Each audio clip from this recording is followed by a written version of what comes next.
You are listening to Radio Eastern FM 98.1. With live and exclusive coverage of the EFNL football season. Bringing you the match of the day with score updates from all divisions. And now we cross to our commentary team for the Radio Eastern 98.1 Match of the Day coverage.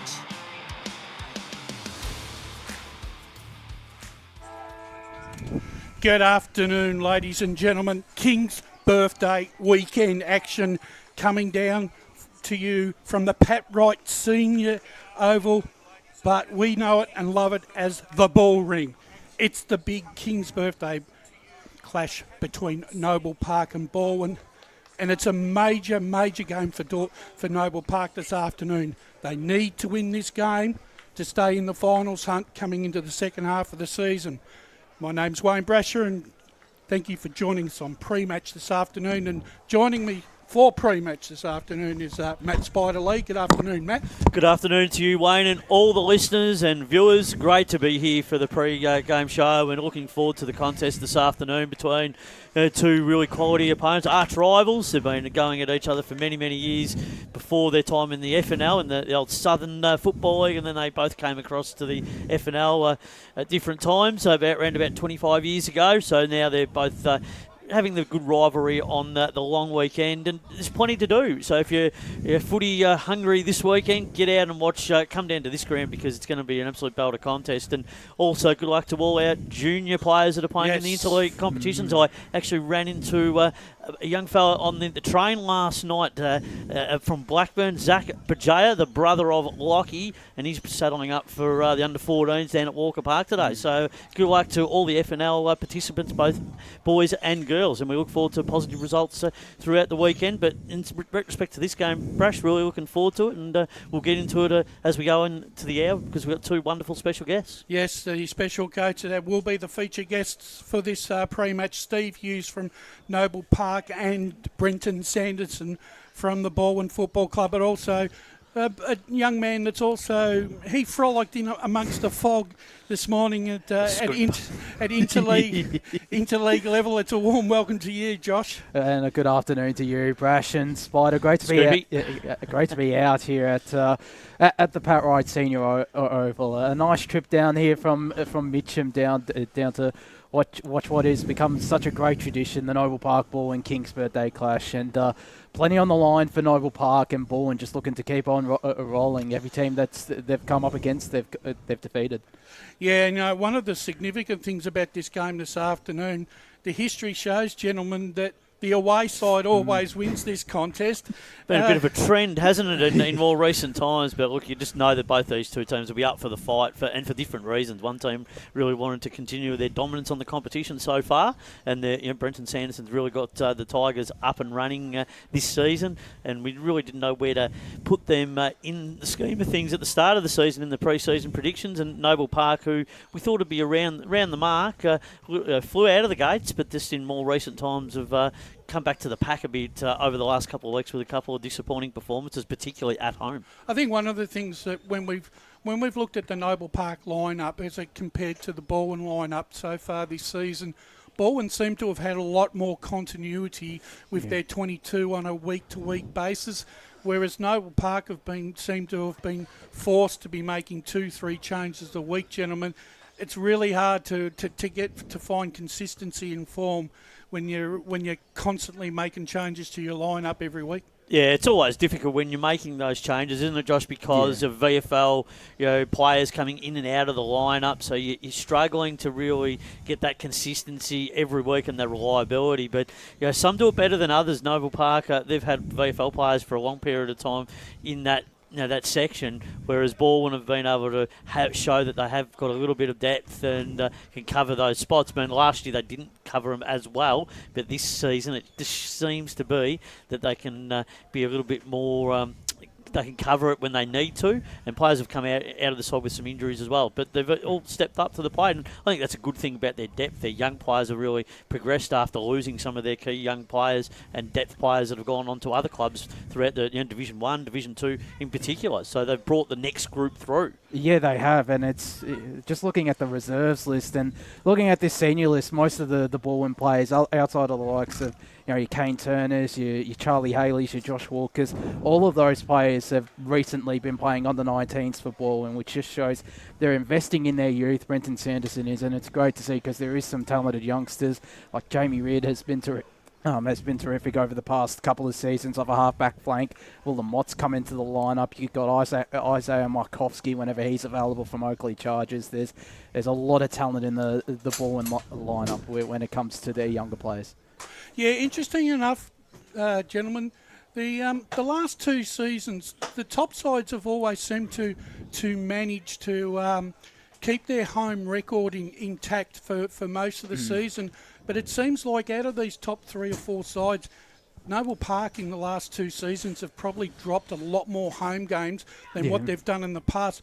That's really hurt them over the last 2 seasons. Would you agree? Well, absolutely. You'd have to say that. I mean, there's been a lot of close games, a lot of inaccurate kicking, and they haven't been kicking high scores here, particularly at home. They've just really struggled to kick over, between 8 to 10 goals. I mean, that's been their big issue. They haven't really had those games where they've been kicking, 14 and 15 goals, particularly when they were in their premiership year. Like, they was averaging 100 points most weeks, and because they had a bit of a formidable forward line going around. But just in the last couple of seasons, it just seems to have certainly tapered off, and that's probably been a little bit of that issue, and that invincibility at home has certainly wavered, because I remember coming here for a long period of time in the early 2000s, particularly when they entered the competition, and it was very hard to win here. They just had such a great team. You guys like your Peter O'Briens, Craig Hansons, Craig Jackatine, Phil Merton. The names just keep rolling off the tongue.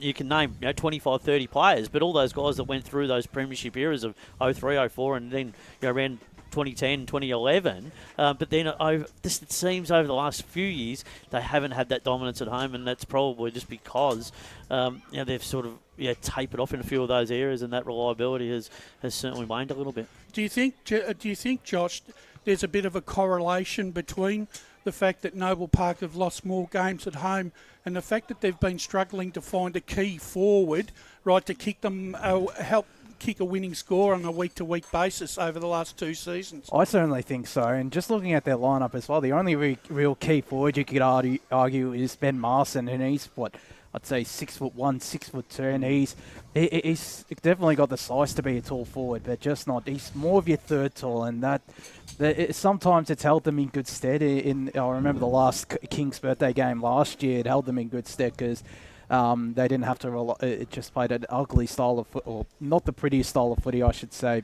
and they got the job done. But it's hard to do it on a ground as big and as wide as this compared to a Balwyn Visy Park. And some of the other grounds, smaller grounds like Vermont Recreation Reserve, it might suit, but it'll be interesting. It has hurt them just a little bit. Yeah, look, it's always an interesting question when you're trying to line up, form and form loss and as such. And, look, no person would know more than form loss and fluctuations. And the coach of Noble Park, Steve Hughes, has kindly joined us on pre-match this afternoon. Good afternoon, Steve. How are we, boys? Good day for it. It is. Steve, one of the things I've thought about in the past is there's a lot of things you can measure, and in some cases you can put a point value on. How do you put a point? You can't put a point value on siege mentality. Does that, to me, I think this plays into the narrative for Noble Park today. You really do need to turn your season around and try and get your you've got to get that ledger back to 5-5 before the second half of the season. Yeah, absolutely. We've been well and truly out of form for best part of a month. So every result that we've got over the last month, we've thoroughly deserved in the negative. We just haven't been on brand. We've had some of our key players that are down a little bit at the moment, which is rare. So, I mean, it happens in footy. I guess it's just a case of, can we resurrect that now, or will it take another month? If it takes another month, then the season's probably cooked. So, but we think, if we can get some of our prime movers back into form, we can turn things around pretty quickly. Hi, Steve. Great to have you on the broadcast. Good luck with the challenge today. But how do you turn that performance issue around? Because obviously at the start of the season you flew out of the gates with some really good performances, and it was hard to assess at the start of the year going into the year where you were actually going to sit in the pecking order. You get out of the gates well, and then you have those two really disappointing setbacks. The Norwood game and then the performance here against Blackburn just a couple of weeks ago. You sort of scratch your head and go, well, how do we get to the bottom of this issue to try and turn these performances around? Yeah, it's funny. You do a little bit. It's almost like, where do you start? So because we've got a few issues with certain elements of the way we want to play defensively that aren't up to scratch at the moment. So we're just really trying to get back to basics today and get back on brand with our defence. It hasn't been anywhere near where it usually needs to be, and the players have got some individual KPIs around that on how they can contribute to working our way back into the season with our defensive elements. So that's what we've started with. We just had our team meeting then, and focus is really around more pressure acts around the footy. Balwyn typically like to share it around by hand quite a bit, so we want to try and disrupt that if we can. And if we can get that going early, footy's a funny thing. Sometimes it just takes 10 minutes of good footy to get you going again. Does this have the hindsight view from your perspective that perhaps a player of the calibre of Ryan Morrison that left the club at the start of the season has left a bigger hole than you probably first thought, and guys like Gaines as well, that you probably go, well, did we really do enough to potentially keep them here at the club, or was there other issues underneath that? Were the layers there, or was there other influences? Is there things that you sort of sit back going, oh, gee, wish we could have Ryan out there this afternoon and really holding down that key post down back? They're hard to replace, obviously. Exactly. I knew what we were losing when we lost Morrow. Don't worry about that. Yeah. So, but look, they all went for different reasons, and respect them. They're premiership players, and no hard feelings from me. But we've had to try and replace not just Morrow, but obviously Gaines is just a really good Dower defender with a great fist, which we're lacking this year. Josh Tua's not playing this year; he's stepped away from football. Who's a really good, strong one-on-one defender. So we've lost a bit there, definitely. But that's a challenge of a new young group, and that's exciting for me as well. Like, I think I've said to the group at the start of the year, with so much change, it's a bit of a blank canvas for us. There's going to be ups and downs with the young group, but we're definitely not on brand at the moment. That's my key issue, and if we can get that back to where we want to, we'll be competitive in most games. And just that reliance continually on Kyle Martin. We know the wonderful decorated career that he's had. Both he's played AFL football, he's come back to his home roots here at Noble Park, and he's been a fantastic player. He's had the setback of the ACL, and the club's supported him, but he can't do it all on his own in the latter stages of his career. It's that time for other players underneath to really step up and become leaders around the football club, and so that's got to be put to the forefront as well. Couldn't agree more, and the group are acutely aware of that. Kyle's going to be Kyle, and he'll win his share of contest, his tackles, his clearances, all of that never changes.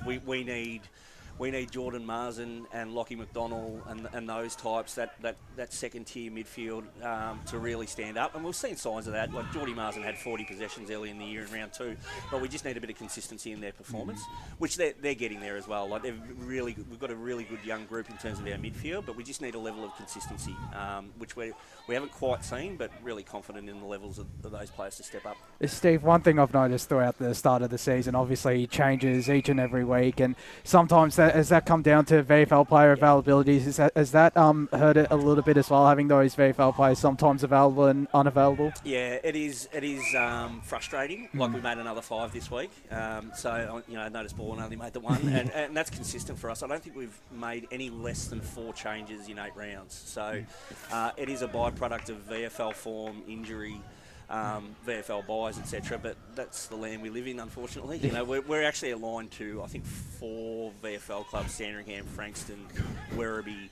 And why not just be the whole VFL, mate? Yeah, it is a bit much. But interestingly enough, like, three of those sides have buys next week, so there's likely going to be another half dozen changes next week. Do you communicate with these clubs regularly? Do you feel like you've got one better relationship than others, though? Yeah, some are better than others. Let's put it that way. I would suggest Frankston are outstanding, very good, and then some of the others that we deal with, we don't really hear a lot from. So but we'll kind of leave it at that. But Frankston are terrific. We've had good relationships with them, and obviously we've got Josh Stern, young Matty Nelson, and Blake O'Leary aligned to Frankston. So, but all we ask for as local coaches is good communication.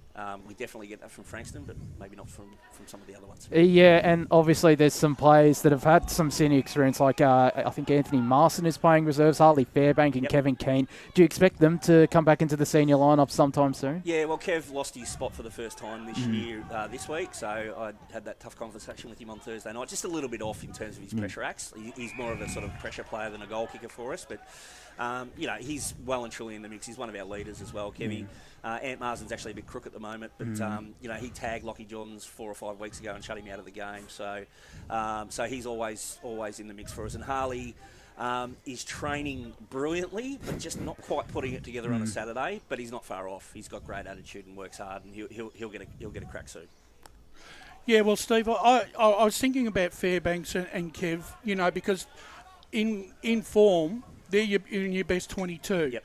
So obviously, like you've just alluded to, there's obviously some issues with those players that are keeping them out of that 22 that they've got to work on, and obviously too with the younger guys starting to put pressure. They're on their particular spots. They've got to actually play better than what they've had in the past, haven't they? Yeah, well, I made the comment to Kev the other night that he's going okay, Yep. but okay isn't good enough, and we can't rely on that as a standard. And Kev's one of many, to be honest, at the moment. So he's aware that he needs to go to another level. And we're trying some new players. Jordan Camilleri makes his debut today. He's an under-19 best and fairest and a really big talent. He'll start on the wing. Left footer, really good user. So we've got to try some different things, especially when you have a month of form like we have. But Kev will get his chance again because of effort and intensity and leadership. And Harley's only a quarter away from cracking it. He was our young premiership player in 2022. He'll come on. He's a huge talent. Got real speed, but he's just not quite there at the moment. But he'll get a crack soon. Steve, in racehorse parlance, Kyle Martin's third up from a spell, right? And he's probably ready now to explode. I mean, the reliance of him and Jackson Sketcher, right?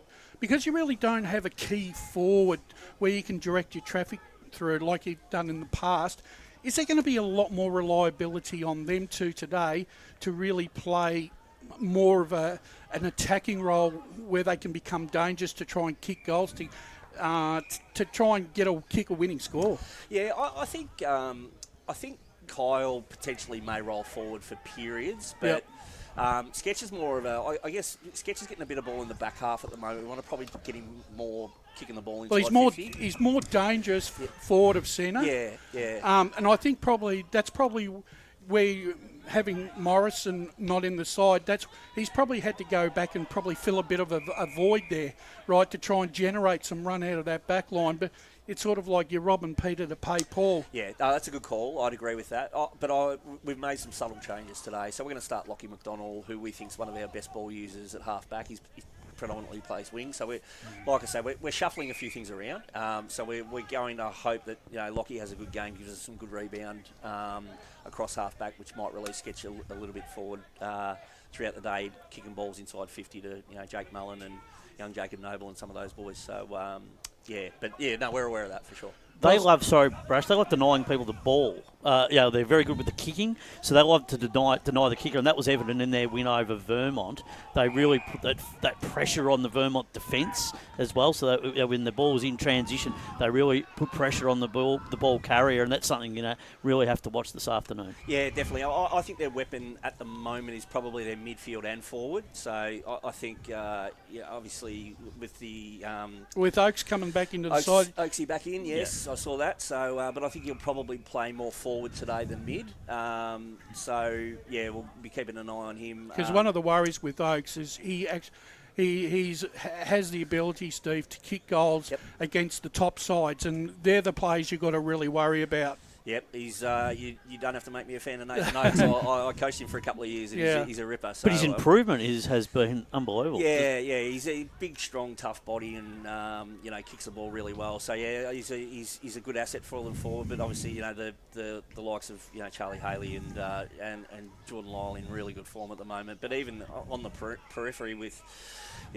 Sticker and those boys, they bat pretty deep. They do, both as forwards and as a midfield.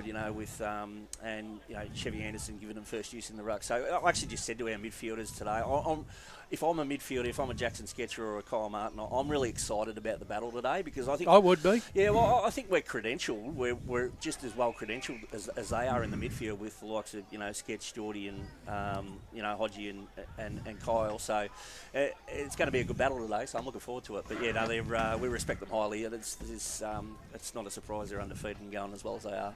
Well, Steve, look, thanks very much for coming up and joining us on what is the traditional King's Birthday weekend game. It's always it's a bit of a funny sort of game because it's always where the away side seems to win. Hopefully today Noble Park can turn it around. Yeah, I hope we can turn that around. And make it a hometown win. Absolutely. Fingers crossed. Thanks, boys. Well, there you have it, ladies and gentlemen. Steve Hughes from Noble Park, very generous with his time. Absolutely, Crash. And he gave us some really good insight there. He didn't shirk away from any of the issues that we put at him. Yeah, very open and honest. Yeah, I thought that he was. The fact is, it almost seems like a bit like Ryan James from Doncaster East, right? The acid, he's without being as direct as what Ryan was, but the acid is on his senior players to lift. Would you agree? Yeah, I think it's just that factor that you put your hand up and you own it and you take responsibility for your actions. And he had that discussion with his players, Stephen, and I think that's really important because they know that there's been some performances, particularly at home, that haven't been up to standard, and they know that they can do better, and they do have credentials as players to improve and deliver better results in the second part of the season, and those results might not translate into premierships. It might not this season, and it might not translate into finals. But you want to be putting out a competitive performance week after week and showing that you can hold down a spot in the team when you consider that there's others coming back and forth from VFL. So if you can hold your part of the bargain, it makes it very easy for the coach to leave your magnet on the whiteboard each Thursday night. But if you're not doing those little things, as Stephen alluded to, then it makes it very hard for you to maintain your place in the team, as you alluded to, with a couple of players that are running out in the pre-game here this afternoon. Josh, we know that, and Steve has been quite open about his game plan since he set foot in Noble Park. He's a defence first coach. Everything starts from defence. He did say that his defence is a little bit flaky, right? But do you think that's because the loss of Morrison has really upset the equilibrium of that back line and the fact that they're still trying to work out their best combination on the back six? Well, their best defence from last year is pretty much just departed, not just Ryan Morrison. Jack Francis, when we saw him on King's Birthday last year, was a terrific interceptor. Jake Gaines as well is a bit of a loss. And Josh Tour for the season. Yeah. He's that shutdown player that can take on someone like a Charlie Haley and shun him out of the contest. So I think it's a flow-on effect because some of those players are pretty key players. Well, they're hard to replace, Josh, and that's reality. And once you lose those players, you've got to go back to the well and you've got to bring the next group of players through. And that's why they've got under 19 players that are going well at the moment, and reserve players that they've got to transition into the team. And it's not as easy to steady that up straight away. Yeah. I reckon one of the other things, too, is one of the matchups today, I would dare say, Jack Beach will probably go up against Anderson in the ruck in the midfield, and he's competitive, Brash. When he plays, he does give it 100% every time he plays. Like, he's not ruckman in the comp, but he's in some effort every week. But that's what I'm saying. Out of those two, look, they're not. Neither one of them are star ruckman by any stretch of the imagination. Yeah. It's going to come down to what we call in the old terms their followers' duties. Yeah. Who out of them two?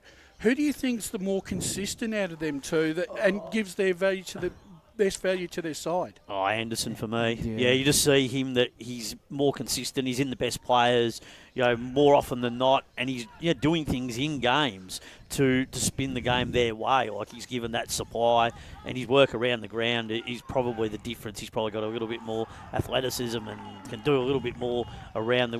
His defensive part of the game is good, but he's got that ability that he can sneak up the ground too because he's very good. I was about to say he's got that groundwork as well. He's not the tallest ruckman going around, but he's certainly got a decent leap, and his follow-up work on the ground is as impressive as any ruckman in the division. The thing is, if what Steve Hughes has alluded to, that he feels that both midfields match up pretty well against each other, is that going to be the defining? Is that going to be the defining matchup, that ruck duel, or do we look further than that and look at the individual value of each players that are going to play in that midfield?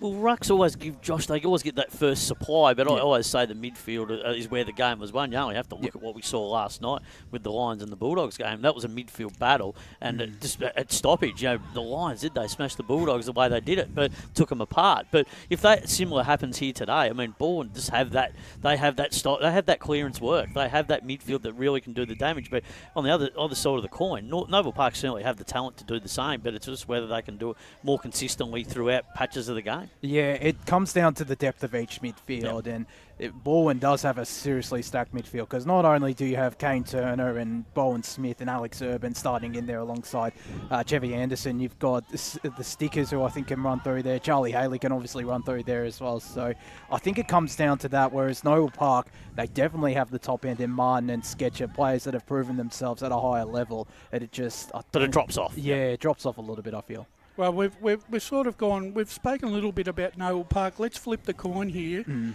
let's talk about Balwyn before Brenton Sanderson comes on to have a chat about them. At the start of the season, I think we, in the media sense, had a bit of a question mark on where do we actually put them this year. I had them around 4th or 5th with an ageing list, but they've come out so far this season, and they really haven't put a foot wrong. No. Obviously, injuries and form plays a lot into it, but you've got to make your own luck, and you have a look at the way Balwyn go about their game style. I reckon one of the things that they've improved on from last year is they don't overpossess the ball as much as what they have in previous years. I reckon they've cut that average disposal rate from about 24 to about 16 disposals per goal. Now, over a game, that's a pretty sizable... it is. Yeah, and it's a credit to Sando, the way that he coaches, because he's just let his game plan evolve as the year has gone on, and he's been able to challenge and adapt, and that's why they're such a great team, the way that they can do that against every opposition they play. And that game really illustrated against Vermont at the start of the year, the way that they stopped the kickers, they put the pressure on them through the forwards, and then that was just a simply brilliant win at Vermont away from home against all the odds. No one would have expected it. I mean, I was one that had them in that 4th or 5th category this year, wasn't sure. And I only had it on the principle as well as their depth had left the club. Guys like Van Drill departed, went to Doncaster. Bottomer went to East Burwood playing Division 2. So you let some of your depth go that play senior footy. You've got to find that depth to replace. And Sando has done that because he's gone into his under-19s. He's identified. He's brought some players in from externally, from the outside of the club and outside of the competition, and brought those players in and just had those little moving parts because we know the quality that is left. Goebel's leaving as well, so and a couple of the others, Pendlebury. So they're just some names that we'll talk to Sando about in a moment. Yeah, interestingly enough, right. Also, too, I think the other thing that I've noticed in the scoring department this year is that they seem to have shifted away their focus on Charlie Haley a little bit, and rather than try and isolate him as being the number one goal kicker, they've been able to share the goals around a lot more amongst their forward 50 and the players that they bring in, like Oakes, who in the last game that he played, I think it was round 4 against Roval, and he kicked 5 goals in that game. So as we alluded to with Steve Hughes, he's a player that can come in and perform at the top level and kick goals. And that could be the key difference between the two sides this afternoon. Well, would be, Josh. I mean, 18 games last year, 19 goals I think it was statistically, and this year he's already up to 17 or 18, and he's only played 4 or 5 games. So that just shows the stark improvement in his game. Well, it's not only getting on the scoreboard, but it's involvement. He can assist his teammates out. He's got one of the best left boots going around, and he can support the likes of Charlie Haley, Jordan Lyle. The list just goes on. I mean, Jake Sticker, Josh Sticker as well, some good options up in that forward line. Yeah, well, it's look, it's a big clash, and joining us now for the first time this year on EFNL Game Day, it's a very warm welcome to Balwyn coach Brenton Sanderson. Good afternoon, boys. Brennan. How you going? Nice, Brennan, this time of the year, it's one of these. It's always, regardless of where these two are on the ladder, it's a close game, but the away side always seems to have the upper hand come 4:45 on the afternoon. Hopefully for you this afternoon, you're on the winning team again. Yeah, hopefully, and thanks for having me on, boys. Yeah, it's a great rivalry. I know these two clubs have enormous respect for each other, and they are arch rivals. But it's always hard to win away. That's always one of the biggest challenges in this comp, because sides play so well on their home decks, and we obviously respect what this club's done for a long time. So, we're going to have to be at our best today to beat them. Second year in the EFNL. What have you learnt after your first year of coaching at Balwyn? Yep. What have you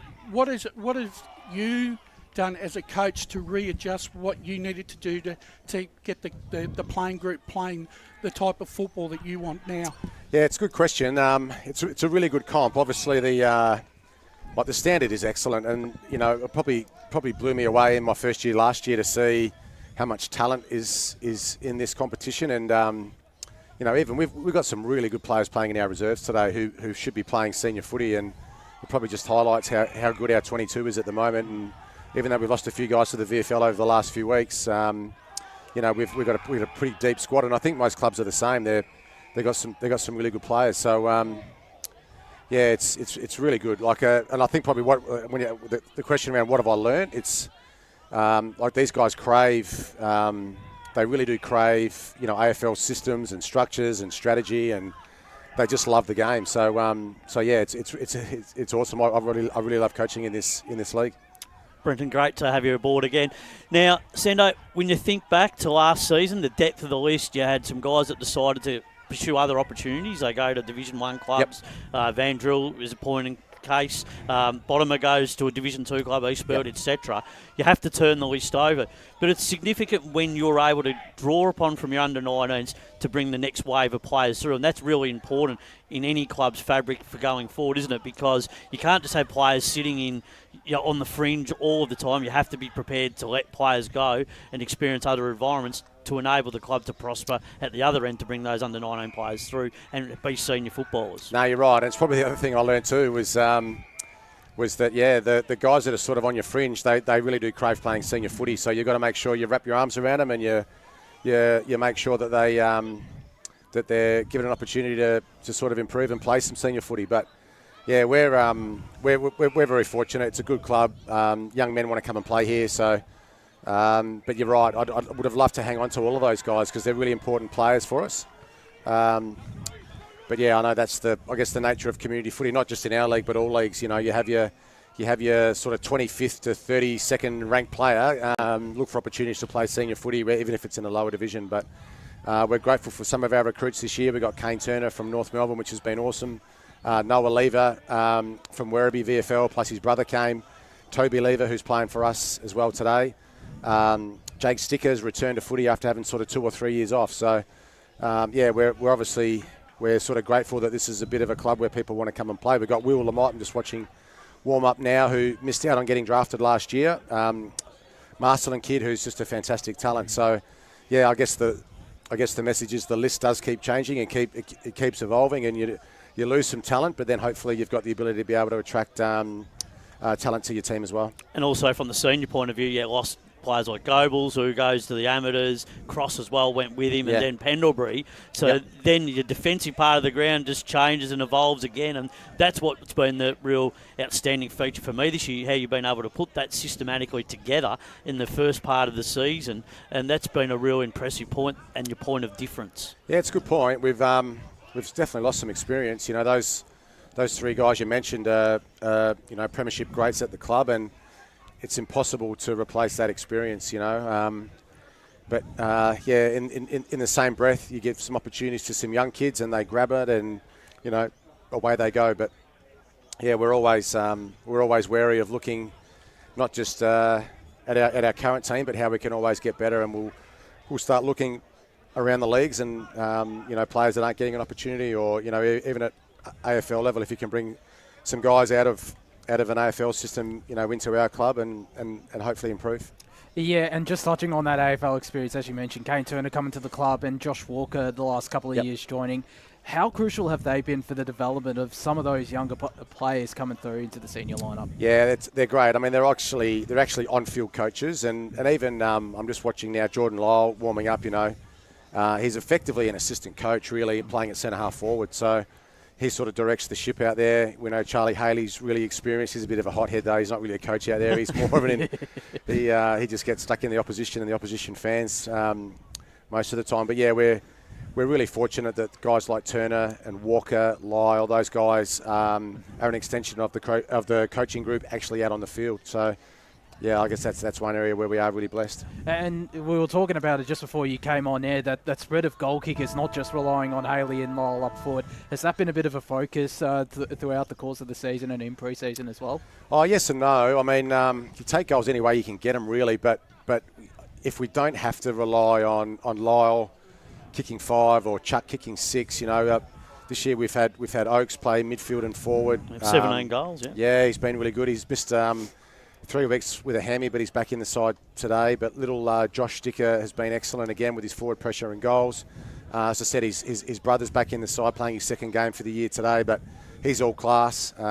Jake Sticker. So yeah, we're actually pretty fortunate that we've got some depth there and a bit of a spread of goal kickers. So the opposition, they can put more time into Lyle and Haley, but it might be one of the other boys that sort of pops up as well. So on any given day, you can get a bag of goals from anywhere.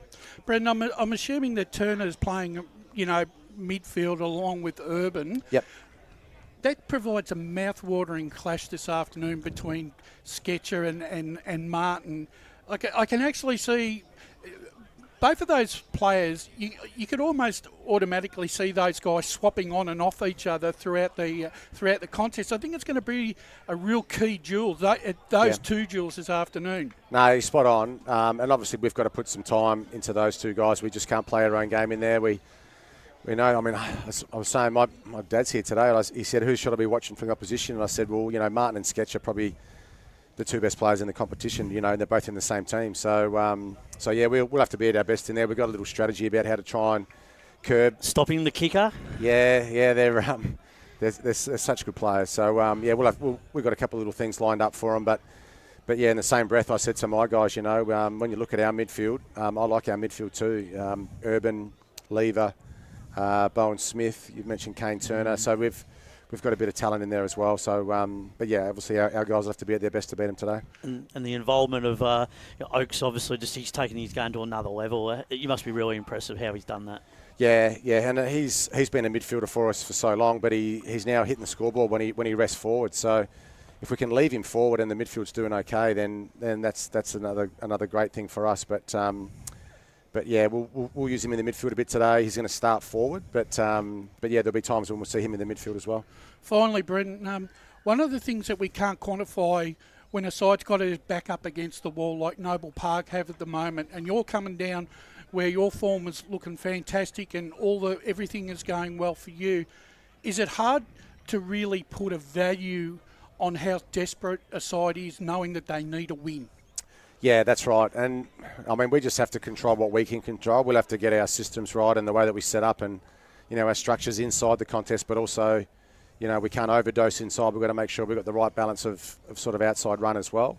We've lost some good players, like Schreiber has played the last 5 games for us at fullback. Yep. He's got called up to Collingwood's VFL. Josh Pollocks, who started the year so well for us across halfback, is now with Richmond's VFL. So, yeah, you just got to plug and play different guys in those roles, and hopefully the system holds up.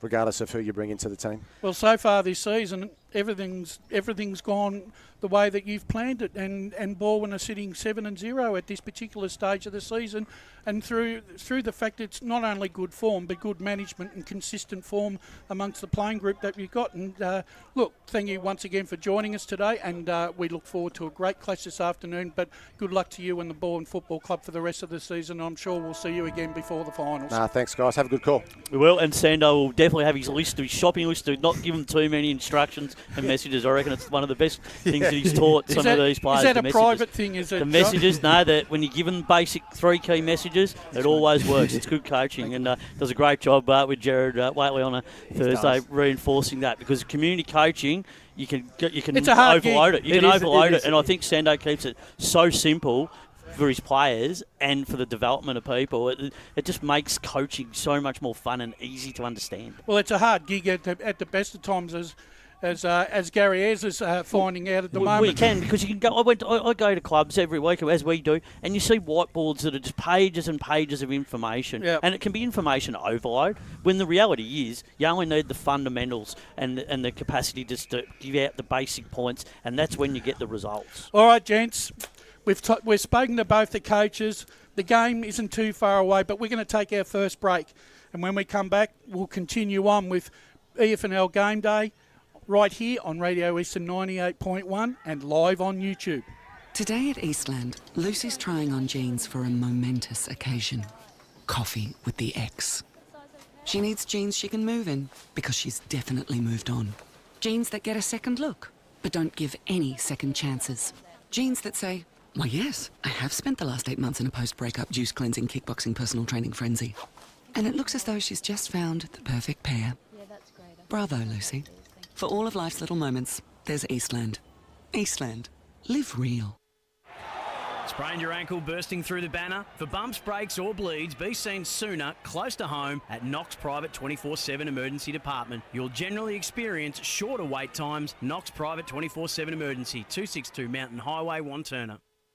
Do you feel good about your bank? Because there is a bank you can feel good about. They share their profits to fund big community projects, small community clubs, and vital emergency services. They've given $250 million to help Australian communities thrive. They have all the products and tech you expect from a big bank, with service you don't.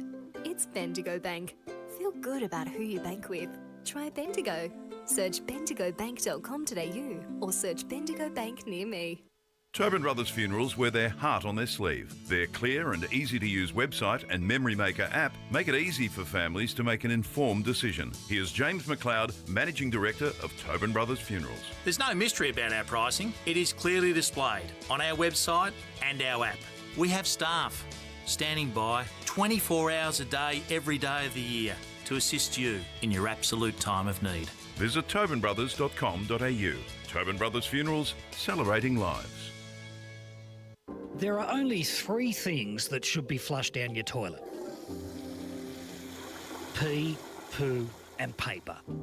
Some wet wipes and antibacterial wipes say that you can flush them, but you can't. They clog up the toilet and pipes, causing expensive blockages. Save yourself a truckload of trouble. Put your wet wipes in the bin. To learn more, head to the Yarra Valley Water website, yvw.com.au/wet-wipes. Hi, Dylan Dow from the Baroni Football Netball Club here. When I need to grab a quick coffee or a bite to eat, I'm popping into Eastland. Eastland's more than a shopping centre. They support a range of community organisations and have been a major partner of the EFNL since 2018. Cheers, Eastland.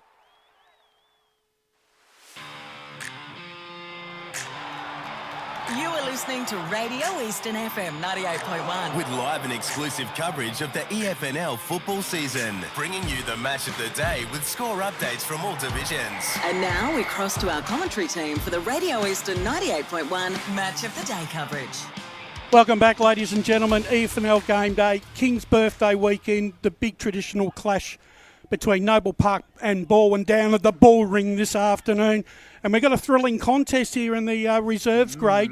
There's 15 minutes to go in the last quarter, and Balwyn hold a slender 4-point lead, 8 goals, 6.54 to Noble Park, 7.850. Josh Wood and Matt Spiderlee joining me. Got his name right this time. Oh, I did. Joining me on pre-match this afternoon. Whilst we're in Premier Division today, let's have a look. Next week's round of Premier Division ends the first half of the season. And we've already had a look at these two today. And obviously, one's going to be one loss and one win richer when they head into their round 9 clash so far this season. Has there been any side in Premier Division in the 8 games that we've played so far that have surprised you? Well, Balwyn for me, because I was expecting with those players departing, Goebels, Cross, and Goebels, Cross mainly, that they would drop off a little bit, because those are some pretty key players and a bit of experience they've lost. But it hasn't really affected them. I think we all in the Premier Division pre-season preview podcast had them in that 4th or 5th spot. But a surprise from a negative side of things, though, Doncaster East. Oh, well, that's the obvious one for me as well, Josh. I mean, when you consider at the start of the season the recruits that came into the club, the expectation, the ability that they felt they could take that next step. Ryan James really was excited in the pre-season about their chances, and I think we all were thinking after last year's finals appearance, they really took it to East Ringwood in that final. They weren't too far off Vermont at times in that preliminary final, and they probably thought, well, they're not too far away. They're just a couple of fingernails away from a grand final. But to take the enormous steps back, yes, there's been some injury along the way, a bit of carnage, but there's also just been some lack of effort. There's been some just really disappointing performances across the board for me, and just fundamentally they haven't stepped up this year as a playing group, and there's just been a lot of individual effort. So there hasn't been a collective right from the outset. They've just been beaten in so many games easily, and that East Ringwood game was a true reflection of where things got to. And then just over the last couple of weeks, it's continued to spiral, and that's unfortunate for them. But they'll definitely have to go in and have a review of where it's gone wrong so horribly, because it just shouldn't have got to this situation. They're a lot better side than what they're currently putting out. I mean, it's very disappointing for their footy club, because they're right down. They're, I suppose when you look at it, Brash, they're a bit like South Gordon from last year. Yep. They've really just taken those enormous steps back, and now they find themselves down the wrong end of the ladder.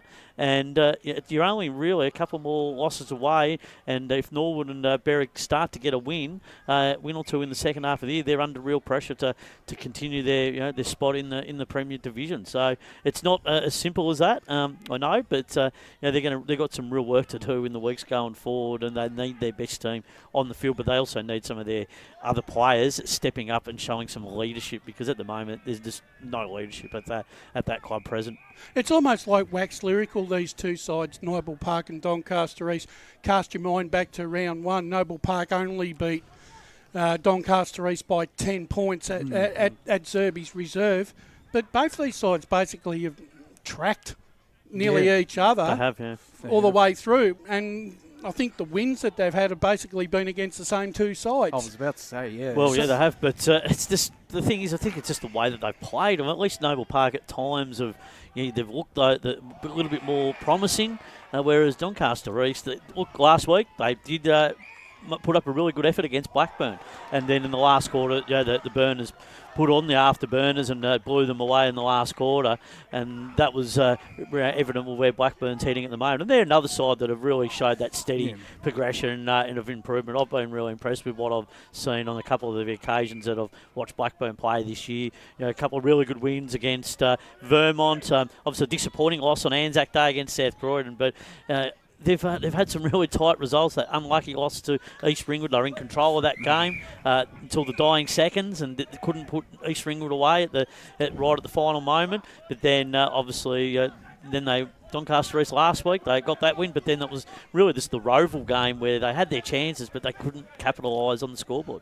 Yeah, interesting enough, right? I think I still think, right, in my eyes, the interesting side where the verdict is still out is Vermont. Where do they exactly stand? I mean, next to Balwyn, they're on a 5-game winning streak, right?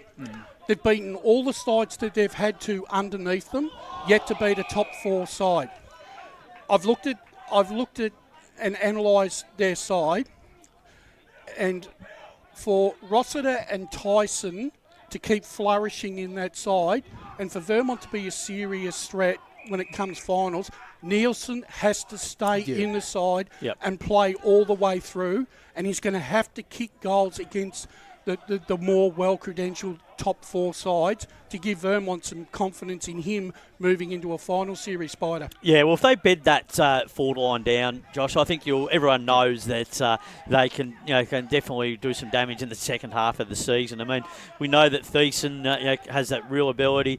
We know that Kalkowski, I've talked about it so many times, when you be the third forward. He's not the number 1 forward. He's your third forward, and he's the one that gets to the bottom of the packs. He's the third forward. He's the third target, and then you've got Nielsen who kick it too long and deep into the goal square. Not many players are going to outmark him. He's just too tall, and he's got a lot of experience. So, Josh, one player that I've been in contact with a couple of Vermont people that have explained to me about some of the different roles that some of the younger players are playing. And Lucas Vaxis is a point in question.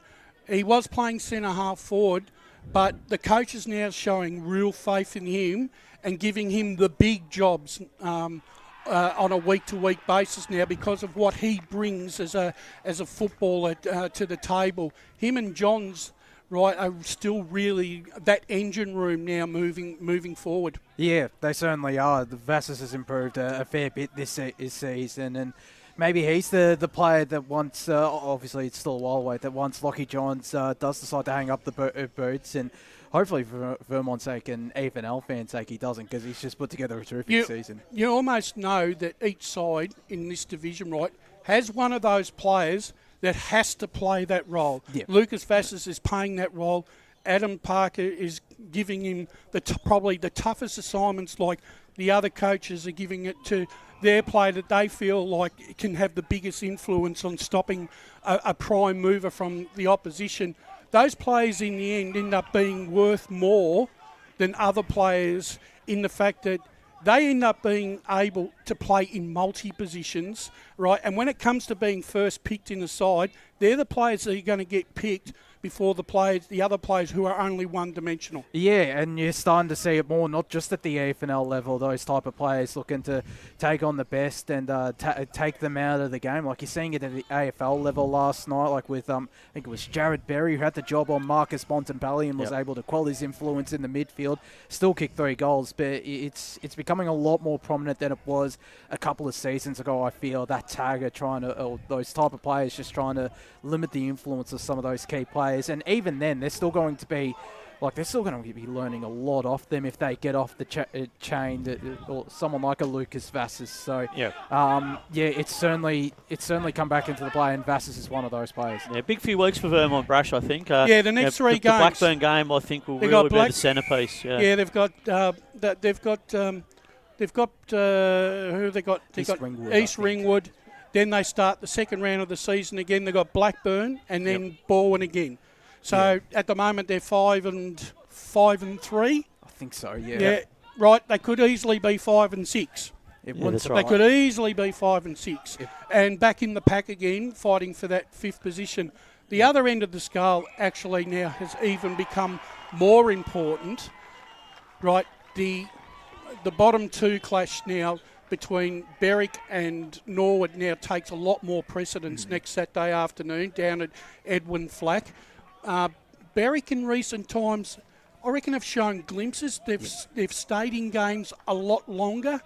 Norwood, yes, they got the win against Noble Park, but once again they were horribly outclassed again by Vermont. Well, the last week. difference is, Brush, when you have VFL players in your team, you can be more competitive. When you're a bottom side, you can get that makes a big impact in what you're trying to do. But when you lose those players, it's just depth. You don't have the depth across the field to be able to compete for long parts in games. So that's the challenge for Nord, because Brett Moore's been playing a lot of the young players, and his hand is forced. So he's got because that's just the cards. The way it is, it's a card they're dealt with. And this game will be determined pretty much on the selection of VFL players next week. Now, if Berwick have a couple of their players coming back, and if they can maintain a bit of a consistency with consolidate their team lineup, then they'll give themselves a real good shot beating Norwood at home. I mean, it'll be a really interesting clash to see how that unfolds, and I think it'll be really close. I can't. It's very hard at this point in time to predict the winner until I really see the team sheets on Friday. I think the other thing too is, and look, I'm looking at I guess I'm looking outside the box here and looking at the bigger picture for Premier Division overall in the EFNL structure. And I sort of feel, right, as you know, for as good as what Norwood have been, I think personally, for the betterment of the league, I think it's important that Berwick win games and hold their position in Premier League, because it becomes a part of Melbourne that's not represented, right, which if they stay in, it gives them a point of difference to say that we are playing in the Premier Division of this competition. And that really does help with recruiting. Would you agree? Oh, that always helps. When you've got players to recruit and you're bringing through juniors, it's all about growth. We all understand the demographics of what's going on in community football at the moment. And a lot of clubs have been victim of it. But the reality of it is that they've actually got to get out there and do the work physically, and they've got to get out there and do it. They've got to roll their sleeves up and get it done. It doesn't just happen like that. We'd all like to think the practicalities of that happen, but unfortunately, they've actually got to get some of these young players in and continue to develop, and hopefully for their sake they can stay in long term. If they don't, they go back, drop it down a division, they come back up and strategically plan for the future. I mean, there's sometimes no disgrace in going down a division to rebuild. I mean, we see it so many times in other competitions with the 2 up, 2 down, or in other competitions where a team goes down and comes back up the next year. I mean, you even have to see it in Division 1 this year. Park Orchards are a really realistic chance to come straight back up, potentially. So, and they weren't the worst side last year, but I mean, that's just how the ladder and how the system worked on them. So they just had to cop their whack and go down and do what they need to do and try and see if they can get back up as quick as they can. And we've seen it slowly build for someone like a Montrose over the last couple of years. Like obviously 2021 they returned to Division 1, and now they're sitting up at the top of the Division 1 or in the top half of the Division 1 table. So it might benefit Berwick, but I agree. I would love to see them stick around in Premier Division, just because their junior pathway is definitely one of the strongest going around. As is Beaconsfield down there. Oh, well, Beaconsfield have got that tremendous imprint in that area as well. So they're going to be a side that's going to be strong. And it's not too dissimilar to what we experienced 20 years ago when Noble Park came into this competition. Everyone talked about the dominant factor. Yes, everyone knew there was going to be some success for Noble Park and for Balwyn when they were coming in, but we had to move past that, because we had eras where clubs like Mitcham, Vermont, East Burr were successful for such a long period of time, and it was really dominated by 3 clubs over probably a 20-year period. Yeah. Well, it doesn't get any closer here at the moment. We are down to the last 2 minutes in the reserves contest between Noble Park and Balwyn, and it's Balwyn holding the lead by a bee's diaphragm here, 9-6-60. Killadilla, as KB would say. To Noble Park, 8-11-59. Might get a chance here. As Noble Park now move the ball into their forward 50.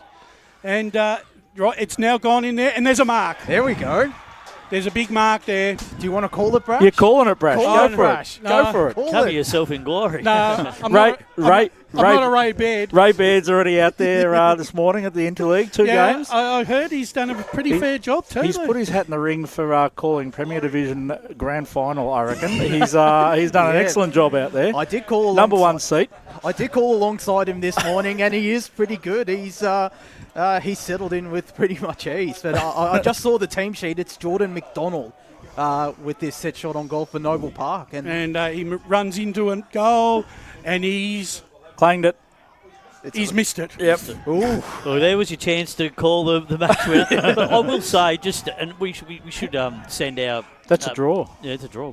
Well, we should send our condolences to the family of Ross Booth, who was a great steward of ABC. Yes. VFL, VFA football, legend commentator, and he suddenly passed a few days ago. So we're thinking of Ross Booth's family and friends. And he was just a wonderful football person. He loved his community football, and he loved his state league footy and AFL. So our thoughts and prayers are with him and his family at the moment. Yeah, and I think, it's 8-12 to 9-6 now. We're down to the last 30 seconds. So this could be a draw here.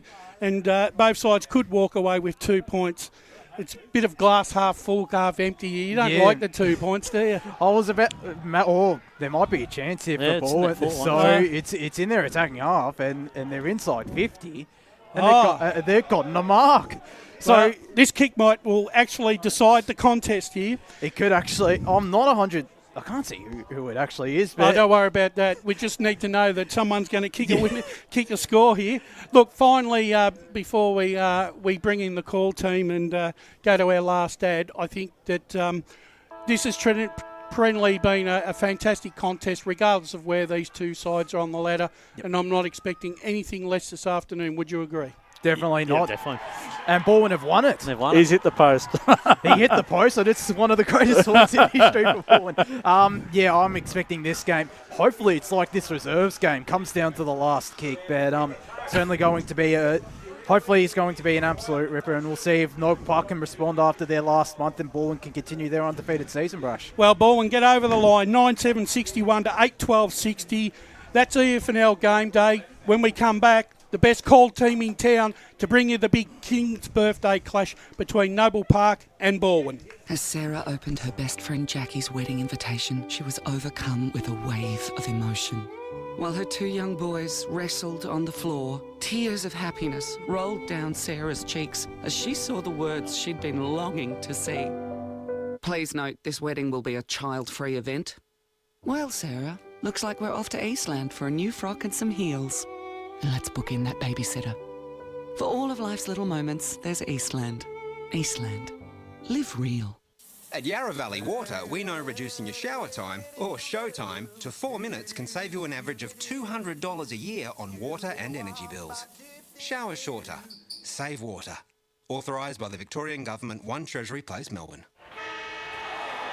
Sprained your ankle, bursting through the banner? Broke a finger, high-fiving the ruckman? Or did you run into the goal post again? For bumps, breaks or bleeds, be seen sooner, close to home at Knox Private 24/7 Emergency Department. The preferred provider of emergency care to the Eastern Football Netball League, you'll generally experience shorter wait times. You don't need private health, but there is an out-of-pocket fee. Be seen sooner, close to home at Knox Private 24/7 Emergency Department, 262 Mountain Highway, Wantirna.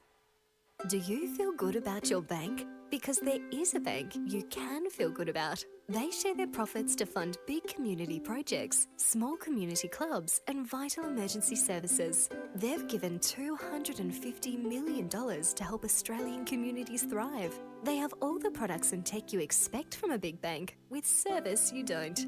It's Bendigo Bank. Feel good about who you bank with. Try Bendigo. Search bendigobank.com.au or search Bendigo Bank near me. The first time I met the team at Tobin Brothers Funerals, I felt like I'd known them for years. They're so caring, honest and passionate. James McLeod, Managing Director of Tobin Brothers Funerals, sums it up best when he says, "Every day our people get out of bed to assist client families in their absolute time of need.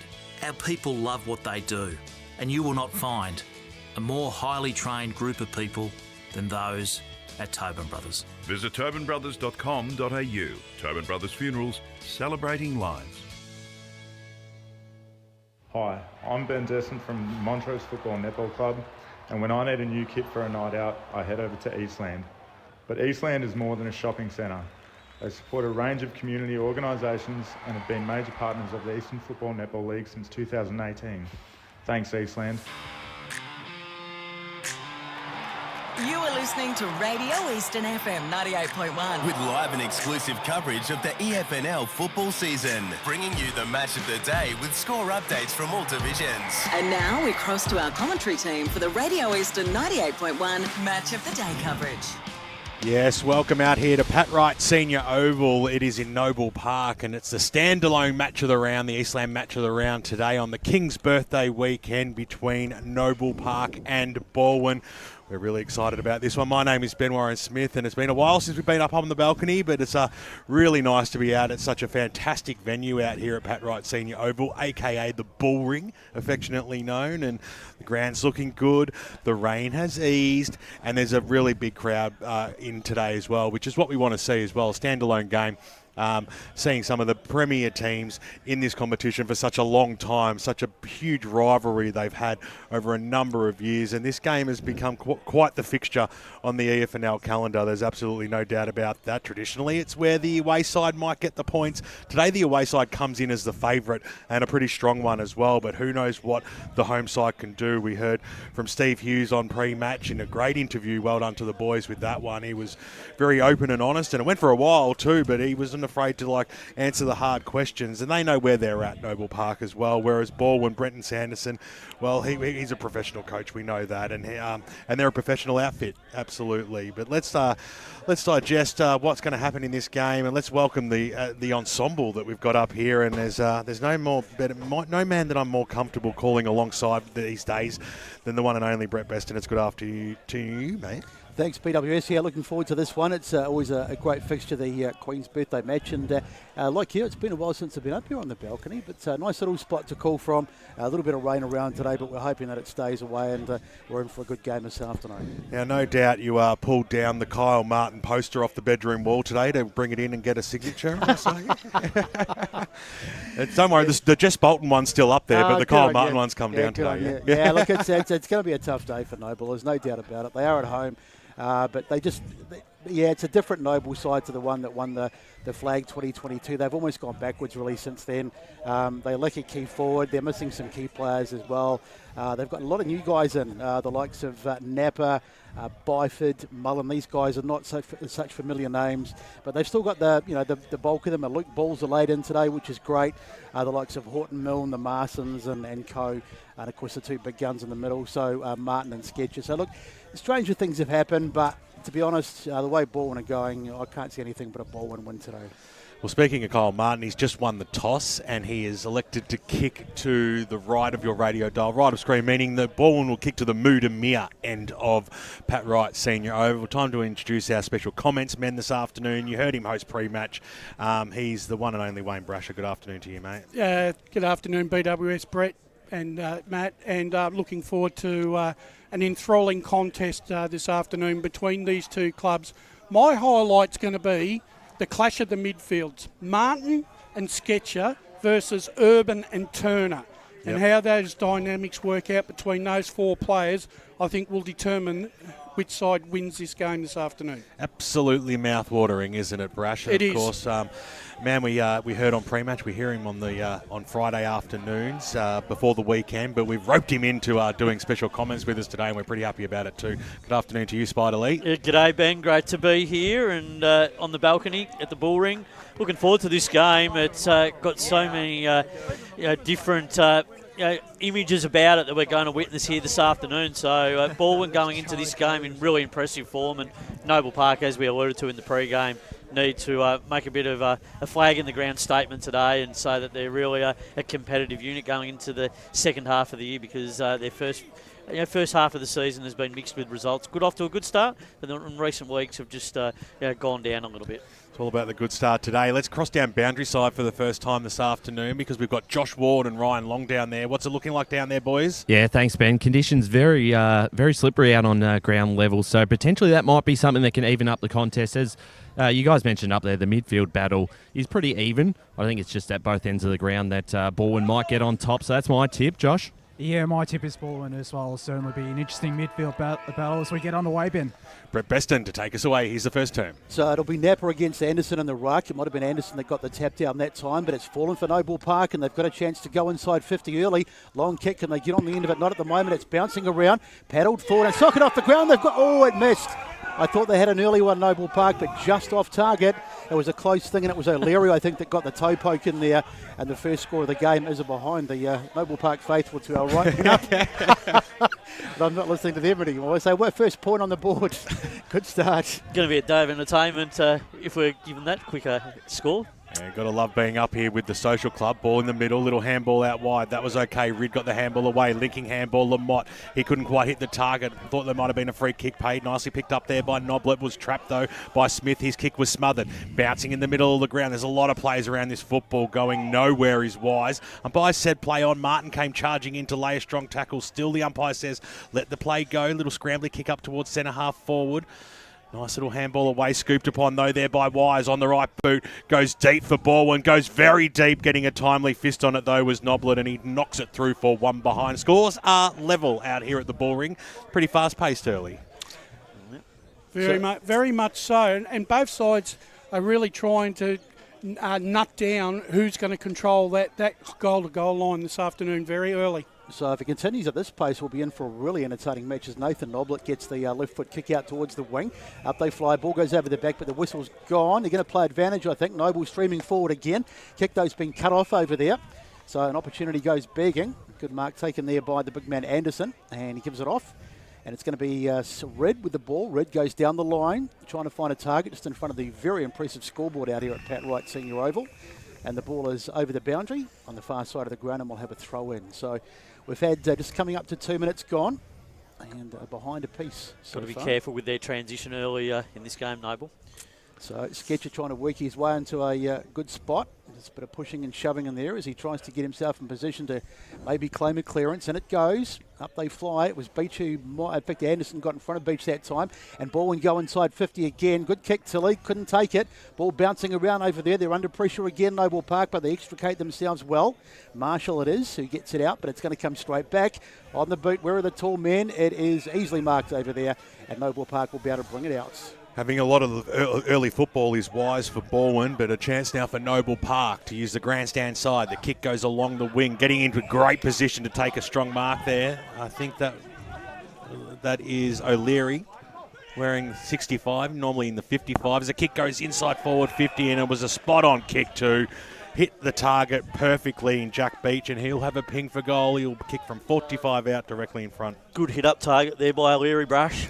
Yeah, and a good late pick-up late in here for Noble Park as well.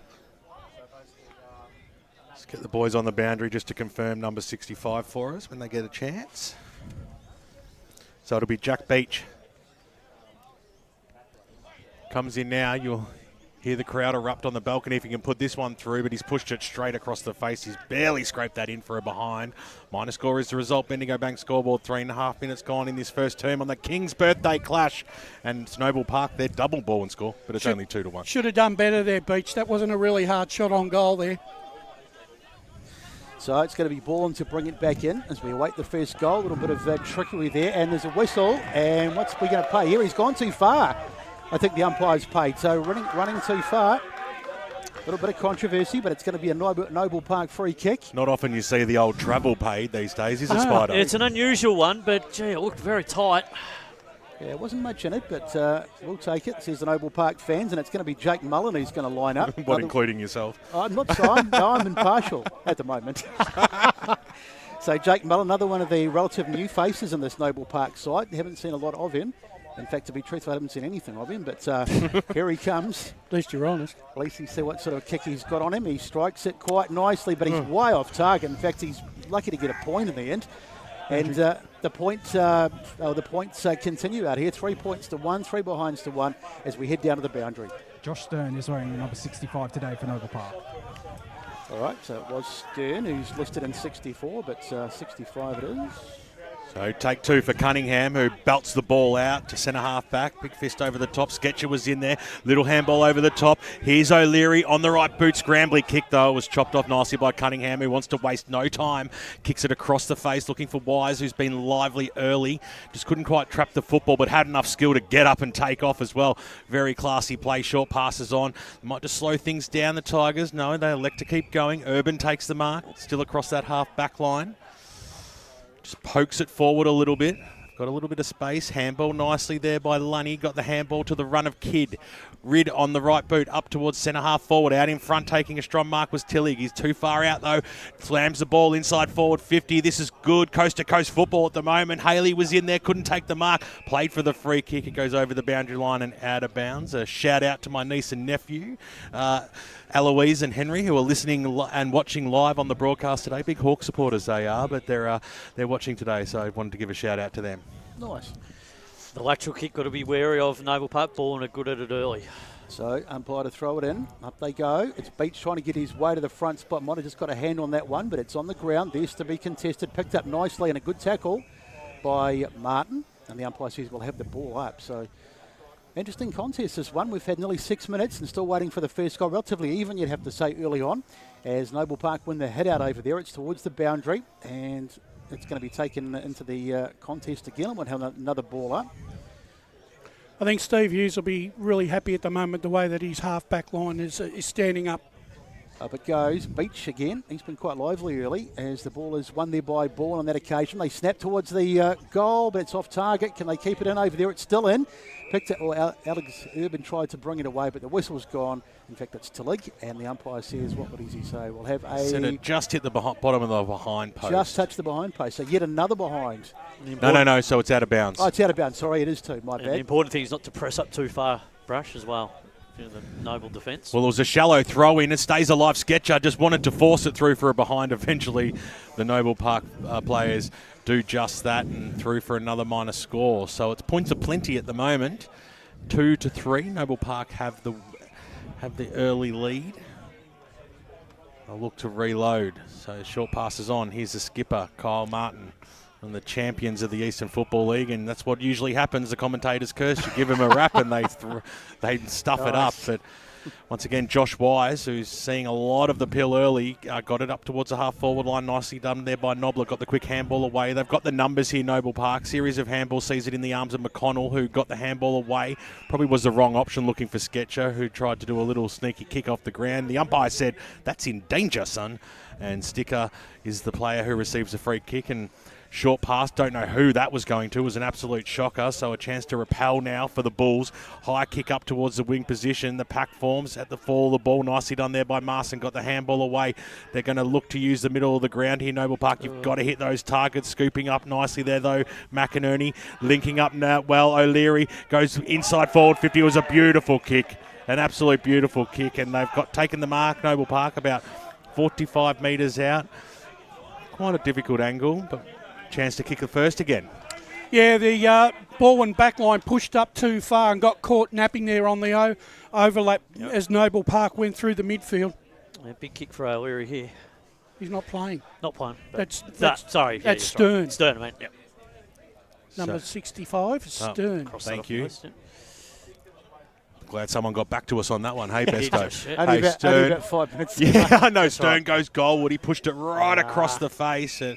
That wind really held it up there. So, chance for Balwyn to reload once again, Besto. So, Josh Walker, he's been around the traps a bit, of course. Spent some time at Geelong, went up to Brisbane for a while, and I think he played somewhere else too. North Melbourne, that's right. He's a bit of a journeyman. The ball is there for the contest. Ball comes down. Urban dives on it for Balwyn. And there's no way in the world it's coming out of there anytime soon. The umpire says we'll have a ball up. So still no goals out here, and remarkable. We've had 9 minutes as Beach, in fact, it's one Nobler it was who went underneath the ball that time. Alex Urban gets a funny old kick into the middle. Can someone get it? Bouncing around, Noble juggle with the footy. Now they've got it, and they get it forward again, just to the edge of the 50-metre line, but it's bounced past everybody and gone inside 50. Marson tried to pick it up. Now it's Sticker running across the half-back line, fires one out towards the... It's a beautiful kick, but just getting him there in the nick of time to affect the spoil, one of the Noble Park defenders.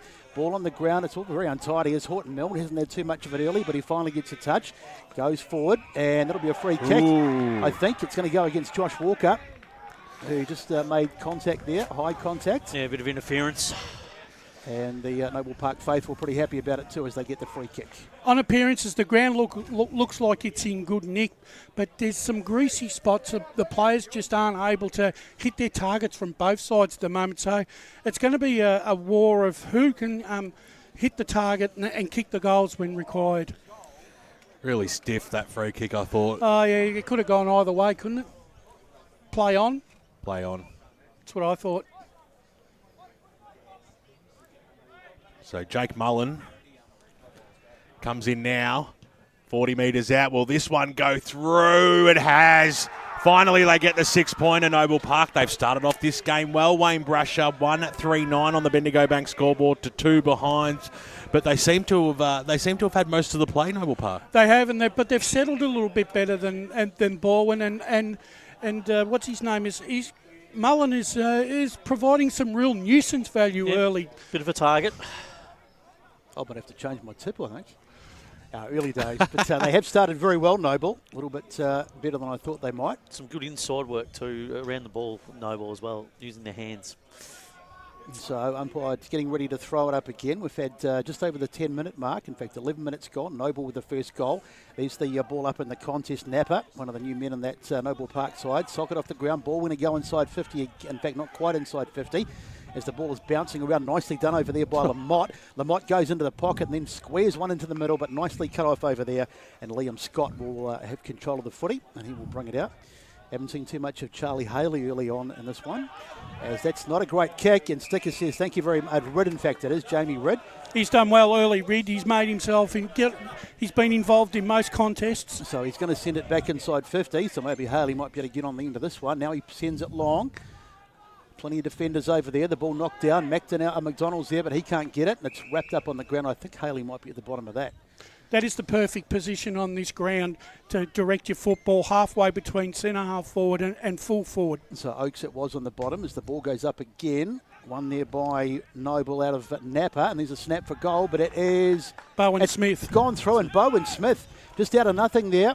And it's a very quiet Noble Park crowd. You know when the ball would have kicked a goal because they go very, very quiet. And Bowen Smith gets Baldwin's first of the day and closes the gap up. So it's 1-3-9 playing 1-2, just waiting for the ball to tick over. Yeah, the board's been down just a last minute or two. They've had a bit of an outage. Well, sort of, but it was just good that they were able to put that forward pressure on Brush, wasn't it? And they were able to turn it into a goal, and that's been the mark of the way that Tigers play so far this season. That kick of Rids into that forward 50 created the confusion. Yeah, brilliant. So back in the middle here, nicely done there by Napa, who stole it, spun on a throop inside 450. What a one-hander. Jamie Ridd stepping up really early for the Tigers, having a great game. Kicks it out towards the wing position. It was a 3-on-1 situation. He was looking for the lead there of Sticker, but he was behind, and over she goes for a boundary throw. And let's go to Josh Ward, boundary side. Well, the scoreboard is back on. I was about to suggest they might have to turn on the old scoreboard out here because it's been out for the last couple of minutes, the new one. Get the abacus out. I'd need a set of binoculars to read the old scoreboard. It's almost like the new scoreboard wasn't used to Noble being in front and it turned itself off. That's enough of that. As the umpire throws it in now. Once again, it was pretty shallow in the end. A big fist on the time by Bull. To see him back in the side, Luke Bull.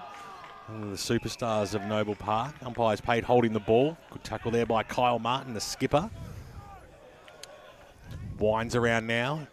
Never really wasted possession. He's going in towards a Noblet direction, who backed into the pack. And has he received a free kick? No, it's going the way of Balwyn. Might have been a little bit of shepherding off the play there. So a free kick to Cronje. Little handball off. Smith kicked the last goal and the only goal so far for the Tigers. Got it away. Here's Sticker. This way, that way. On the left boot. Scrambly kick into the middle of the ground. Got it back to Smith.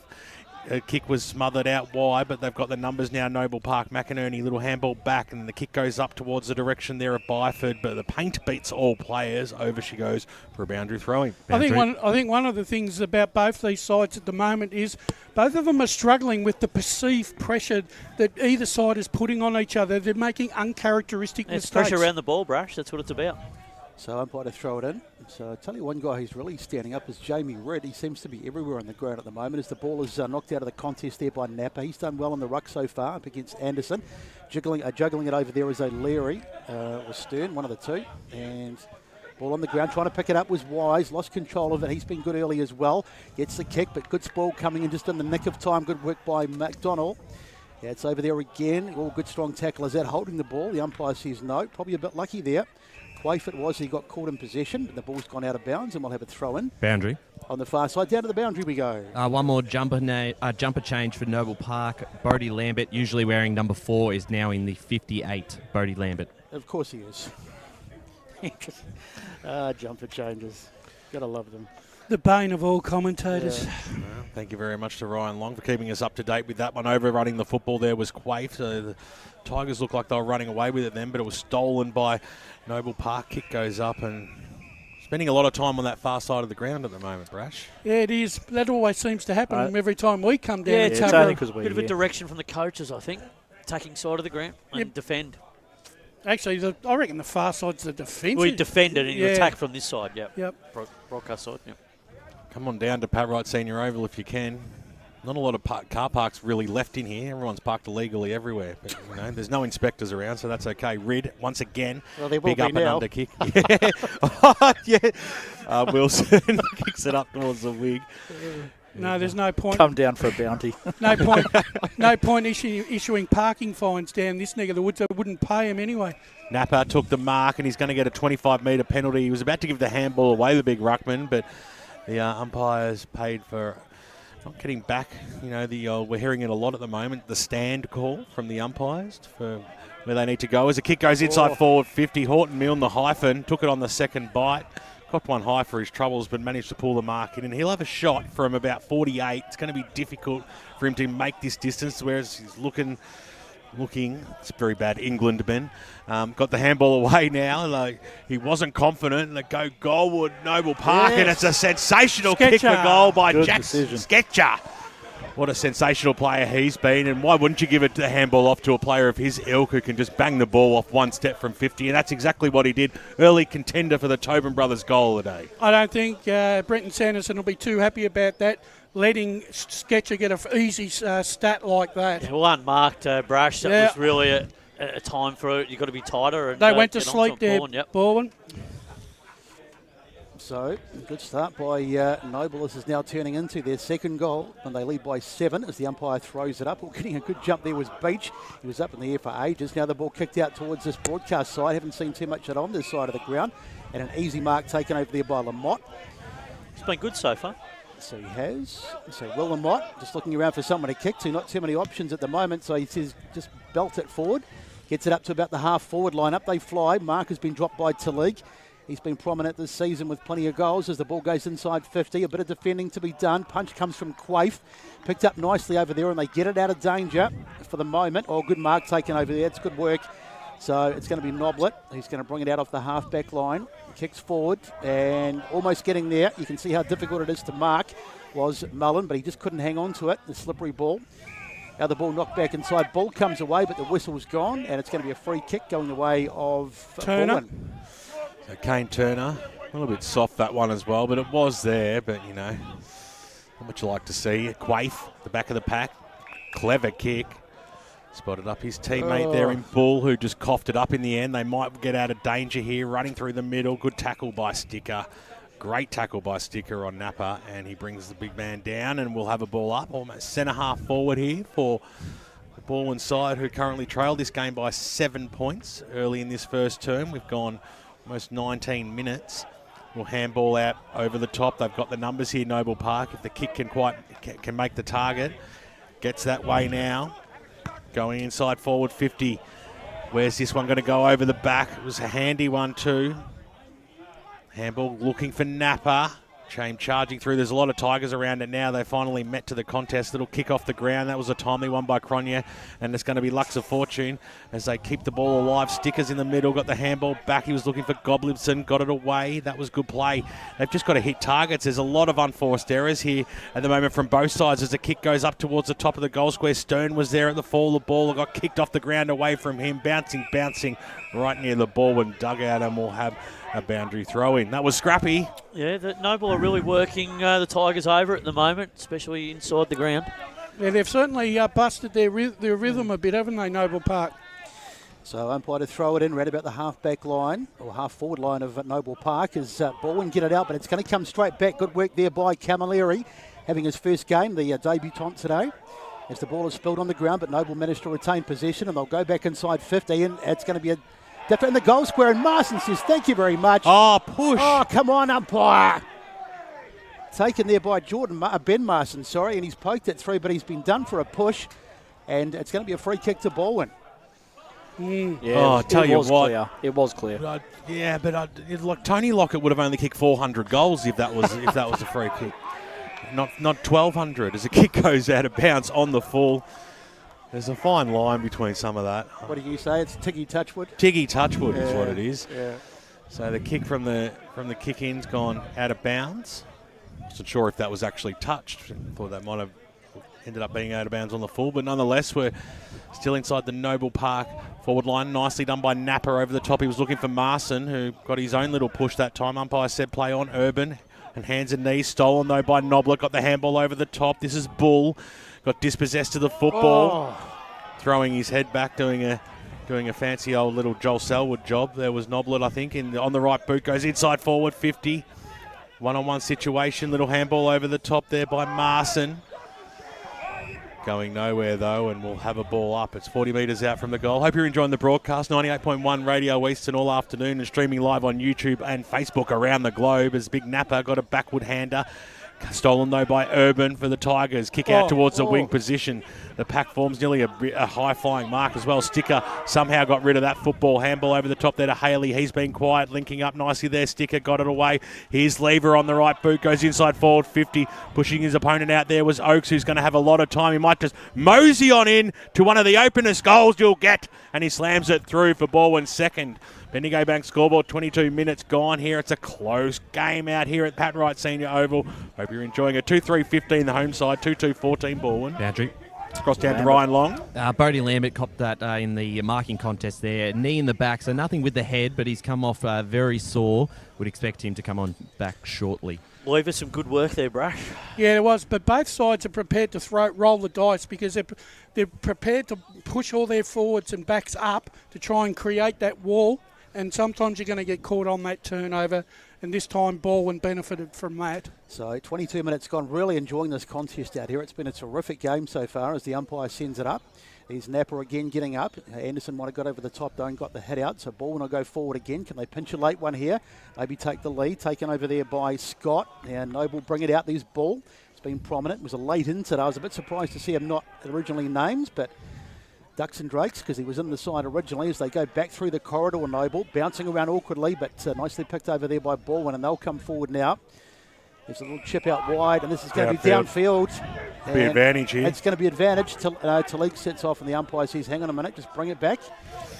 See, I reckon I might have let that go. Well, looked a little late. I know it was a little late, but it didn't really... Should have been advantage. Well, it should have been advantage, but he couldn't do it because it was a downfield free kick. It had to go from that point, but that's just silly in itself because there was a massive advantage going away at ball. So it's Wise doing a bit of pushing and shoving, and the umpire says we'll have a throw in. So we want to see the game flow, but probably by the letter of the law, it was the correct decision as the umpire throws it in. He's getting to the front spot there. It was Chevy Anderson who came over the top. Noblet tries to keep it and can't do so. Oh, nearly knocked over the catfish. Into the catfish, yeah. Prominent today. Oh, dear. Poor old Davis, his eyes just about popped out of his head there. Probably thought all these Christmases were coming at once. Going to get a shoulder charge as the umpire gets set to return. Turn the ball into play. 1 point game out here. There's Cronje getting up in the ruck. Ball on the ground. Trying to pick it up over there was Turner. Can they get it out of this very tight situation? They get it out through Urban. Tough as nails is Urban, and it's over there in the Davis Harrigan area. This is a really tight contest, and you can tell that both these sides haven't played for 2 weeks because it's really, both teams are really struggling to hit a target. So it's on the beat there of Martin. We might call it the Davis Harrigan stand, perhaps. Yeah, no, that's really hard for me to laugh with this mouth. There is a gazebo there. Ball in the middle of the ground now. Standing over it, there was Marshall in the long sleeves. He's going nowhere, wrapped up by a couple of Tigers. One of those including Kane Turner and his mate Alex Urban. Urban's comes been in. busy. Yeah, good old Keith, having a good day. What's going on there? Yeah, there's been a little bit of mischief. Bit of Argy and or Bargy. A little bit of mischief. As Marshall swings it out wide. That's an absolute shocker of a kick. Stolen by Wise. Dispossessed with the football by McDonald. Coming in now, though, Urban swings around on the right boot, scrambled it up towards the half-forward line. Needs a little bit of luck. Coming in from the side there was Marson for the Bulls. Bias says play on. Kick off the ground, goes in towards the middle, so scooped upon by Martin, who just gets underneath a barrel and goes inside forward 50 or thereabouts. Marson couldn't quite drop the mark. He had a little bit of support, though, there in Noble, who tried to paddle it back to his advantage. Stearns in there as well. On top of them, they're going nowhere. Well done there by a couple of the Balwyn backs. Cronje in one of them, and we'll have a ball up here, 50 metres out from the Noble goals. Players around this. A few players asking for a free kick. Umpire just wanted to let that one go. So good umpiring in that instant. Bull was there. He's copped one high for his troubles, but ducked into the tackle, and we'll have a ball up. So far side of Pat Wright Senior Oval. It's a 1-point ball game. 26 minutes gone. Besto. So up she goes. A big push on one of the Noble Park players. That was Napper. He's been really good today, Napper, I thought, as the ball is bouncing around, diving on it there. Was Balwyn, and it's been wrapped into the contest again, and Napper will have another chance to show his wares, as we'll have another ball up. Sketches there as well. So we've had 26 minutes gone. Can't be too long left. There's not been a truckload of goals in this first term, but nonetheless, as it scrambled forward, chance for Noble Park to get a late one. Come on, a free kick. Someone got pushed over there. I think it was Stern. Now Balwyn will bring it out though. Ball goes out wide. It's a one-on-one contest. Awkward bounce. This is going to be dangerous. Picked up over there by Haley. Finally gets his hands on the footy. Might be just about his first touch. Goes long. As they fly. Mark not taken there by Lyle. And Noble will be happy to see this one over, but it's still into the goal square, and they punch it through for a behind. That was potentially dangerous, but they see it through. And on the Bendigo Bank scoreboard with 26.5 minutes gone, I believe it is 15 apiece. Should have been bread and butter for Lyle to take that mark there. He's a bigger man in the contest, and really did have the set. He did, absolutely. So scores are level here, 15 apiece as it goes over the back. Goblinson was underneath it, quickly trapped there by Sternham. Will have a ball up. Travelled all the way out to the wing position. Feels like both teams are just ready for quarter time, doesn't it? They're not really over intense you're to right. score. Well, Napper went up. Cronje copped one in the eye in the contest, so he just walked himself out of that situation. Fair enough too. Hope he's okay. Little handball out there by Rid, who's been a bit quieter in the last 5 minutes or so, but had a blistering first term as it all comes to an end out here, and it's where we started only 30 minutes ago with scores level. And it's 2-3-15 apiece at quarter time out here. Single goal kickers across the board. Jackson Sketcher and Jake Mullen have a goal for Noble Park, while Bowen Smith and Nathan Oakes are the goal scorers for the Balwyn Tigers. 1 quarter down, 3 to go. It's the King's birthday weekend Eastland match of the round out at Pat Wright Senior Oval, known as the Bull Ring. Stay tuned, because we'll come back and talk about what happened in that first term and just what might happen in the second right after this. As Sarah opened her best friend Jackie's wedding invitation, she was overcome with a wave of emotion. While her 2 young boys wrestled on the floor, tears of happiness rolled down Sarah's cheeks as she saw the words she'd been longing to see. Please note, this wedding will be a child-free event. Well, Sarah, looks like we're off to Eastland for a new frock and some heels. And let's book in that babysitter. For all of life's little moments, there's Eastland. Eastland. Live real. Sprained your ankle, bursting through the banner? Broke a finger, high-fiving the ruckman? Or did you run into the goal post again? For bumps, breaks or bleeds, be seen sooner, close to home at Knox Private 24/7 Emergency Department. The preferred provider of emergency care to the Eastern Football Netball League, you'll generally experience shorter wait times. You don't need private health, but there is an out-of-pocket fee. Be seen sooner, close to home at Knox Private 24/7 Emergency Department, 262 Mountain Highway, Wanturna. Do you feel good about your bank? Because there is a bank you can feel good about. They share their profits to fund big community projects, small community clubs, and vital emergency services. They've given $250 million to help Australian communities thrive. They have all the products and tech you expect from a big bank, with service you don't. It's Bendigo Bank. Feel good about who you bank with. Try Bendigo. Search bendigobank.com.au or search Bendigo Bank near me. Tobin Brothers Funerals wear their heart on their sleeve. Their clear and easy-to-use website and Memory Maker app make it easy for families to make an informed decision. Here's James McLeod, Managing Director of Tobin Brothers Funerals. We pride ourselves on being the most transparent funeral company. All pricing on goods and services are available on our website. It's all there for you to see and make very informed decisions when planning a loved one's funeral. Visit tobinbrothers.com.au. Tobin Brothers Funerals, celebrating lives. At Yarra Valley Water, we know reducing your shower time, or show time, to 4 minutes can save you an average of $200 a year on water and energy bills. Shower shorter. Save water. Authorised by the Victorian Government, 1 Treasury Place, Melbourne. Sprained your ankle bursting through the banner? For bumps, breaks or bleeds, be seen sooner, close to home, at Knox Private 24/7 Emergency Department. You'll generally experience shorter wait times. Knox Private 24/7 Emergency, 262 Mountain Highway, Wanturna. You are listening to Radio Eastern FM 98.1. With live and exclusive coverage of the EFNL football season, bringing you the match of the day with score updates from all divisions. And now we cross to our commentary team for the Radio Eastern 98.1 Match of the Day coverage. Eastland match of the round out at Pat Wright Senior Oval in Noble Park, the Bullring. Big crowd out here today, and rightfully so too. It's a standalone match in the Eastern Football Netball League, and it's a traditional game we have as well, and generally it's a good game too. Wayne Brasher, and today that was a bit of an arm wrestle that first term, wasn't it? It certainly was, and I think both sides probably suffering a little bit of ring rust, I suppose, for want of a better word. They're coming off a 2-week break. Both sides were error-riddled, and really neither side really took full advantage of the opposition's mistakes. It just came down to some individual pieces of play in this first quarter. At this particular stage, no side looks like that they've got any clear advantage, BWS. So it'll be interesting to see what the second quarter throws up. I was really impressed with the early work of Josh Wise, and I thought Jamie Ridd was quite lively for Balwyn. Yes. Kyle Martin's getting a fair bit of the football as well. He's turned it over a few times. Jackson Sketcher, good goal. He's making his presence felt as well. Yeah, look, you expect all these big players, they'll start coming to their own as the game keeps rolling on.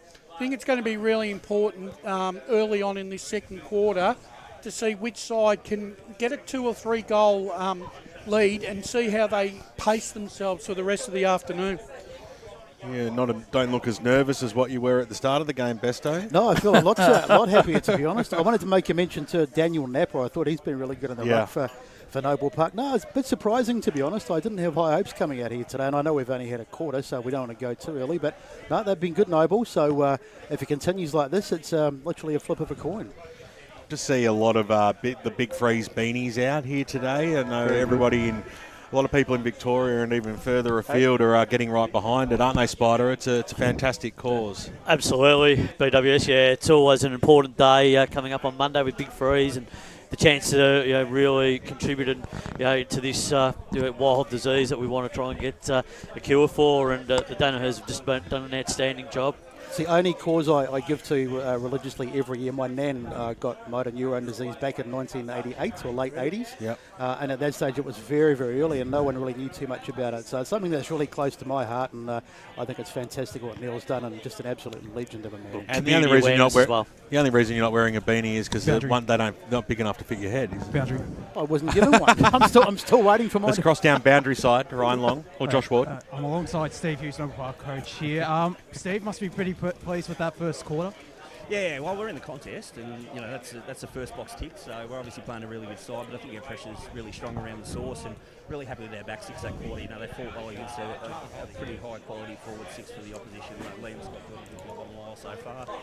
Nathan Noblett and locking that interview back into that defensive.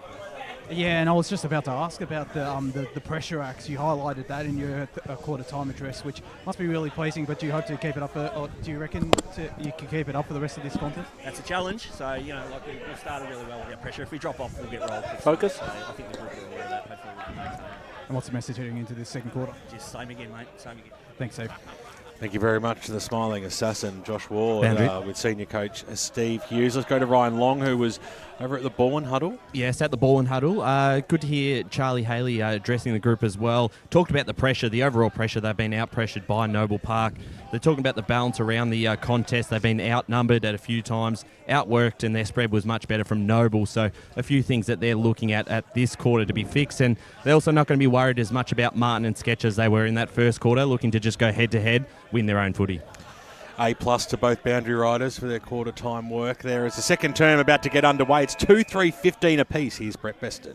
So the umpire to throw it up. It's going to be Beach against Anderson in the ruck. Anderson's done pretty well in the first term. Bouncing around over there. He goes in and gets the footy back, Anderson. But it spills out. Noble can come forward with an early inside 50. Kick, it's not going to quite. And Marston's taken the mark. Beautifully done. Just got his body in the right position there, Marston. Now he drills it into the hot spot, but it's been cut off over there. Poor kick, and Josh Walker says, "Thank you very much. I will have that, and I'll bring it out." Just didn't lift his vision then. It's disappointing entry there after such a good mark. So Josh Walker trots off this time as he kicks out towards the wing position. Oh, what a strength, brute strength there by Lamott to pull it in with the left juke.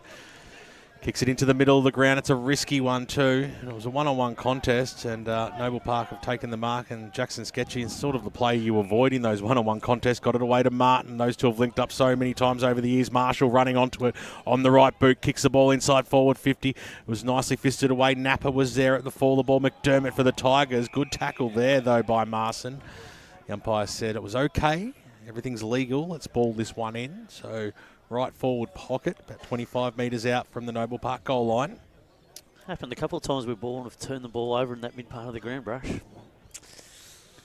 They certainly have. They don't want to score here, Noble Park, from this forward 50. Great recovery, Brash. Martin on the right boot, slams it on and kicks a goal. Brett Beston gets up and about as well, and that's an early contender for the Tobin brothers' goal of the day from a stoppage. He just knows where to be. He's a smart footballer and knew where the big sticks were.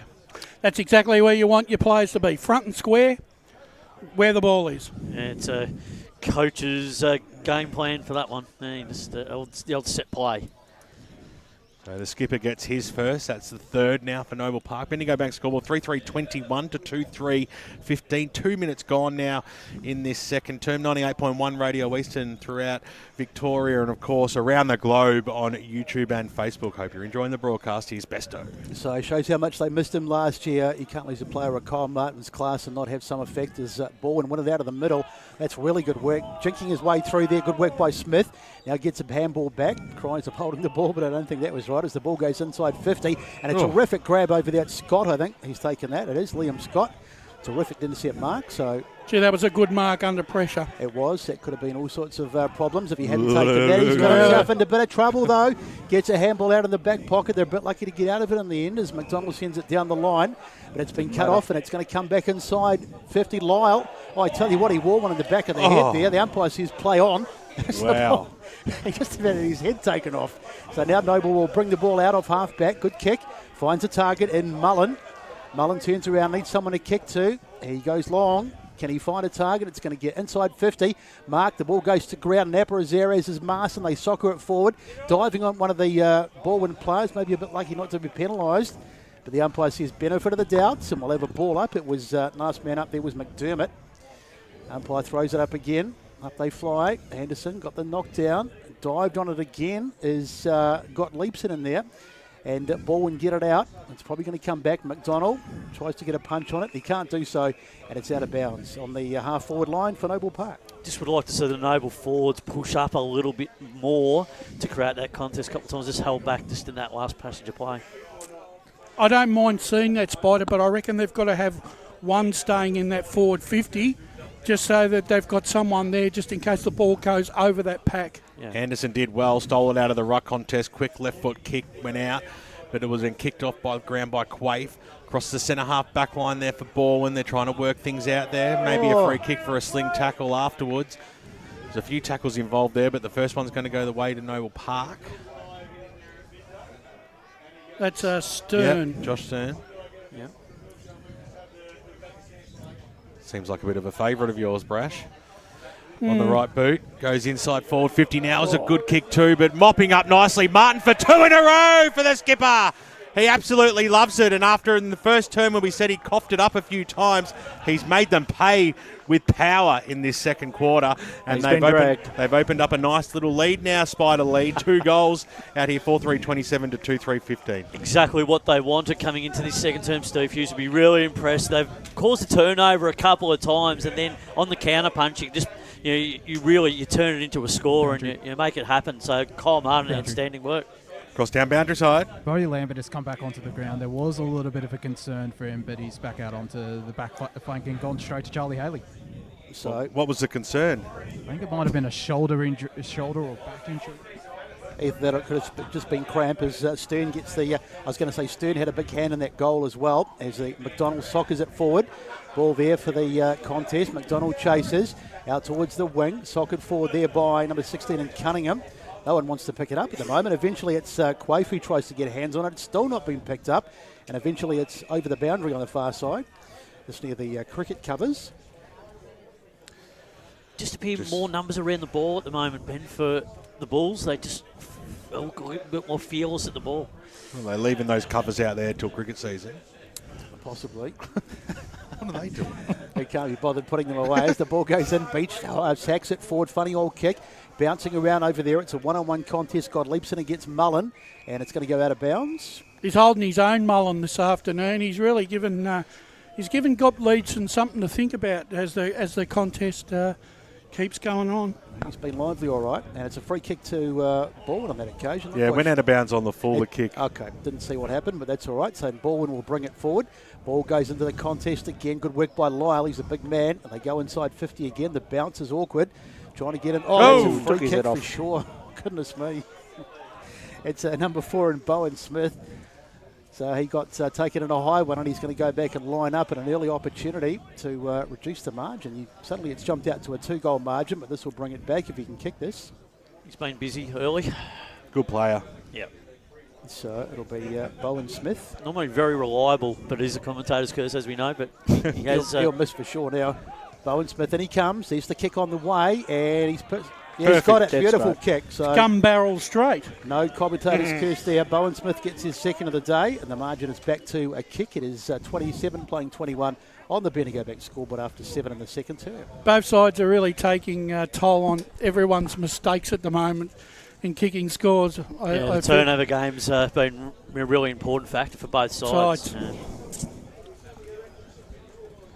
Boundary.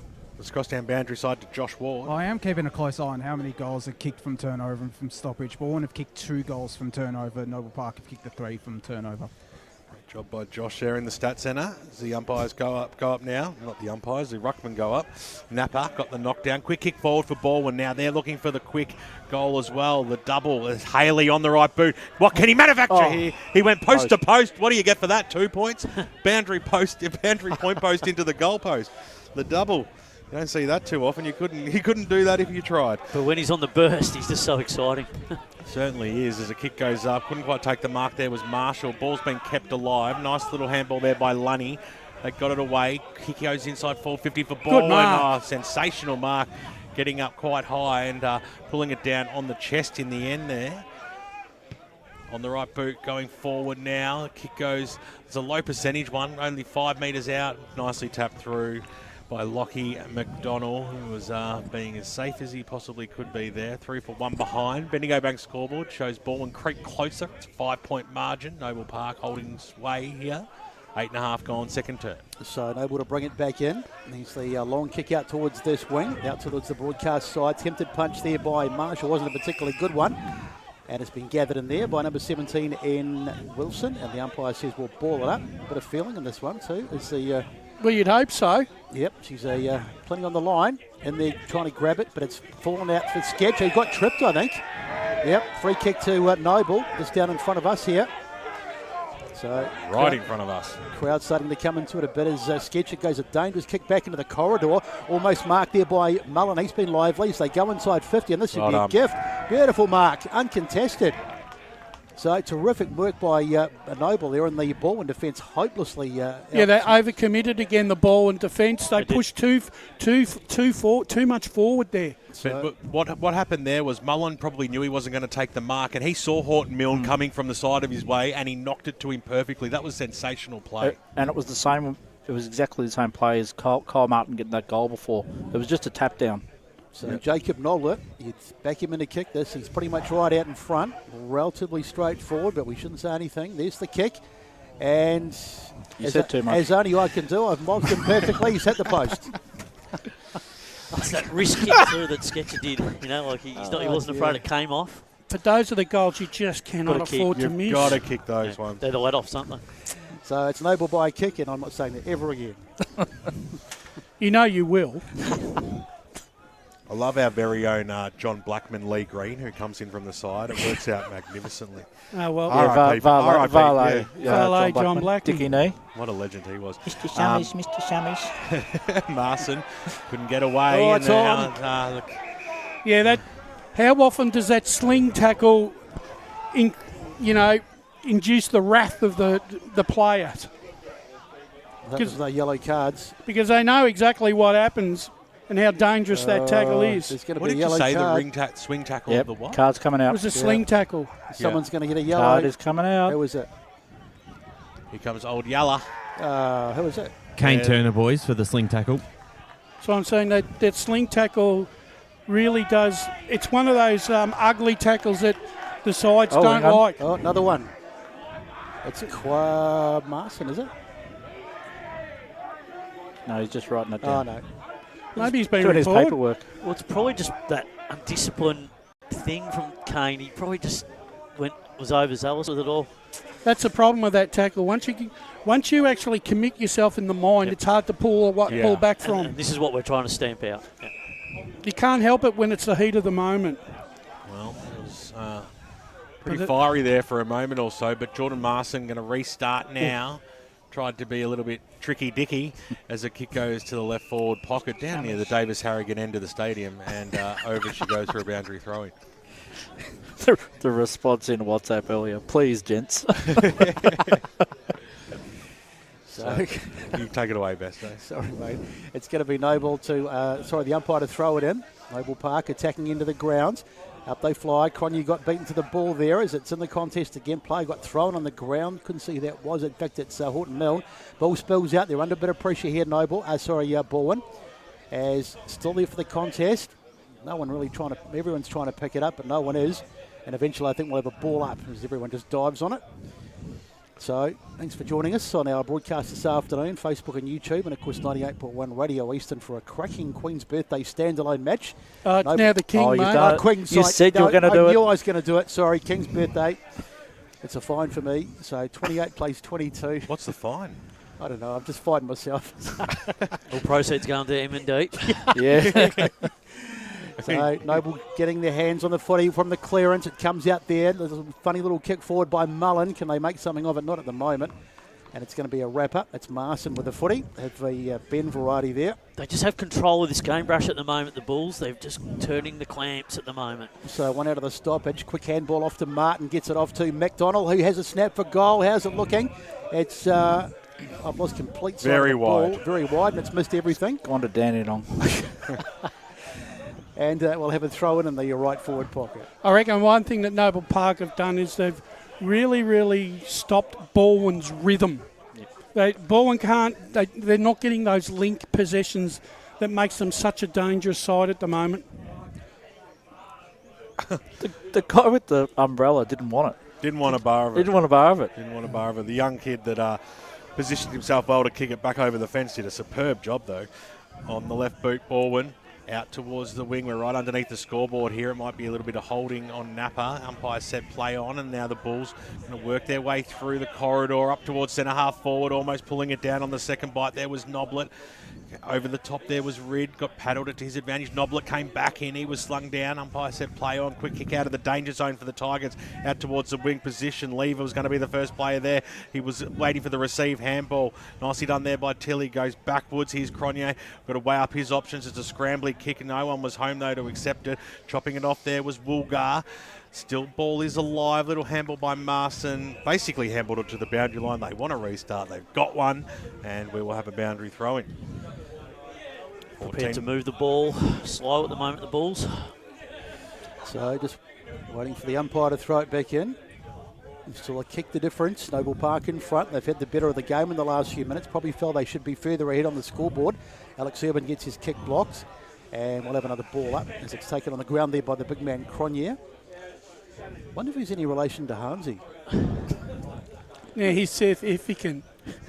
Well, he could be. He might be of South African descent. We don't know. We'll have to ask him after the game. I would think so. I would say he is. Yeah, so the name but he could be like a distant cousin or something. No, It's a fair question, Brash. It is, but he could also be Dutch as well.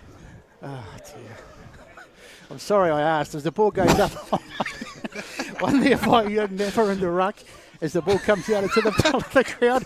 Welcome to Genealogy Unwrapped as the ball goes. A genealogy? Genealogy. Yeah, the one that talks about, whatever. So it's in the hands now of Noble as they bring it forward again. Kick goes over the top. Almost marked there O'Leary. It's inside 50. Horton Milne got there and got a huge body clash as the ball spills out and Balwyn will survive here. And they'll bring it out off half back and a nice little kick into the hands of Sticker. So, very stop-start for Balwyn. This is not the way they want to play the game. No, but they're not being allowed to, Brush. This is terrific defensive pressure. Sticker to Lever, goes out. Lever, the kick was going in the Lever direction. He was screaming for it for about a minute. They eventually went to him and it was chopped off by Sketcher. He wastes no time, thumps the ball inside forward 50. He was looking for Marson at the fall of the ball. Nicely done there by Marson of the Jordan variety. Whistle being paid here. Yeah, it's a throw. He's called it Marson, a throw on Marson. Throw on Marson. Marson to Marson. Yeah. Ball to throw. So it's a bit like heart to heart. Ashes to ashes. He's going to keep going to He's going to keep going. Kick goes out wide. Well, getting pulled underneath it there was Bowen Smith. The umpire said play on. Nicely picked up there, though, by Marson. Got it away.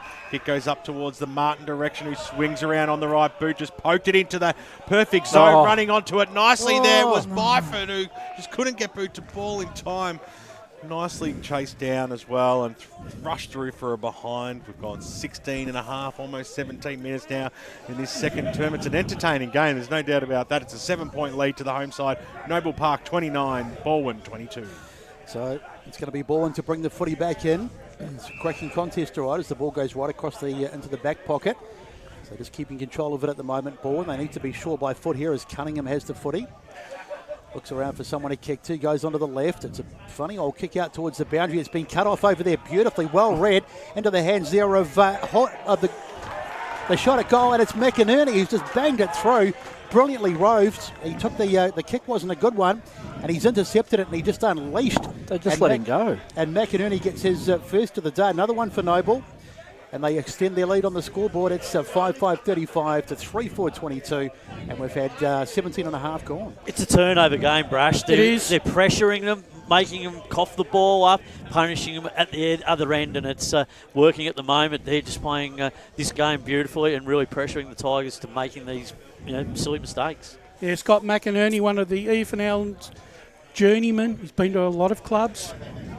Certainly finished that one off nicely. Another contender for the Tobin Brothers goal of the day. It's a kick from the centre of clearance for Balwyn. Goes up to centre half forward, taking it on the second bite. That time was Tillig. He's just weighing up his options. They need the response here, but he slammed it straight down the throat of Lambert. So it's a bomb kick, isn't it, BWS? Yeah. It's just a dumb kick. You just can't do it. Didn't need to either, to be honest. He had time to probably weigh up a few options because there were some in there. McDonald goes out towards the wing position, getting underneath the Ben Marson, who's having a good game. Switches the play into the middle now. They've got runners. Marson to Jordan. Marson. Yep.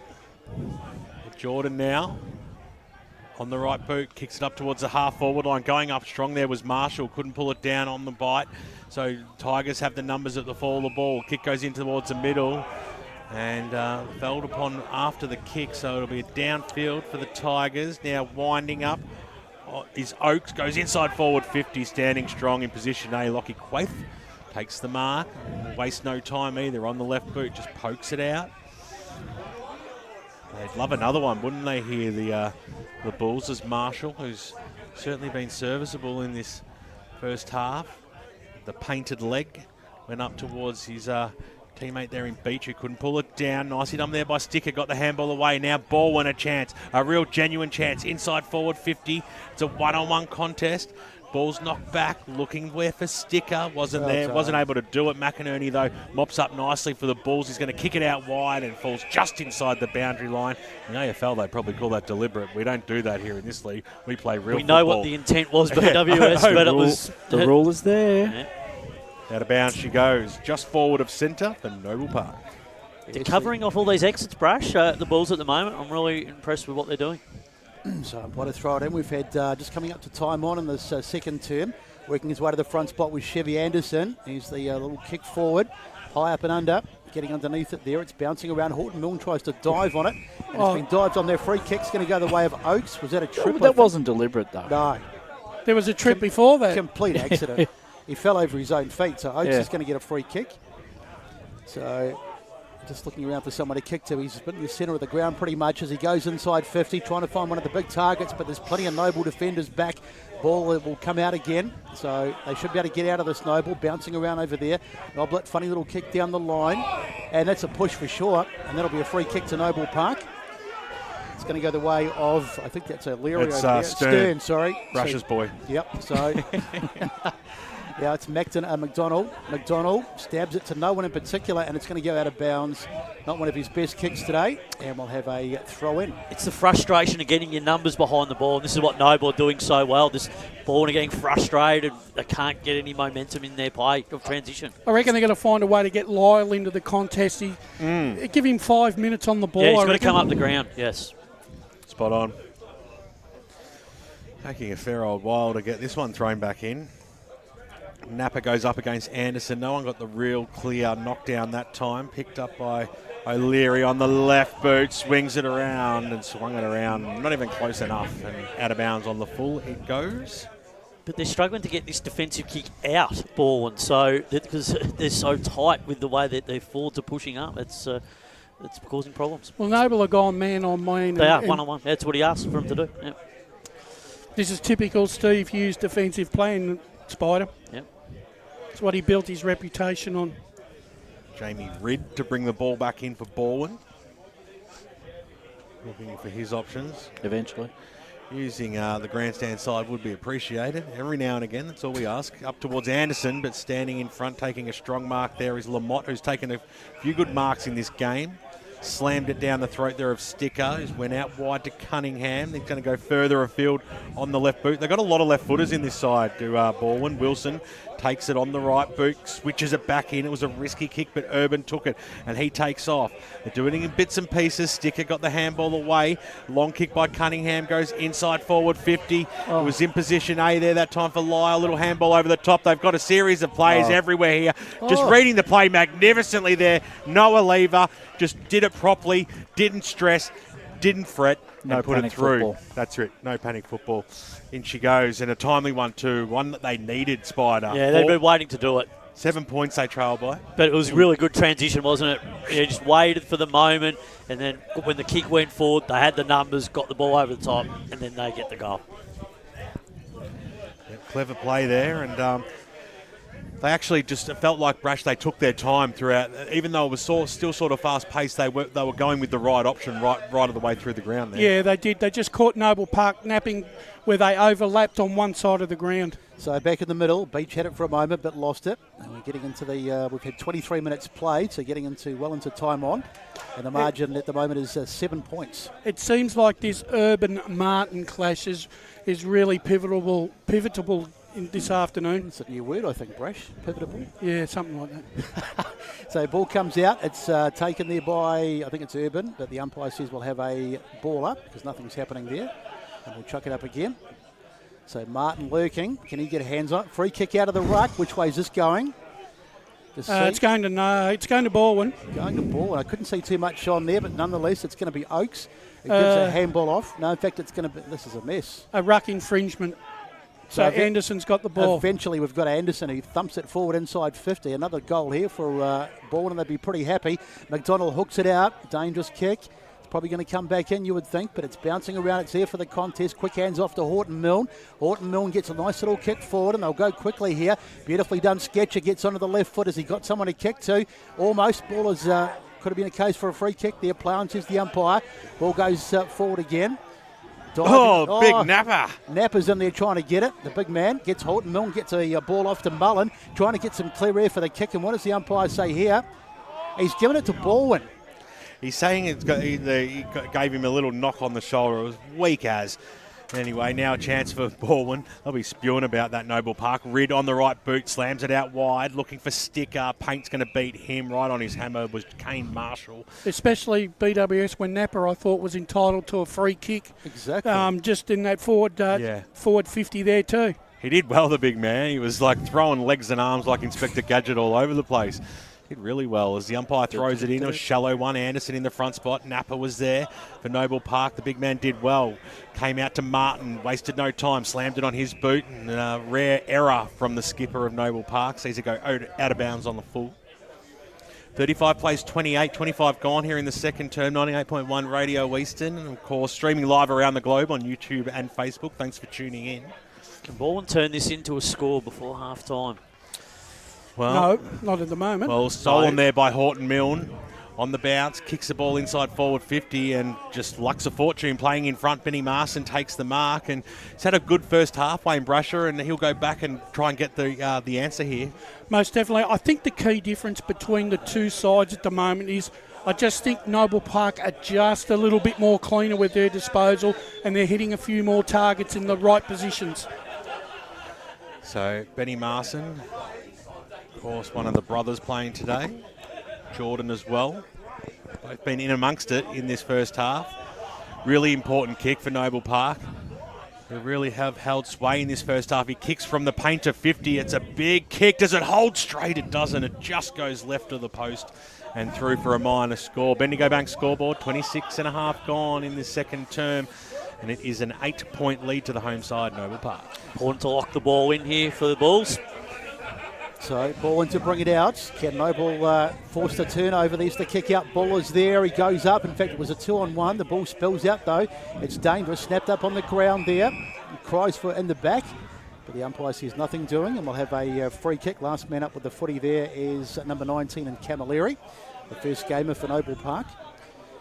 Umpire to throw it up again. Up they fly. One there nicely by Noblet as the ball comes out, and that's Balwyn trying to get off half back. Good work by Camilleri though. Put a bit of perceived pressure on. The ball comes out, it's inside. Quick hands off to Quaife. Almost a high tackle. In fact, it is a high tackle.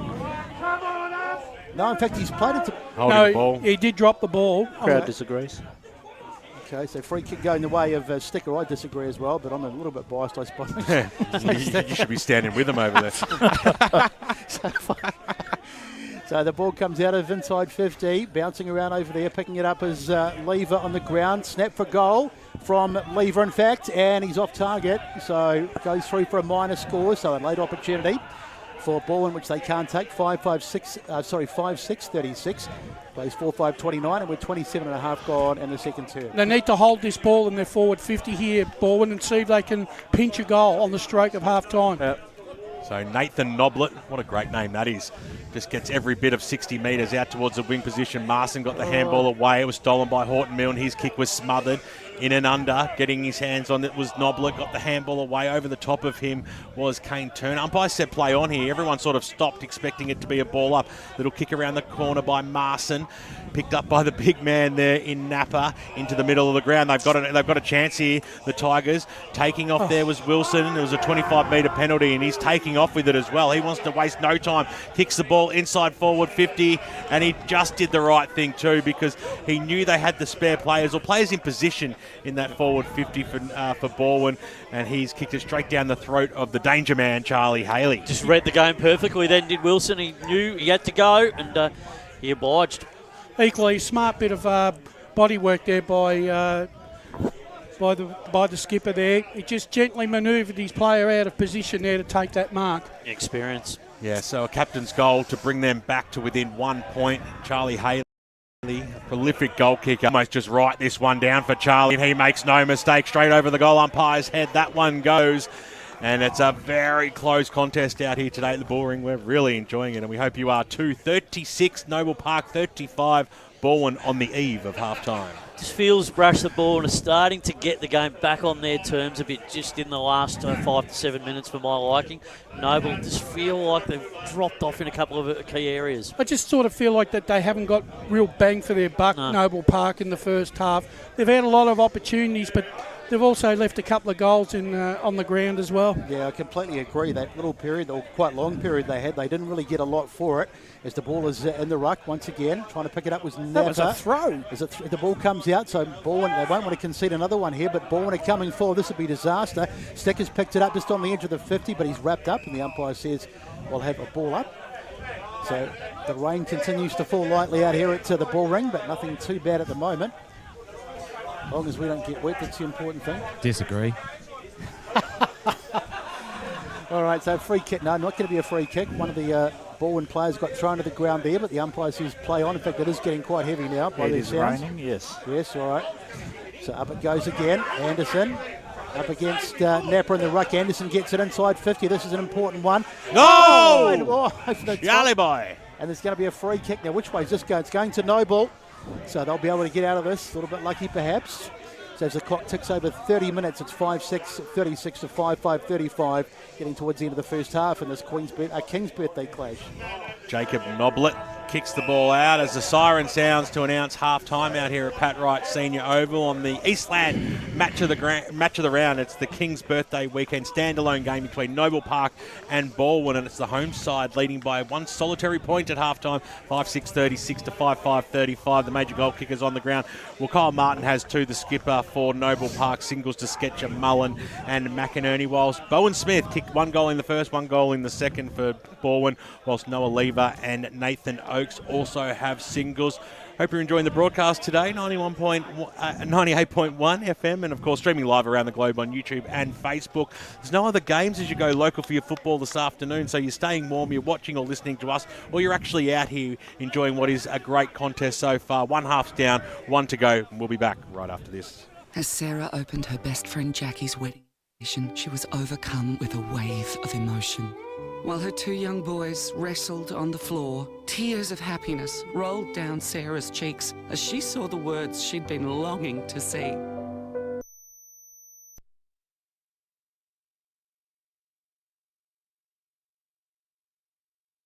What we'll do is record on the PC, so if you want to record.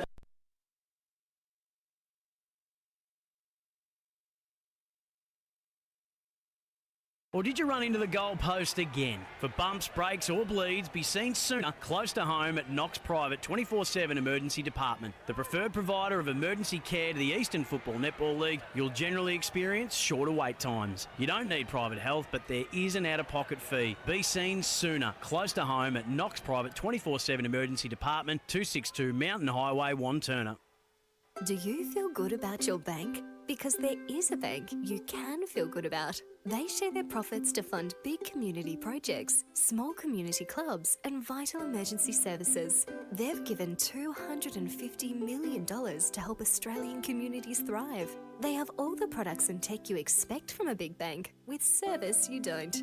It's Bendigo Bank. Feel good about who you bank with. Try Bendigo.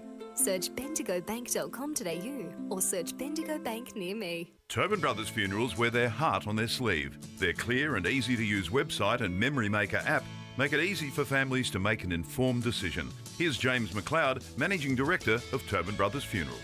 We pride ourselves on being the most transparent funeral company. All pricing on goods and services are available on our website. It's all there for you to see and make very informed decisions when planning a loved one's funeral. Visit tobinbrothers.com.au. Tobin Brothers Funerals, celebrating lives. Do you want to study at the #1 sports science school worldwide? Study sport at Deakin and benefit from the most advanced sports facilities available, from running tracks to biomechanics labs, and decked out gyms to a climate chamber. Deakin have what you need to graduate ahead of the pack. Discover endless opportunities in sports science by visiting deakin.edu.au/sport. Deakin, proud sponsors of the EFNL.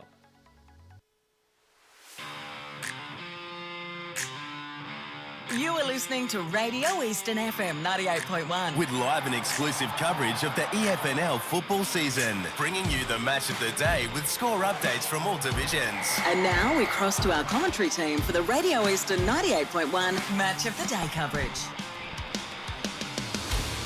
Eastland Match of the Day out here at the Pat Wright Senior Oval.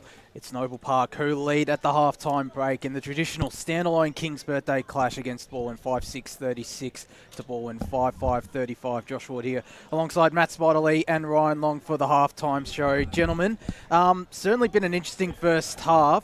We were just talking off air though that Noble Park will feel a little bit underdone just given they had more of the dominance in that first half, Spider. Yeah, you just feel that towards the end of that quarter, they could have easily been another 2 goals up. They just had so much of the ball, particularly in their 50. I mean, the ball was virtually locked in their forward line for a majority part of the quarter, and Balwyn were really struggling to get the ball out. There was turnovers, which ultimately cost them goals on the scoreboard, but also could have cost them a couple more additionally as well. Just from some turnovers, some silly mistakes from the Balwyn defence, which has been really uncharacteristic from them for the best part of the season so far. But they just haven't been able to get any flow in their game. But that's to credit, Ryan, of the way that Noble Park have played. They've really locked on. They put the clamps on this ball in midfield that we know is so damaging in transition. It looked like early in the game, if they got hold of them, they would have been able to put some more scoreboard pressure on the Tigers. But to Noble Park's credit,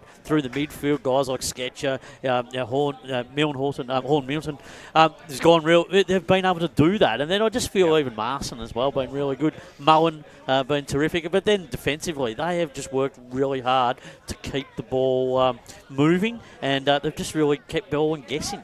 Oh, 100%. And I think obviously Martin had the 2 goals in that second quarter, but Sketcher was the player for me who really impressed. Every time he gets the ball, he uses it so well. He gets other teammates involved. Very impressive. Particularly that kick when he kicked and took that risky kick, but he made sure that he hit his target and ended up in the score. He's the one person you can trust to make that choice. Mullen's the other one you mentioned, I think has had a very impressive first half. But listening into that huddle at quarter time down at Balwyn, Charlie Haley was very vocal with the forwards and their lack of pressure in that first quarter. We sort of started to see that lift in that late part of the second quarter. The intensity was much better, provided a few more opportunities, and their spread was a little bit better in the later stages of that second quarter. You saw them get on top, Josh.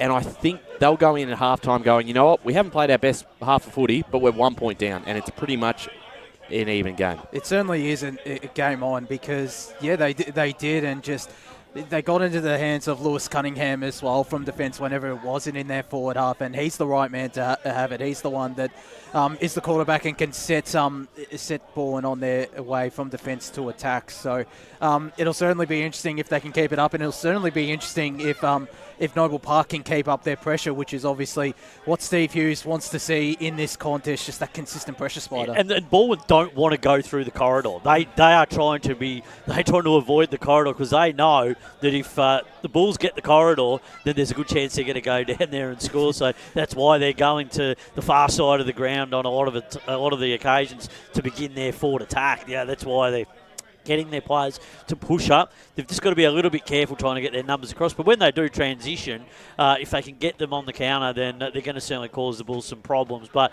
in saying that too, that's why the Bulls have put the clamps on in that second term. And that for a while there, they just looked like they weren't going to be able to kick any goals. But to their credit, the Bulls, they're in front at the moment. Can they keep it up? It's going to be a massive test for it. Just got to keep that work rate around the ball. Yeah. They're very busy around the ball, Ryan, I think. Just the way, it's like a beast to a honeypot in a sense of just not letting anything get out.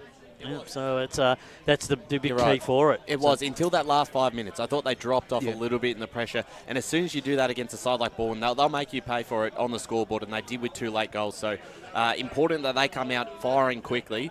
If Balwyn get on top early in the third quarter, that could be That could be very much if they get floodgates could open. So got to start well. It definitely can, because they are the number one attacking side for a reason, Balwyn, just that spread of goal kickers, and it'll be interesting to see if they can keep it up in the second half. Yeah, and Oaks hasn't had a massive influence on the game, so they're doing things well from that perspective. So that's something. If he can work his way into the game and get his hands on the ball, they'll go a long way to winning the game. And Josh Lyle's the other one that Brash mentioned in that second quarter, has had really no impact whatsoever up forward. Potentially they move him up the ground, get him involved, get a few touches early Just in this for 5 third quarter. minutes. Yeah, that's right. And then once they get back on control, you can sort of play him a bit more deeper. And maybe Charlie Haley even. He had some moments during that first half, but he hasn't had the impact of that Charlie Haley can have in a contest. He's just been a little bit quiet and doing a good job on him is Bodie Lambert and Nathan Loblet in that first quarter. So, and Bowen Smith's having some impact. Yeah. He's kicked some goals and he's been busy around the ball. Probably, I think, at the moment, probably their best player, one of their best players. Yeah, he's going to need to step out with Kane Turner. I'm not too sure how much longer it'll be in the on the interchange bench for him. Won't be much longer. Yeah, I think that was about the 15-minute mark of the second term. But he'll need to really step up, as will someone like Alex Urban, who hasn't really had too many touches. Chevy Anderson has had a bit of an impact in ruck as well. But I still think we're in for an interesting second half. It's just going to be interesting to see if Balwyn can run over the top. They have piled on big scores in second and third quarters in the season so far, so it'll certainly be interesting if they're able to do that. But one other point that was discussed throughout the broadcast was just this game is a real turnover game, and I think it's 4 goals to Noble Park to Balwyn's 4 goals themselves. So it'll certainly be interesting if that continues throughout. Sustaining the pressure, that's the key to this opening part of the third term, and if they can do that. The Bulls, they give themselves a massive chance to win this game. But as we just alluded to, if Balwyn can get their hands on the ball early and get some key possession and get the ball into that 50 and put ultra pressure on the Bulls' defence, then they certainly can put some scoreboard pressure on the other way. Are we still leaning towards Balwyn to get the job done here? Yeah, for me, I think Balwyn, we saw the signs of it at the end of that second term. Yeah. I think they'll get in control of the game in this third term. I don't think they're going to win by too much, but I think there's going to be a 10-minute patch where they're going to hit the scoreboard hard and probably be the difference during the game. Yeah, it just feels for me they're about to burst the game open in this third term. Not sure the Bulls can sit with them for the majority of the second half. But let's hope it's a ripping contest like it has been, and there's lots of pressure around the ball continued in the second half. Certainly hope so, but I'm still sticking with Balwyn, but I do have hope that Noble Park can keep up the pressure. We're going to go to an ad break here, and when we return, the call team will return for the second half of action out here at the ball ring between Noble Park and Balwyn in the King's birthday game. Today at Eastland, Lucy's trying on jeans for a momentous occasion. Coffee with the ex. She needs jeans she can move in, because she's definitely moved on. Jeans that get a second look, but don't give any second chances. Jeans that say, why yes, I have spent the last 8 months in a post-breakup juice cleansing, kickboxing, personal training frenzy. And it looks as though she's just found the perfect pair. Bravo, Lucy. For all of life's little moments, there's Eastland. Eastland. Live real. Sprained your ankle bursting through the banner? For bumps, breaks or bleeds, be seen sooner, close to home at Knox Private 24/7 Emergency Department. You'll generally experience shorter wait times. Knox Private 24/7 Emergency, 262 Mountain Highway, Wanturna. Do you feel good about your bank? Because there is a bank you can feel good about. They share their profits to fund big community projects, small community clubs, and vital emergency services. They've given $250 million to help Australian communities thrive. They have all the products and tech you expect from a big bank, with service you don't. It's Bendigo Bank. Feel good about who you bank with. Try Bendigo. Search bendigobank.com.au or search Bendigo Bank near me. Tobin Brothers Funerals wear their heart on their sleeve. Their clear and easy-to-use website and Memory Maker app make it easy for families to make an informed decision. Here's James McLeod, Managing Director of Tobin Brothers Funerals. There's no mystery about our pricing. It is clearly displayed on our website and our app. We have staff standing by 24 hours a day, every day of the year to assist you in your absolute time of need. Visit tobinbrothers.com.au. Tobin Brothers Funerals, celebrating lives. There are only 3 things that should be flushed down your toilet: pee, poo, and paper. Some wet wipes and antibacterial wipes say that you can flush them, but you can't. They clog up the toilet and pipes, causing expensive blockages. Save yourself a truckload of trouble. Put your wet wipes in the bin. To learn more, head to the Yarra Valley Water website, yvw.com.au/wet-wipes. Hi, Dylan Dow from the Baroni Football Netball Club here. When I need to grab a quick coffee or a bite to eat, I'm popping into Eastland. Eastland's more than a shopping centre. They support a range of community organisations and have been a major partner of the EFNL since 2018. Cheers, Eastland.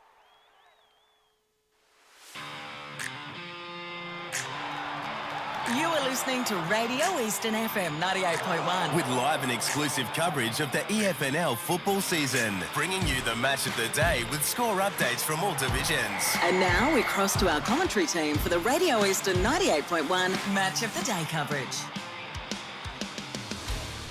Welcome back out here to Pat Wright Senior Oval, and what a contest we are seeing today. It's what we wanted, the King's Birthday standalone game between Noble Park and Balwyn, and it's 1 point lead.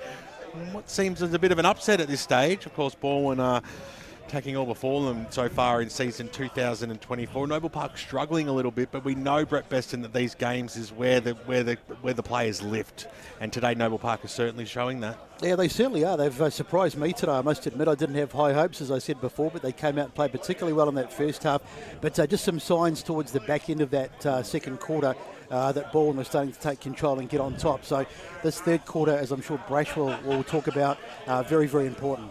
Yeah, it is. I think the opening 10 minutes, I think, is going to be really important, because I think if Balwyn kick those opening 2-3 goals, it's going to be put the pressure right back on Noble Park to try and find avenues back to goal again, Spider. Yeah, absolutely. We just spoke about it with other boys about the importance of this first 10 minutes. If Noble can once again put those clamps back on and just deny the Tigers the ball and that offensive run and getting that carry and transition, etc., it's going to make it hard. But if Balwyn can get their hands on that ball first, get some clearances, get it into their 50 pretty quickly, it's going to be hard for them to stop. I think it also is going to be important is which side really wants to take ownership of the midfield in the second half and control that goal-to-goal line, because I think both sides have used it as well as they've been allowed to. Neither side has dominated, but whoever does take control in this second half early, I think will control the destiny of this match this afternoon. Well, the siren sounds to announce the second half, and here's Brett Beston to take us away. So nothing in this one, just a 1 point game as we move into the second half. Anderson got the tap, and it's almost one there, juggling with it. I think that's, in fact, it's number 5 in Lever. Ball spills away, that Lever tries to get it again. Socket forward there were attempted to by Turner. And it's going to be under a bit of pressure here, Noble. I'll do well to get out of this, and they've turned it over. The snap from Lamott is not a good one. Going back there, trying to pick it up is Lambert towards the boundary, and eventually it's across the boundary. So a little bit panicky there, Noble Park, but they managed to get it out and at least force a stoppage. This is important for Balwyn to keep the ball moving here. So where's the big Matt Anderson? He's had a pretty good day in the ruck as the umpire gets set to throw it in. There it goes. Plenty of height on the throw. That time it was the big man Lyle going into the ruck. Noble Park, they've taken it. Oh, that's a throw, a sling tackle surely. And that'll be a free kick. No, in fact, it's going to... Holding the ball. Holding the ball. Well, could have sworn that was a dangerous tackle, but he's given it the way of Balwyn, so the tackler gets rewarded. And this will be an early opportunity for Balwyn to take the lead, and it's going to be Noah Lever, who's kicked one so far today. Looked high, just a bit high, but obviously the umpire was in better position there. But, look, this is exactly what Balwyn wanted early in this third quarter, a shot on goal. So Noah Lever, let's see how he's kicking is from this side of the ground. There's the kick on its way. I reckon in fact, he's missed. It looked pretty good off the boot, but it strays away, and we now have a tied-up ball game. It's all tied up at 5-6-36 apiece on the Bendigo Bank scoreboard, and we're in the early stages of this third term. So Nathan Noblet wastes no time. He's got a beautiful, gets a lot of meterage on his kicks, doesn't he? But this time he's turned it over. Jamie Goldobson takes the mark. Been relatively quiet, Jamie, in this game so far. Class player, goes deep inside forward 50. Pack forms Haley at the fall.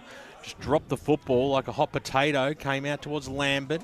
Now it'll be a chance for Noble Park to get it out of that danger zone, but going nowhere because a big fly and a good mark taken by Chevy Anderson. So Anderson now for the Tigers.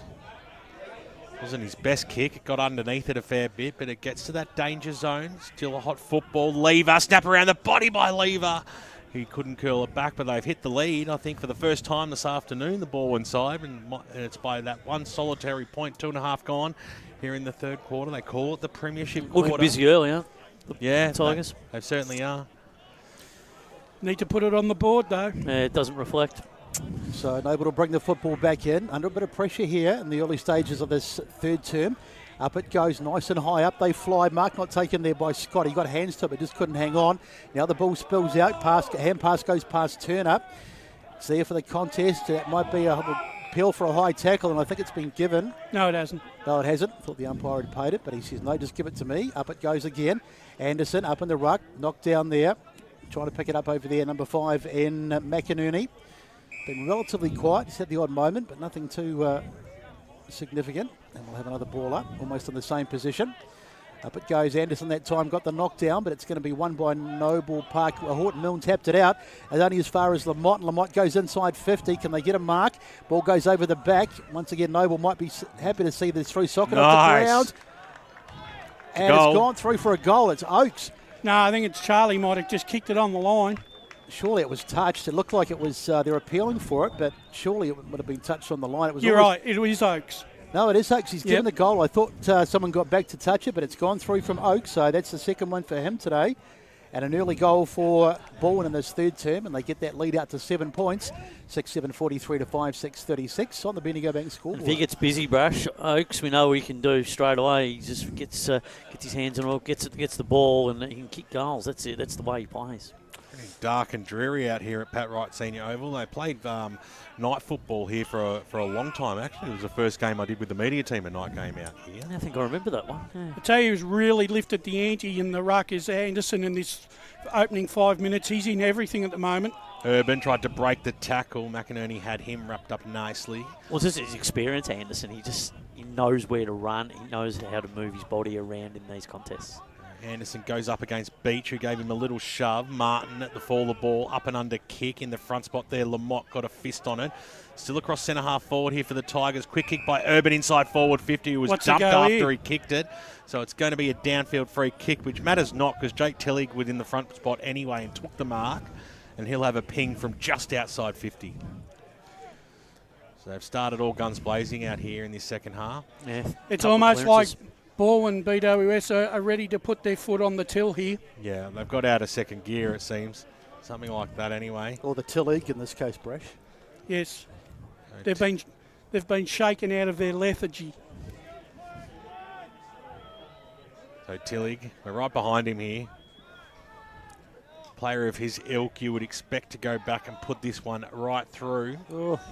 And as always, just put it into the top of the goal square. So give him a wrap and they let you down. Has slung out of it in. Got the handball. McDonald. They're under a lot of pressure. Stolen here by McInerney, who just took off to the races here. He had a lot of pace about him.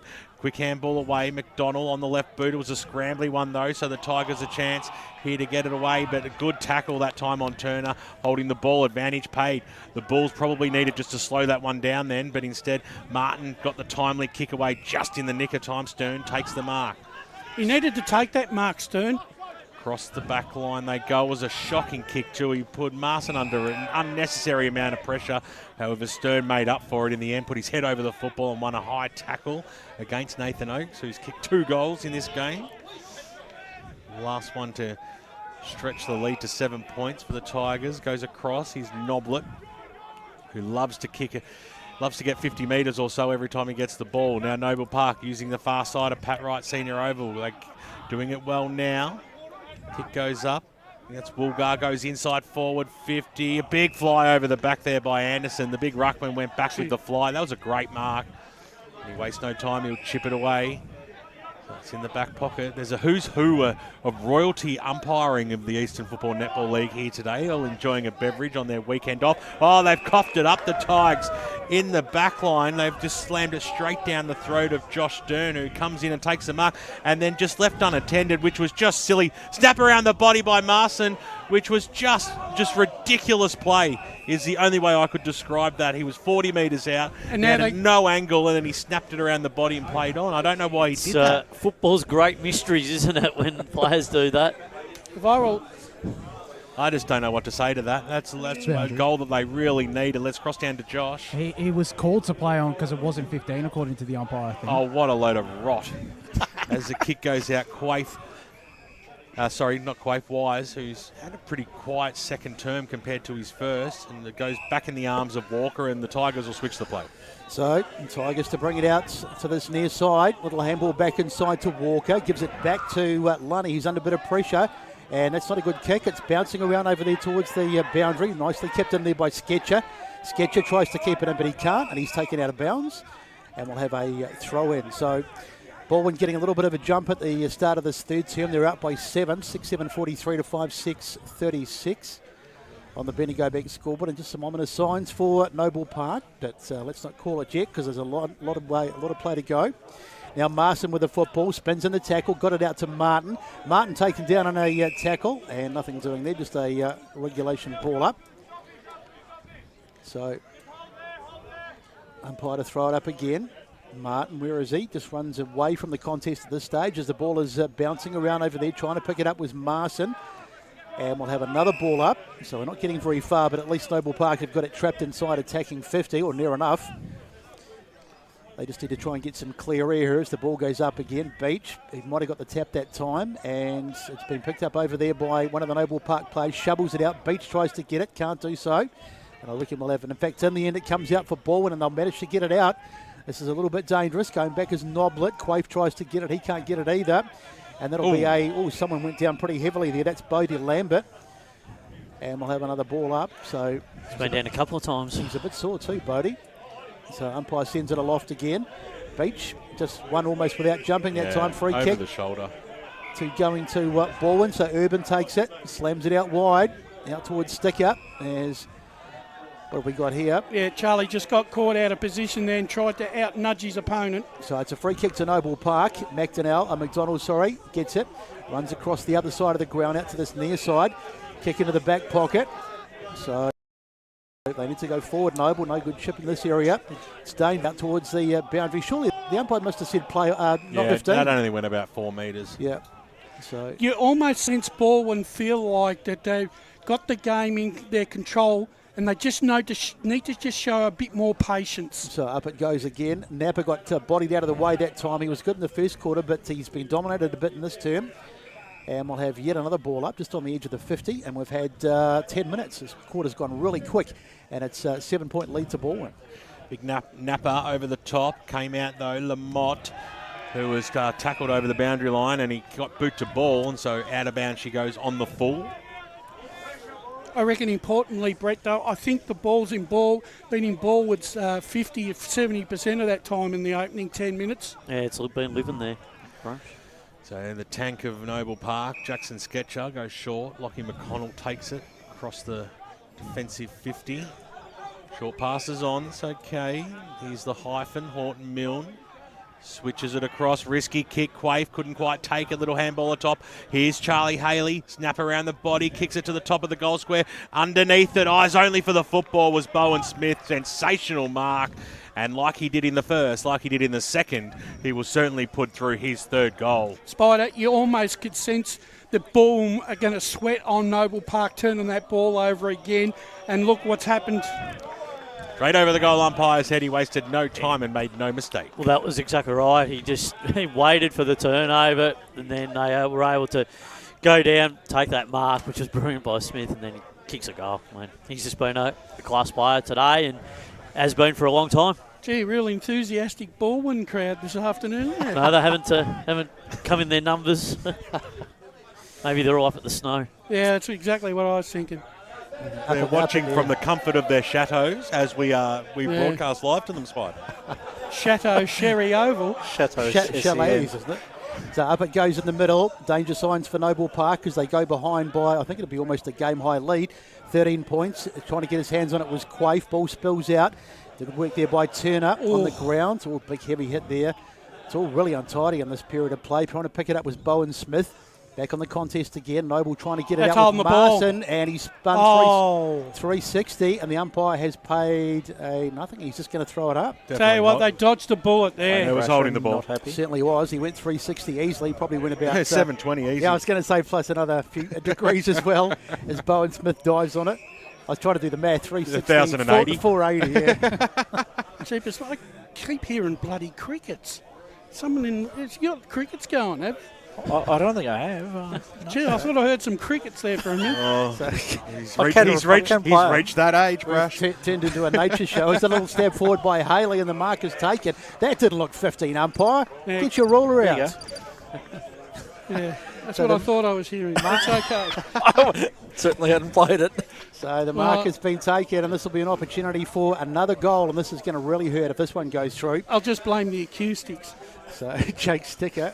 It's the that who's who of umpiring making all the ruckus down the end there. Yeah. So Sticker. Tell you what, this is a critical goal here if Balwyn can kick this. There's the kick. He came right off it. He didn't strike it at all well, and it's gone through from minor scores. So let off for Noble Park, but one more to the Balwyn total makes it a 14-point lead. 7-8-50, plays 5-6-36 after 13, third quarter. He almost worked that back enough. It hit the post 3/4 of the way up as Noblet bring the ball back in now. Thumps it every bit of 70 metres. That's a roost and a half. It goes almost to the wing position. Kicked straight back in, though, by Goblinson. But it was quickly gobbled up that time by Luke Bull of the Bulls. Short passes on. Minus Quaife. They really need the next one. They're getting these repeat entries, Balwyn. It looks like they're going to do it again here, Spider, as Urban trapped the football, goes inside. Haley got a fist on it. Almost could have pulled it down for a second time. Came out to Oakes, swinging around now. Sticker on the right. Sticker through for a goal, but he can't. He put it through for one behind. Another minor score there, Peppering. They're certainly on top of this game in this third term. They've come out to play. There's no doubt about that. 14.5 gone. Bendigo Bank scoreboard. 15-point game-high lead to the Balwyn Tigers. So Noblet to bring it out. Noble just hanging on by the skin of their teeth, you feel, as Chevy Henderson couldn't pull that one in, but it's there. Urban paddles it to his own advantage, then lost it. Now it comes out for Horton Milne. He takes possession, but he's wrapped up, and he almost got one in the he gave a little jabby jab. A little Up it goes. Ball went out of the ruck, taken there by... Good radio. Inside 50 they go again. Haley couldn't get the mark. The ball spills away. One of the, in fact, it's Haley again going in there. Great second effort, but he couldn't quite pick it up. Third time for Haley, goes in and tries to get it again. Noble Park trying to get it outside 50, and they eventually do, but it's probably going to come back. Diving on it there. That's a high tackle, I think he's paid. I reckon that was pretty soft. That was rough, really rough. So it's in the hands now of Wise. He's been one of Balwyn's best today. Goes into the gold square. Can they get good work coming through and getting a hand there was Scott, and he bangs it through. So Justice served in the end. And the margin out to 16 points, 7-10-52, playing 5-6-36. And we've had 15 in the third term. Couple of let-offs here. Yeah, could easily have converted these into scores. Lyle was pretty close to probably getting a free then, even though it was a 3-on-1 situation, I would have thought. As the kick goes out, changed it up this time. Noblet didn't do the kick in, but Balwyn once again. Right boot by Smith. Got it inside forward 50. Here's Lyle. Little handball away. Take two for Sticker. Sticker on the right boot. Sticker went through for a behind. He had more time than what he thought there, Sticker. There was no talk there from these Balwyn forwards. Yeah, and this is the pressure we talk about with the Tigers, what they do to the opposition. They just don't let you get the ball out. 53 plays 36. It's getting on to a 3-goal lead now, but you feel like it should be a 5-goal lead to Balwyn. The quarter they've had, they just can't quite find the big sticks. As Bowen Smith, once again, he's having some sort of a turn. Got the handball back to Red, who wants to use the middle of the corridor. It's a risky one. Which way will it go? Chasing after him there is Camilleri in his first game for the Bulls. Nicely done there by Wilson. Camilleri brought him to ground. The umpire said, we'll call this one even, Stevens, boys, and we'll ball this one up. Gee, that was good play there by Camilleri, because he needed to win a stoppage there. Anderson went up unopposed, took it straight out of the ruck. Little handball over the top, looking for Lever. Got it into the path of Smith, but a ball bounced away from him. Here's Urban. Urban now, handball was looking for Smith, but it was chopped off. Now the Bulls a chance to repel. They've just got to hit the targets in the middle of the ground. Stern picked it up. His handball was under a lot of pressure. He had to go after it again. Sketcher was in there, just barged his way through, got a quick handball out. Stolen there by Urban for the Tigers. They're linking up. Here's Smith on the right boot, goes inside forward 50, bouncing football. Who's going to stay on their feet? Who's going to keep this one alive? Oakes was in there. He's kicked 2. In came Noblet to lend assistance for the Bulls, and we'll have a ball up 30 metres out. They're just winning those important 50-50 possessions at the moment, Balwyn. And the big names are starting to get their hands on the ball. Up it goes. Lyle got the hit out. This is one that Noble Park needs to... well done there by Camilleri, starting to come into the game nicely. He's been terrific. He's done some really good things today playing his first game, so I'd say he'd probably get a second one on the evidence of today. Napa. Chance of the MEGT rookie of the course, yes, I'd forgotten about that. He must be a big chance. So Sketcher off half-back, goes down the line to about half or centre wing, and the ball knocked out of bounds. So he's got a bit of Dermot Brereton looked at Lamont, hadn't he? The long flowing blonde locks. Yeah, interesting observation. Yeah. You're asking the wrong person there, Brush, about flowing locks. Brereton, Fabio, either way. So umpire to throw it in. I had long flowing locks once, but not at the moment. So the ball on the outside. Here they come again through Lever. Lever goes towards the edge of the 50, but back there safely taking the mark is Scott.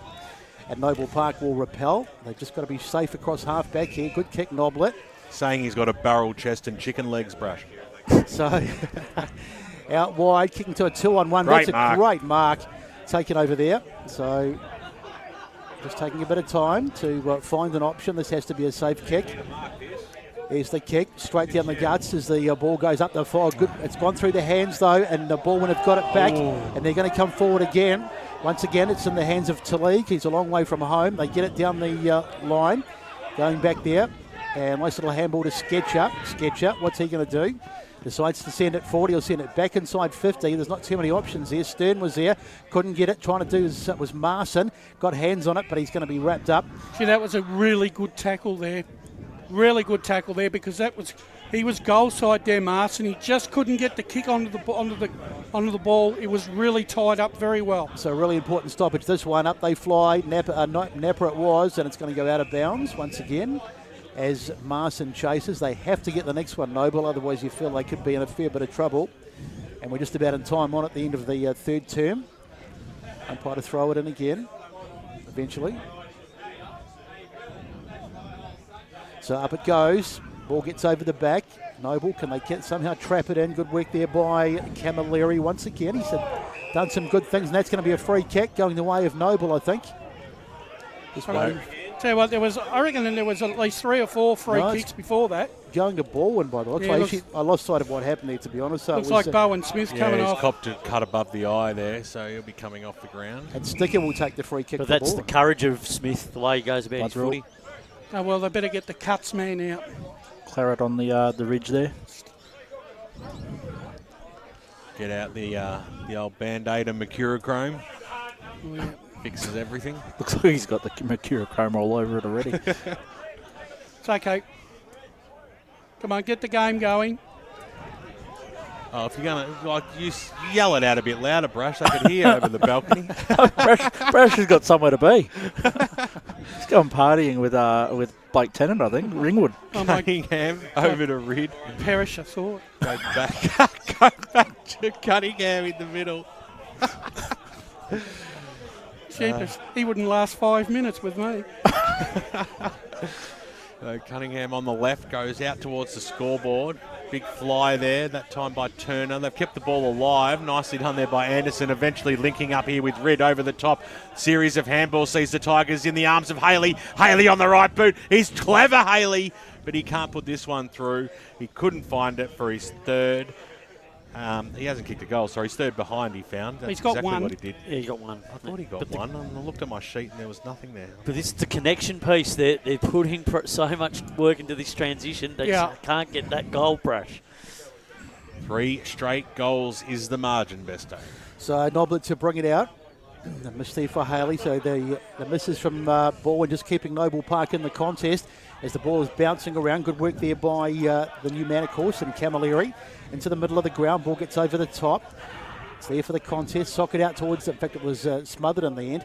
They get it forward again, Balwyn. So they're really under the pump here, Noble Park. As fast as they get it out, it just comes straight back in the hands at the moment of Lever. Lever sends it long, inside 50, but it's a 2-on-1. Surely they can repel this. In fact, it turned into a 3-on-1. And Haley's been thrown to the ground without the ball. And has he got the free kick? I'd say he would have. Yes, the umpires paid it, so it was fair enough. He got chucked away, and he didn't have the football, so Charlie will go back and line up. This will push him. Yeah, I reckon it will too. It just felt unnecessary, though, from the Bulls there. They almost feel compelled, Noble Park, to lay the perfect tackle, and they can't do it now. Yeah. Just trying to impose himself. I think he can get back in this game, but that's not the way to do it. As Haley from right on the edge of the 50, and he's pulled that, so that's way off target. In fact, I think he's missed everything. Yeah. He has. And it's gone out of bounds for not a throw-in, a free kick to Noble Park, which Bull will take eventually when they get the ball back. Low percentage just kick. let-offs, aren't they? Oh, yeah. But he was always going to struggle for distance then, and as the skipper, he probably should have done a bit better than that. So ball to Martin, now to Walgar in the back pocket, and Noble Park to bring it out. But the other forwards didn't offer him an option either, BWS. Well, I think he went back with distinction that he was going to have a shot regardless. There's a big fly that time by Marshall. It's a good strong mark on the wing here for Noble. So on the right boot, it's a scruffy looking one. It wobbles up towards the half forward line. Good mark taken by Marston. The umpire said no, it was touch, so he had to quickly get the handball away. In there was Noblet. On the right boot, goes inside forward 50, but to no avail. Tigers have got the numbers, and they've certainly got the switch as well. Here's Lamotte on the right boot. Thumps it on his boot out towards the wing position. Sketcher got there timely and knocked it away from Haley. Over she goes for a boundary throwing right in front of the brethren. The ball ring faithful downstairs. I don't reckon any other player would have got to that spoil except Sketcher or Martin. True centre wing position. Anything else to add there, Brash? No. Nope. As it comes back in now, we'll restart it here. Hope you're enjoying today's game. It's been a tight contest. Of course, Balwyn, though, in this third term, they've really opened it up. We feel like they should be up by a few more goals than what they are. Can Noble get a late one or two and get the momentum going into that last quarter as it comes out now in the arms there of Horton Milne on the left boot, kicks it to the goal square. Marson takes the mark. No, in fact, it is the big man in Mullen who takes it, and he will go back and from point blank range will put it through for the Bulls, and this is exactly what they needed. A bit of a spark, Brash. They do. They need a spark, but it's taken them 24 and a half minutes to kick their first goal of the quarter. Great work from the stoppage, Horton Milne. Certainly was. I almost backed him in to kick that, but you can't miss this. Well, don't moz him here. Comes in and he makes no mistake. Straight over the goal umpire's head it goes. Mullen has two now. Noble Park, they inch closer. Back to a 12-point margin. 42 plays, 54, 25 minutes gone here in the third term. They're hanging in there, Brash, the Bulls. Do you reckon Brenton Sanderson might be feeling a little frustrated at three-quarter time that Balwyn haven't really taken their opportunities? Oh, definitely. They've had so many opportunities. Dominance in 50, and the scoreboard hasn't reflected it. That's the frustration about it, particularly when you're winning clearances. So some relief for the Noble Park faithful as they get that goal to bring it back to 12 points. It was just starting to look ominous. And you feel if Balwyn had got the next one, it might have just about been over. But they stay in touch as we get towards the back end of this third term. We've had 25 minutes gone. Anderson against Beach in the ruck. Beach won it. Knocked down there. McDonald goes back, gathers the footing. Now can he find a target? It's out in the full. Hooks it up the line, and it's gone out in the full. Brash called it, and it's going to be a free kick to Balwyn. Just had a bit too much to do. He tried to kick around his body, but just couldn't bring it back in the end. And it's a free kick to Lunny, who's going to take my it. car. Hope you're insured as the ball goes forward again. It's about half forward. Comes down, and it's going to go towards the boundary line. Picked up over there by Camilleri. Gets his kick forward. No! Oh, Mark. It doesn't matter. I don't think it was paid in the end, but it doesn't matter because the siren has gone, and we've got 1 quarter left out here in this Big King's birthday cash. clash even. 7-12-54 plays, 6-6-42. Goal kickers for Balwyn, they've got 3 to Smith. Lever, as Haley has got singles, as has Oakes. And for Noble Park, they're only multiple goal. In fact, they've got 2 multiple goal kickers. Martin with 2, Mullen with 2, Sketcher and McInerney. Hope you're enjoying the broadcast. We'll come back in a few minutes' time and bring you the last term out here live across Facebook and YouTube. And, of course, 98.1 Radio Eastern.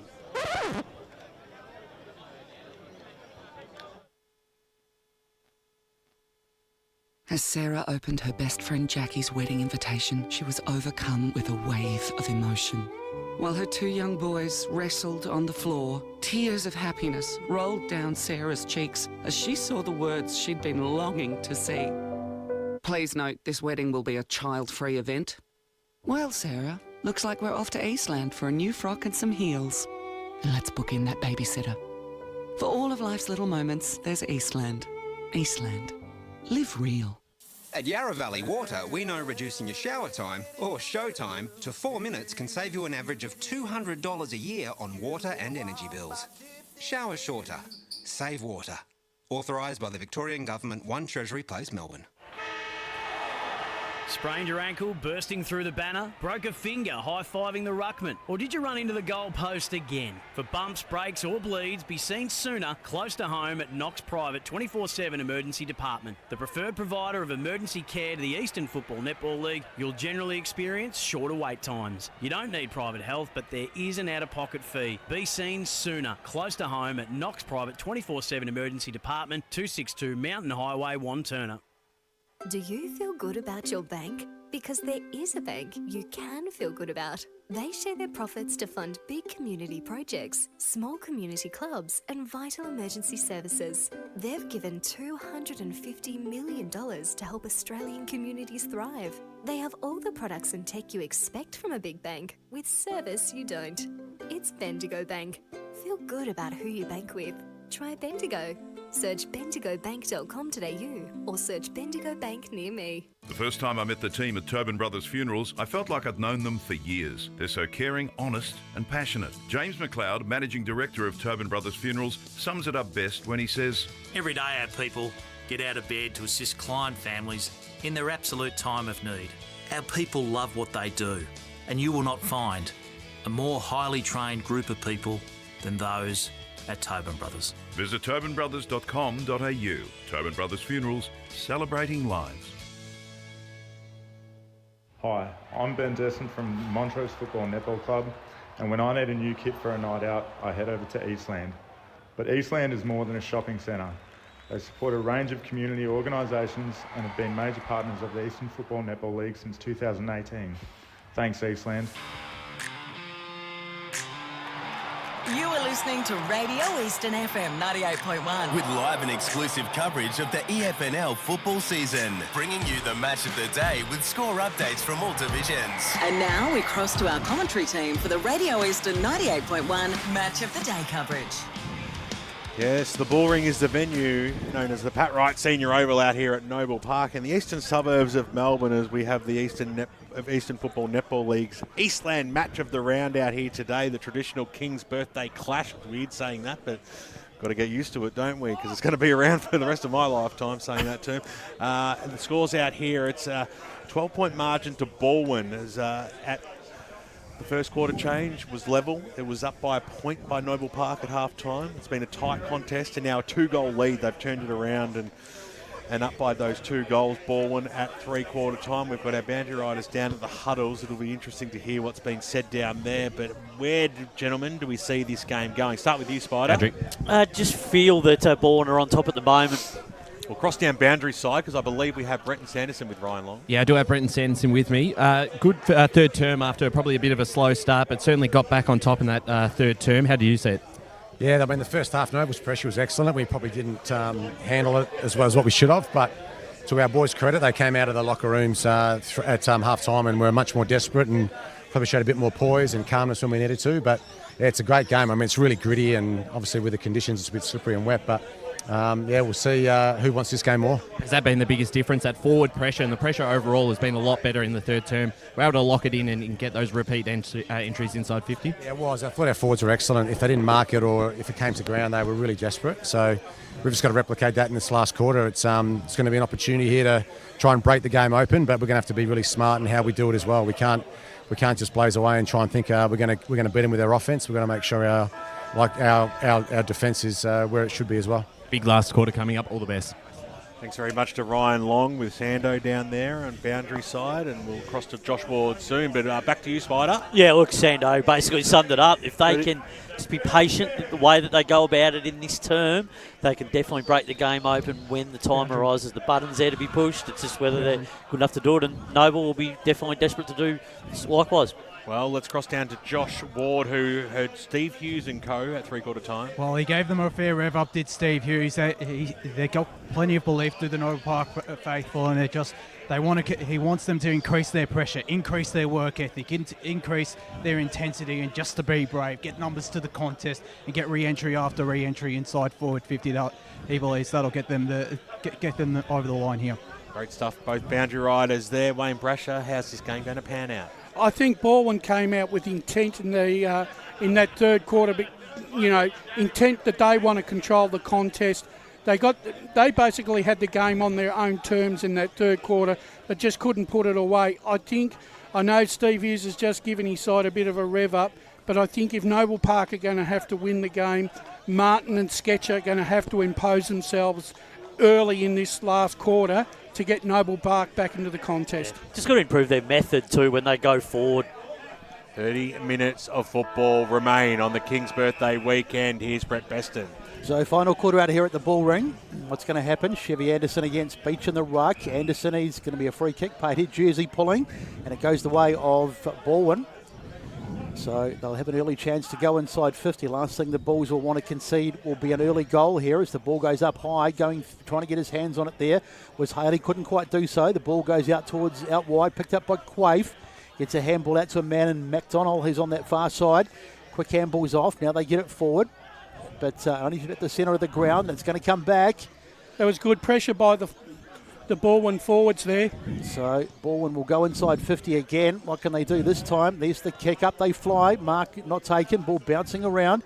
Wolga was in there, but he couldn't get it. And the umpire says we'll have a ball up.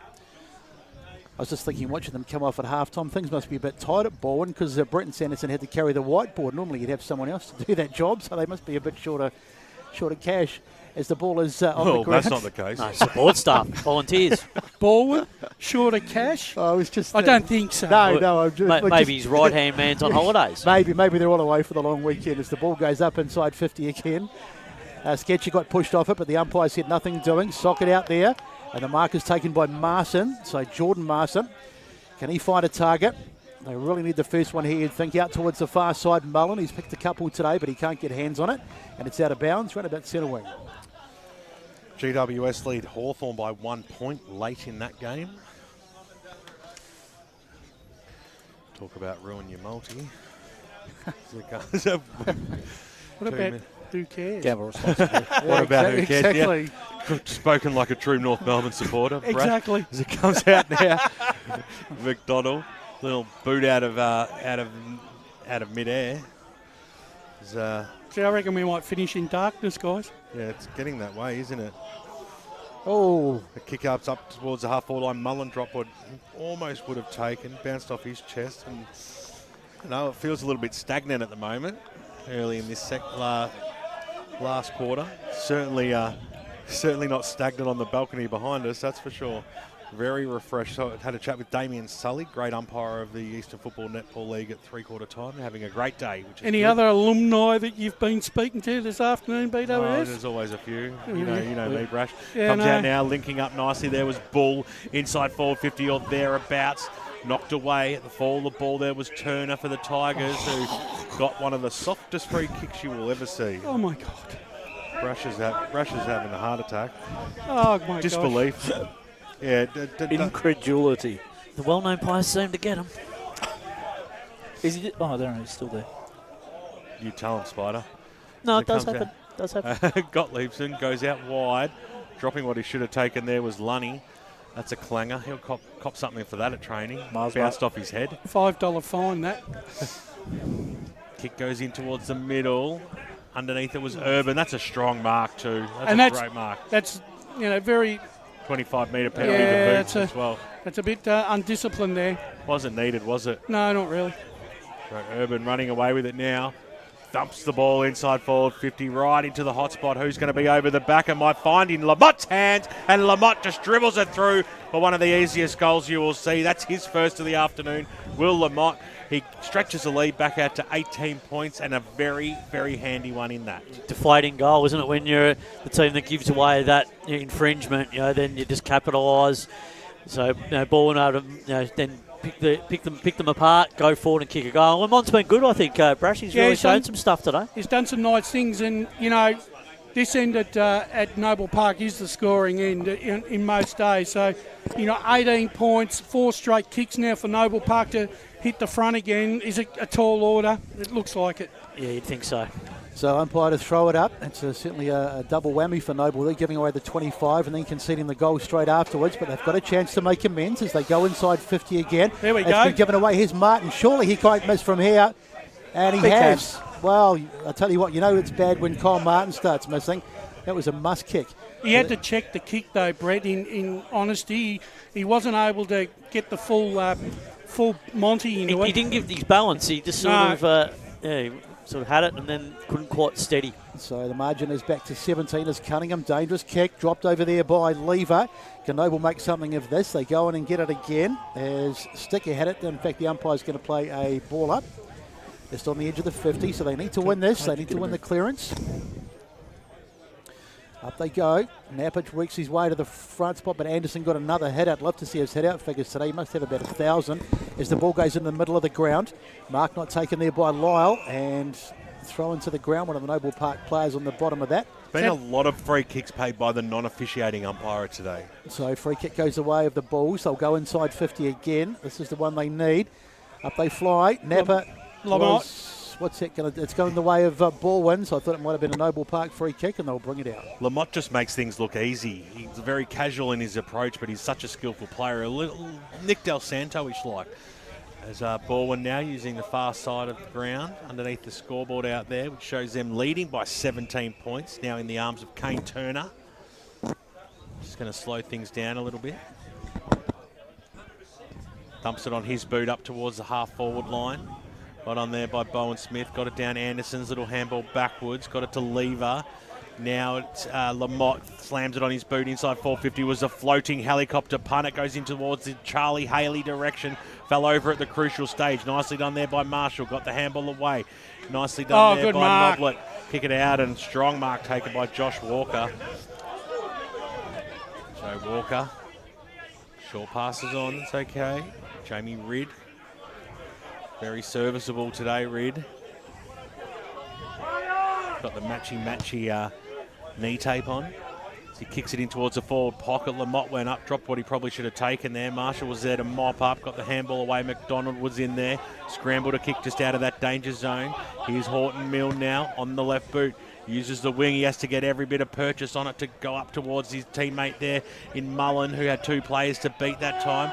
Strong tackle came in from the side. Boundary line beats all players. Let's throw it in. 7 minutes gone now in the final term. 17-point lead to Balwyn.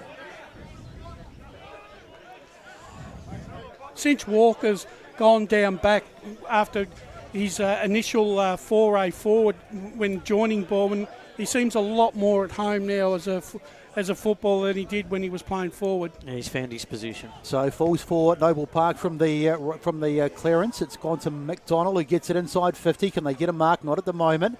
Napa trying to get hands on it there. Bursting out of the way was Mullen, and it's going to be through. In fact, it's gone through gone out. Should I say? Out of bounds on the full.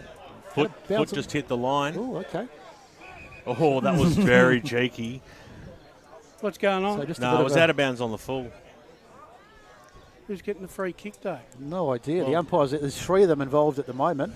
We've got a conference going on. Yeah, it's like a summit the meeting. Goal umpire is very come on, very fellas. confident in what he believes. The boundary umpire is going to wilt it to this.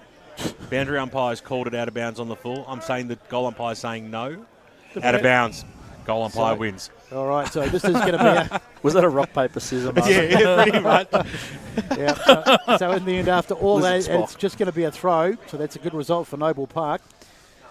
They'll have a chance to lock it inside 50 and maybe get the next goal to get them back within 11 points as the ball goes in. It was Napa who got it. McDonald was there too. Falls for Balwyn though. They get it out. Nice little handball off from the Mott. They'll kick it up the line and mark not taken. Ball spills away. Trying to pick it up was Big Beach. Beach gets his left boot to it and sends it inside, but there's only no Balwyn players there. They slap it out, but it's still danger as it comes out towards this wing. Mark easily taken by Lyle. That was luck's a fortune there. And Balwyn to bring it out off halfback. But you make your own life. You do. Toby Lever receives the kick from Jordan Lyle. And Lever, short little stabby kick was a good one. Noah Lever, good player today. Kicked a goal. Off to the races. Shocking kick up towards the Lyle direction. Got a little fist away, picked up by McInerney from Noble Park, quickly wrapped up, going nowhere. Sticker had him. I think that Achilles heel of Noble Park once again reared its ugly head this afternoon, Spider. Lack of a key forward that they can direct the ball through. 100%. Barging his way through there. Cronje got the handball back. Ball and go forward again. Haley in the front spot takes the mark on his chest.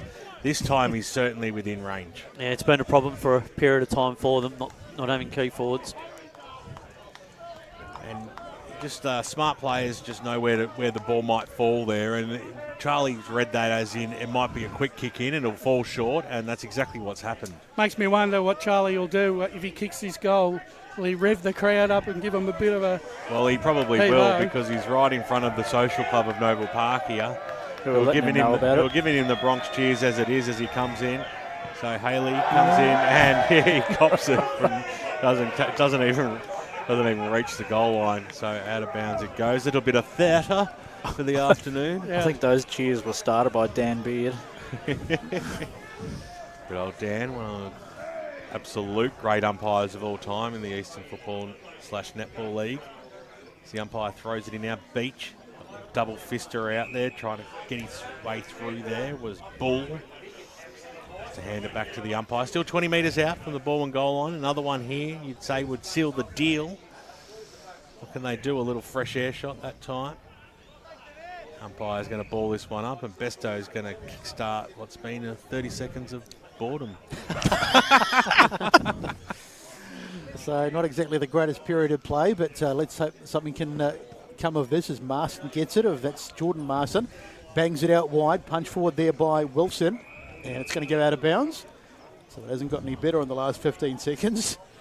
I think those crickets are coming back. The drinks girls are looking like they've had enough as well behind the goal umpire. We might have to divert to you, Brash. Do you want to have a go? As the ball umpire throws it back in. Up they fly. Beach it was, he got the tap. Not conclusively though, and a tackle is made.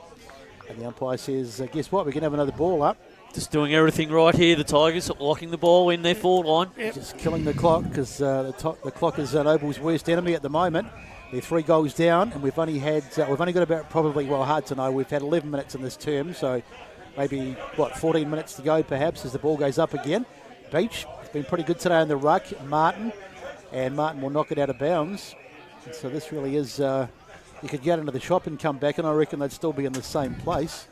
I reckon what Balwyn have done really well is they really have negated the run of Sketcher and Martin at crucial times throughout this contest this afternoon. 100% as the ball went out of the ruck, spinning around on the ground. Who gets it? Noble get it. They possibly can go inside 50 here. It was Byford who had it. Haven't called his name too much today as they do go inside 50. There's Stern. Can he get on the end of it? The bounce is awkward. He got sort of held, I would have thought. But the umpire says no. Fair enough. Play on. So Walker has it in the back pockets and chips it out and will not quite find a target. Got leaps in there. Gets it forward into the middle of the grounds. Up they fly. Quaife was there. Managed to get a hand to it. Bouncing around. Handball off there to Bowen Smith. There's Sketcher trying to get it, but he's second to the football again. Isn't that probably a great day, Sketcher? Not as good as he could have done. And here's Balwyn to bring it out. They'll go back inside 50 again. Plenty of defenders back there. Up they fly. Ball gets over the back. A goal here, and you think it's just about over. On the ground, there's the snap, and it's been marked, but play on, says the umpire. Quick one over the top. Finds Camilleri. He's had a pretty good day for his first appearance. There's his kick. Falls into the path of Noblet. And Noble That's Park better. have got it for. This is better stuff. Now they can go. Wheeling around is number 10 and Mullen. He's had a pretty good day too. Kicks to a 2-on-1. Ball falls. Surely a goal this time, and they've finally got one. And I think it's Beach, is it? No, I think it might be No, it's Stern. Sorry, it's Stern. My boy, Brash's boy. You little beauty. So finally, and that might be the goal that just sparks this game, which was threatening to basically just die a slow and natural death. 8-12, 60 plays, 7-7-49 on the Bendigo Bank scoreboard. 13 and a half gone. Finally got their way through the corridor. They just weren't able to get through earlier, but they forced their way through and got the reward brush, so they keep themselves in touch. Just when you think Balwyn we're going to put the finishing touches to the game, the ball gets rushed back down the other end of the ground. There's some nice play there by Noble Park. Small shout out to Ray Baird, who tipped 65, which is Stern's number, as the margin today. So I know, he's kidding himself. Made his play-by-play debut in the interleague calling today, old mate. Did a great job too as the ball goes inside forward 50. Here's Oakes. He's kicked a couple. He wants one on the left. Goes all the way to the goal line. Has this one gone through? It bounced. It did it wrong and through it goes for a behind. That would have been some sort of a goal. The margin's back out to... It is 12 points, so 2 straight kicks. Hawthorn have got up by 6 points over GWS. I know Brush's care factor's below 0, but plenty of people don't some incredible things, the Hawks at the moment. No, and won't we hear about it all bloody week?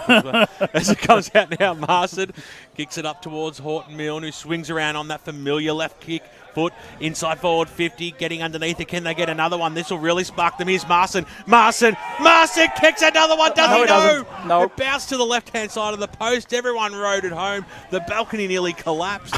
And through it goes for one behind. Jeez. I nearly collapsed. just that depth perception. It looked right, but then you realised it was that much further away. Yeah, absolute drainer. It's back to an 11-point margin. Balwyn have the lead. So Balwyn to bring it out. I was sure that was going through. We were right behind it, but it's strange. The old, what do you call it? It doesn't matter. I'll come back as the ball goes. I was trying to think of a scientific term. Couldn't think of one. Now Balwyn coming away with it. Now there's the handball over the top. Nicely to Lamotte. They go inside. There's Turner getting a handball off. Noble can win this. Now McDonald, he needs to get a handball to a teammate, and he finds one too. Now they go back into the hands of Jordan Marsden. Jordan Marsden's kick's a bit scratchy, but they'll keep the possession of the football. Ball goes inside, and Martin is forced to make the tackle. And they'll get a stoppage on the end of the 50. They've got a bit of momentum here. I almost feel like Noble Park are going for the last hurrah here. They're giving it everything they've got now. So Walker it is who hooks it out. They should be able to win this, Noble. They've got numbers around the football, but they don't. A goal here, and this will put it to bed. There's the little kick outside. Lyle gets a handball off. This is really dangerous. There's the shot towards the... well done. Great defence. Towards full forward, and a desperate ball comes through just in the nick of time. Good work by Noblet, I think it was. Yep. And it goes through for a minor score, but Noble Park live to fight another day. The margin is 2 straight kicks, 62-50, and we've got 16 and a half gone last turn. Got to take a risk at some point here. So Noblet of the Nathan variety kicked it out towards the big man Napper. And he had Anderson right on his hammer, who got that nice timely fist in to knock it over the boundary line and out. I reckon he's had a good game this afternoon, Anderson, for Balwyn. Yeah, he's been terrific. Napa was really good early too, but then he's sort of been dominated a bit in the last half, or probably the last 3 I think quarters. Anderson's controlled the ruck contest for most of the afternoon. Correct. Talk about shutting you down, Besto. As it comes out now, Bowen Smith got a little handball away. He goes in forward 50, looking towards Haley direction, but stolen there by Noblet on the right boot. Kicked it out to the defensive zone. They've still got time, but there's no point rushing it because there is still time. 17 minutes have ticked over. The margin's 2 goals. So McInerney on the right was a bloody low percentage kick, 3-on-1 situation. Made Stern work pretty hard for her. Lucky it went over his head. Over she goes for a boundary throw in. 98.1 FM this afternoon, Radio Eastern, and of course streaming live around the globe on YouTube and Facebook. Plenty of people tuning in today. It's a kick, or the ball. Today, Junior. It's taken a while to happen, to come in as it comes out now. Picked up by Turner. Around the body he does. He curls it along the wing. Good mark there by Noblet. That was really good play. That was Jacob. And now they've in a series of handballs. Here's Horton Milne, who's been very good for Noble Park today. Kicks it deep inside forward 50, but standing strong, Josh Walker. He's done that a few times today. the big man to get around. And Been a brick wall down there. Yeah, he assumes his position nicely. Wise stood underneath it. We'll get 25 metres. And this is where they got brought undone last time, because the Balwyn side, when they get that 25, they just absolutely take off. And he did that, and then he ran into Sketcher and went, yeah, maybe I'll just stop now. As a kick goes now for Balwyn, deep inside the forward 50, goes to the pocket, big fly over the back that time by Tilly, couldn't quite pull it down, and he got pinged for a throw, holding the ball, whatever you want to call it. Nathan Noblet to give the reprieve. Done well this afternoon, Noblet, at that full-back position. Done very well. So Noblet's kick out towards this near side. Marston couldn't get hands on it. The kick is smothered, but Noble have got it back again. McDonald needs to be sure, gets a little handball out in front of a teammate. There's a little, they've turned it over again.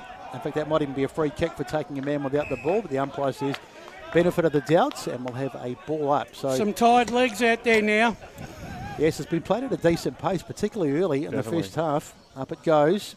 There's one there by Napa. Running out of time, Noble. They've still got time, but there's 19 minutes gone, and they're a couple of kicks behind, so they need to get one pretty quickly. There's the ball out towards the edge of the 50. Mark not taken, trying to get it with Stern. Still in over there. Stern, in fact, it's Marston who goes over the top and makes the tackle. And a good tackle it was too on McDermott. And the umpire says we'll have a ball up. So very important clearance here. And here's Chevy Anderson, another head out for him. Juggling with it was McInerney. Could have done better there, but it's out of bounds again. Catfish corner. Yep. So time is running out. We're almost in time on in this third term. But there's been a few goals, so we might still have the best part of 5 or 6 minutes to go. Who knows? Oh, and some. And the rest. So umpire to throw it in again eventually with these long delays. Everyone in this ground's willing Noble Park to kick the next one. Yep, she goes. So Beach got caught behind there, but he may have just got the tap down. It's been socket inside. It's picked up over there nicely by Horton Milne, who was taken to the ground. And the umpire's whistle's gone, and we'll have another ball up. So just a bit of a stalemate at the moment. They just need to find some clear air. Up they fly again, and it's going to be another ball up, I think. No, it's Walker who gets it out. Ball comes out, chasing through. There was Noblet. He gets it, but he hasn't got too many friends over there, and he's taken in the tackle. And we'll have another ball up. So, as I say, the stalemate continues, and it's all just eating up the time, unfortunately, from Noble Park's point of view. There's the head out one by Balwyn towards the boundary. Over she goes once again. 20 minutes gone, so we're in time on at the back end of this match for the last quarter, and it's still a 12-point lead in favour of Balwyn. And they're prepared to play the stoppage game, Balwyn, at the moment. Certainly are. Beach will go up against Anderson. Throws it in now. Beach got the palm down. That was good play. Martin, scrambling kick, goes inside forward 50. Over the back there was Marson. Tried to keep it alive. He got brought to ground. Umpire said it was okay. Quick clearing kick for Balwyn. Out towards the wing position. Noblet's going to be there to mop it up. He did so, Josh. Got the handball away. They did have the numbers, but they've turned it over now as his Sticker got the handball for Balwyn, straight in the arms of Lever, who did not dispose of it. The umpires have certainly put the whistle away on that holding ball decision, haven't they? It's gone one way in the AFL, and it seems the other way in this game. As it comes out now, a little flick over the back, Martin, little toe poke, every bit of distance counts. Kick goes forward by Noble Park, inside forward 50, underneath it. Gee, that's nicely a good there. mark. Cunningham, he made it look easy, really. Cunningham in those flashy pinkish orange boots. Very fancy. As he kicks it out towards the wing position now. Horton Milne, been excellent today, I think. Comes in, got the handball away. McInerney in there. Great tackle there, Toby Lever. And we'll have another ball up. Right in the guts here. Pat Wright Senior Oval today. A 12-point margin to Balwyn. Been tight all day. Legged him. Unlucky legging there that time. There'll be a free kick going the way of Noah Lever. Surely that wasn't on purpose. No, it was accidental. There's no doubt about that. Short passes on. Marshall. It's like screaming at him. Hey, Mum! I'm here! Kick go. I couldn't have myself. Cunningham takes the mark. I know it's 23 minutes gone, but Balwyn still have to win this game. I wouldn't be just going defensive at the moment. There's still a few minutes to go. Kick goes in. Lyle just used his body perfectly to take the mark, the big man. And he's going to kick it deep into the pocket. It was a risky kick, but dropping what he should have taken there was Tillig. In came Noblet, who just dropped the football. And once again, the non-officiating umpire is making the decision. It's happened so often today. How come the controlling umpire can't see it if the other umpire's seeing it from 30 yards away? How can he not see that? I tell you, it sound like a bad loser, but boy, Noble Park are getting caned in the free kicks. Speaking of umpires, they've all abandoned the balcony, so it should be a lot quieter up here now. Charlie Haley, he's a class act, the skipper. What can he do? Swings around on the right boot. That's it. And he practices those ones at training all time for years. He was never in doubt, really. Just like now, this victory to Balwyn's not in doubt. They are going to win this game of football on the King's birthday, and it is 68-50, an 18-point margin. Knockout punch, wasn't it, Brush? They just got the free kick, whether it was dubious or not. It was paid, and the captain just stepped up to the plate and iced the game with the knockout punch. Ironically, it was Lyle that had a big say in that play too. He did, yeah. And he's had a dirty day, Lyle. Let's be honest. He hasn't really done much. No, he hasn't really got into the game at any stage. So 24 minutes gone. You'd have to say that's probably it. Best case scenario for Noble will be 3 quick ones to force a draw, but I think that's probably being a little ambitious, but who knows? As the ball is there for the contest, picked up over there nicely by Oakes. Oakes sends it inside 50. If they get another one, that's not another free kick, surely. Oh, you're kidding me, umpire. That's play you on. You have got to be joking. I reckon that was play on. So it's another free kick going the way, and this really will be it. I reckon there was both players had a go at each other here. So Haley it is, who just, he's missed it anyway, so it doesn't matter, but it's all academic, but boy, oh boy, it's... well, it's a handy point. Well, it is. It takes the draw out of play. 4 scoring shots. 69 to 50 as Noblet puts it on the boot. Just waiting for the free kick to be paid here to Balwyn, but maybe... As the ball goes, Stern goes in there and makes the tackle. It's Wise who's had the foot. He's had a pretty good day, Wise. He was particularly good early. His first half was exceptional. So let that blood pressure settle down. I'll take over for a minute, all right? As Anderson knocks it over the back there, Urban flicked out the handball. Now Balwyn kicked it up towards the half-forward line. Bouncing football away. Charlie Haley sees it over and out. Look, they were good for the first half, Noble Park. They managed to, keep the pressure on. But that second half, once again, they just released the brakes, and when the side got on top of them, they just couldn't respond. Yeah, the third quarter was the killer, wasn't it? That was where it all sort of 2-7 to a goal, but it could have been easily 5-2. So, taking their time to restart this one. It comes out. Kick by Bull around the body. And it's going to slow right down. They're going to suck up every last second here. Cunningham takes the mark, and they're just trying to con everybody into what he's doing, but he's just realistically taking his time and then roosts the ball inside forward 50. Lyle was underneath it, bounces away from him, knocked away by Nathan Noblet, who I think has been one of Noble Park's best. And unfortunately for Noble Park, Spider, this is another home loss that they're going to have to try and find on the road in the second half of the season, and I think it's starting to get really tough for them here. It starts to get contagious when you're not winning at home. Because you're no guarantee of winning away either. That's right. Well, eventually the ball's thrown back in as it comes in now. Well Nicely done, done there by Urban. Got to Haley. Haley to Lyle. Lyle back to Haley, but who was just moving too fast for his feet, really. Then the mine was before his feet. Well, the idea was there. Just the element of execution just didn't take place. So the MEGT nominees this afternoon: Nelson and Napa for Noble, and McDermott and Sticker for Balwyn. So have a think about who might win that award today. Pye throws it in. Sketcher. Noblet. Crunch. What a crunchy tackle there by Oakes. That was sensational. He gave him no opportunity to get rid of the football. And blood rule too. And a blood rule to boot. It's going to have to go off. Jeez. And Charlie just went, yeah, boys, I'll take this one. Don't worry about that. Gave no one an opportunity. Just like ripped in straight away. So look at the Charlie crunch. Haley. It was like a charge of the light brigade there by Oakes. Yeah, he's copped one nicely. Let's hope he's okay. Bit of blood there, but look, he doesn't seem too miffed about the situation. Geez. That's fine.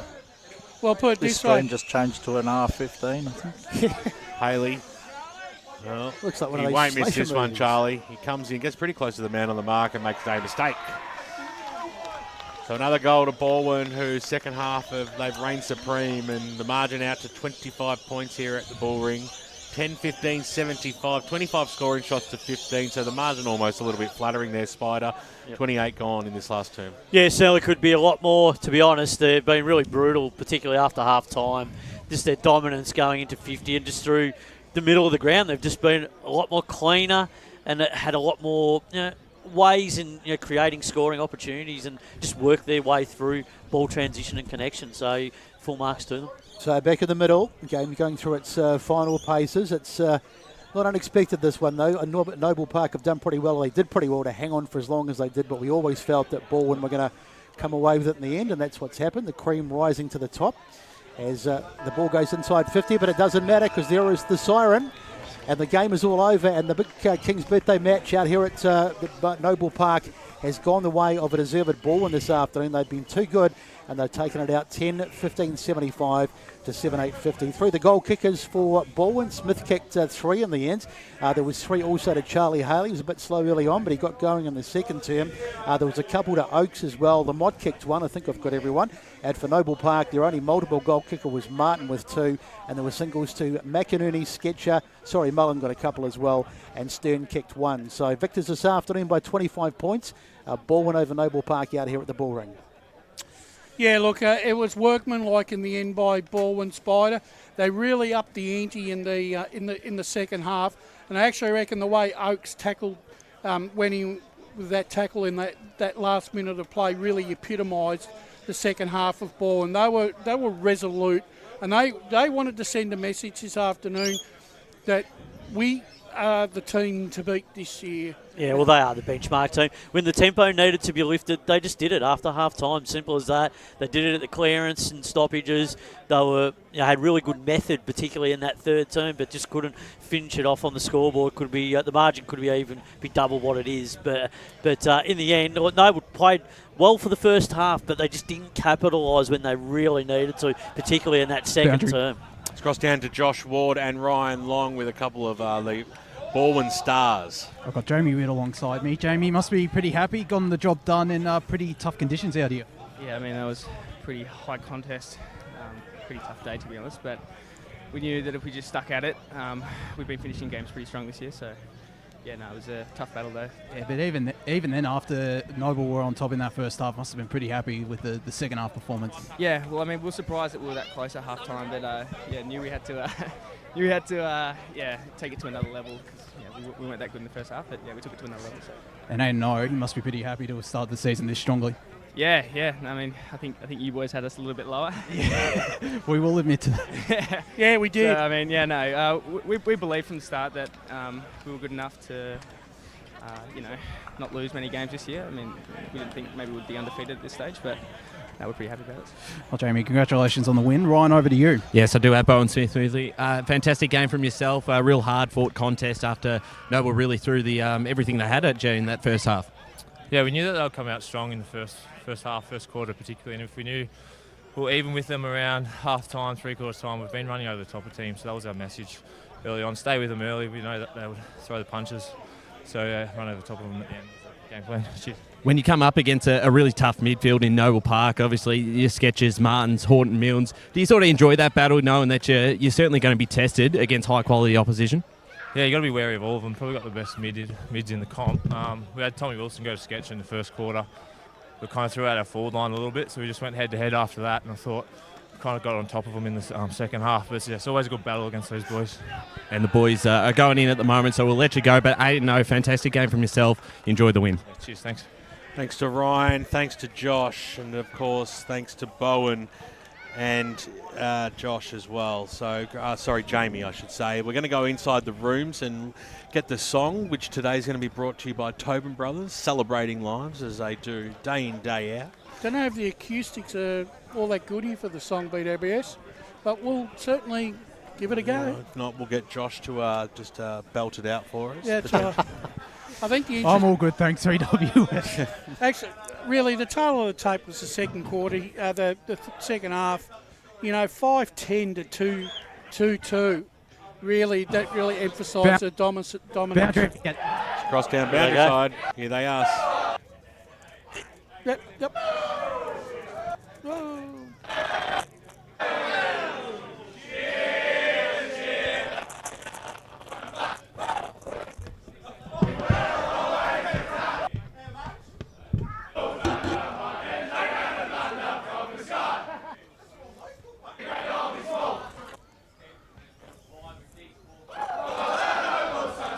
Yeah, I think we'll just give that a miss there.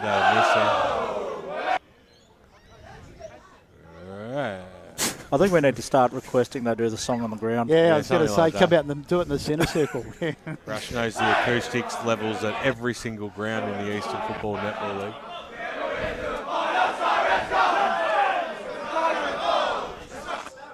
How many verses has the song got? Yeah, no, it's one of the longer songs.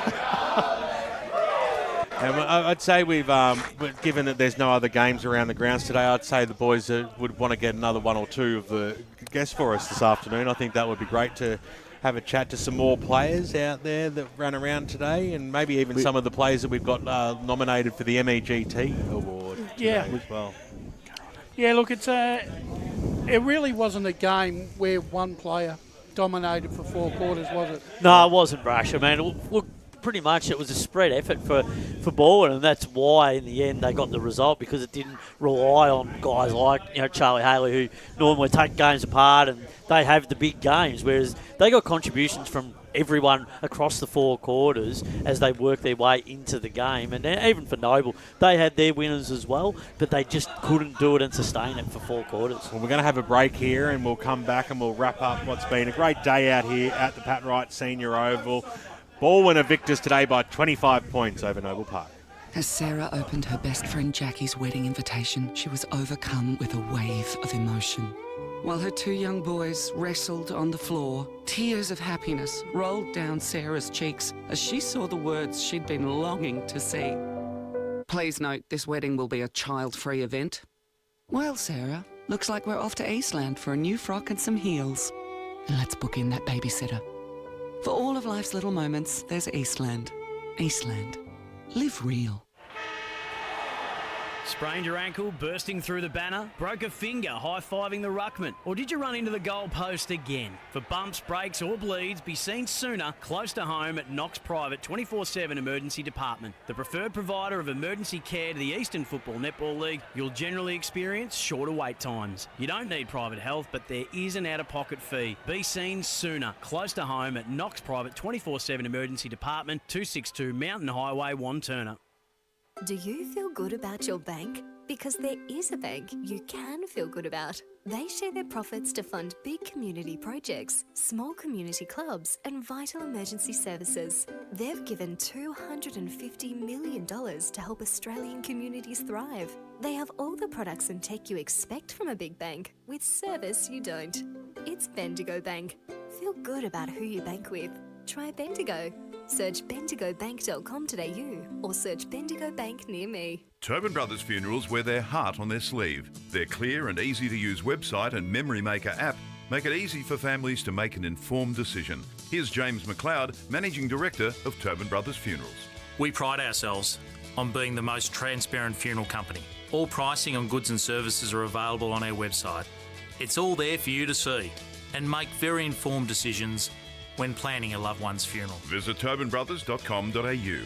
Tobin Brothers Funerals, celebrating lives. At Yarra Valley Water, we know reducing your shower time, or show time, to 4 minutes can save you an average of $200 a year on water and energy bills. Shower shorter. Save water. Authorised by the Victorian Government, 1 Treasury Place, Melbourne. Sprained your ankle, bursting through the banner? For bumps, breaks or bleeds, be seen sooner, close to home at Knox Private 24/7 Emergency Department. You'll generally experience shorter wait times. Knox Private 24/7 Emergency, 262 Mountain Highway, Wanturna. You are listening to Radio Eastern FM 98.1. With live and exclusive coverage of the EFNL football season, bringing you the match of the day with score updates from all divisions. And now we cross to our commentary team for the Radio Eastern 98.1 Match of the Day coverage. Back out at the Pat Wright Senior Oval today for the wrap-up of what was a big game. And the Balwyn Tigers, who were pretty impressive in season 2024, there's no doubt about that, have got the job done again here today. The away side that continues, Wayne Brasher, to win this King's Birthday weekend clash, and they've got the job done today by 25 points. A great effort all round. Well, it is because, look, Balwyn have actually given themselves a little bit of breathing space now, Spider, just in case they have a little bit of a flat patch in that month of June. And that's possible. That can happen. You get a few guys that might get a few niggling injuries where they don't play. They manage those players. They might just not play well on one particular afternoon and have one of those days. But they've got all those wins banked now, and they're going to be a solid benchmark team to knock over in the second half of the year. However, for Noble Park, it's a very, very different story now heading into the second half of the season. They now sit 3-5. They've lost their last 3 at home. Wins that they're going to have to find on the return leg in the second half of the season to even consider playing finals. I think finals might be nearly out of the question for them. Yeah, I think finals are out of the question for them now. I'm just not sure how they're going to be able to win enough games to get there. They just don't kick enough goals. It's simple as that. It was illustrated here this afternoon.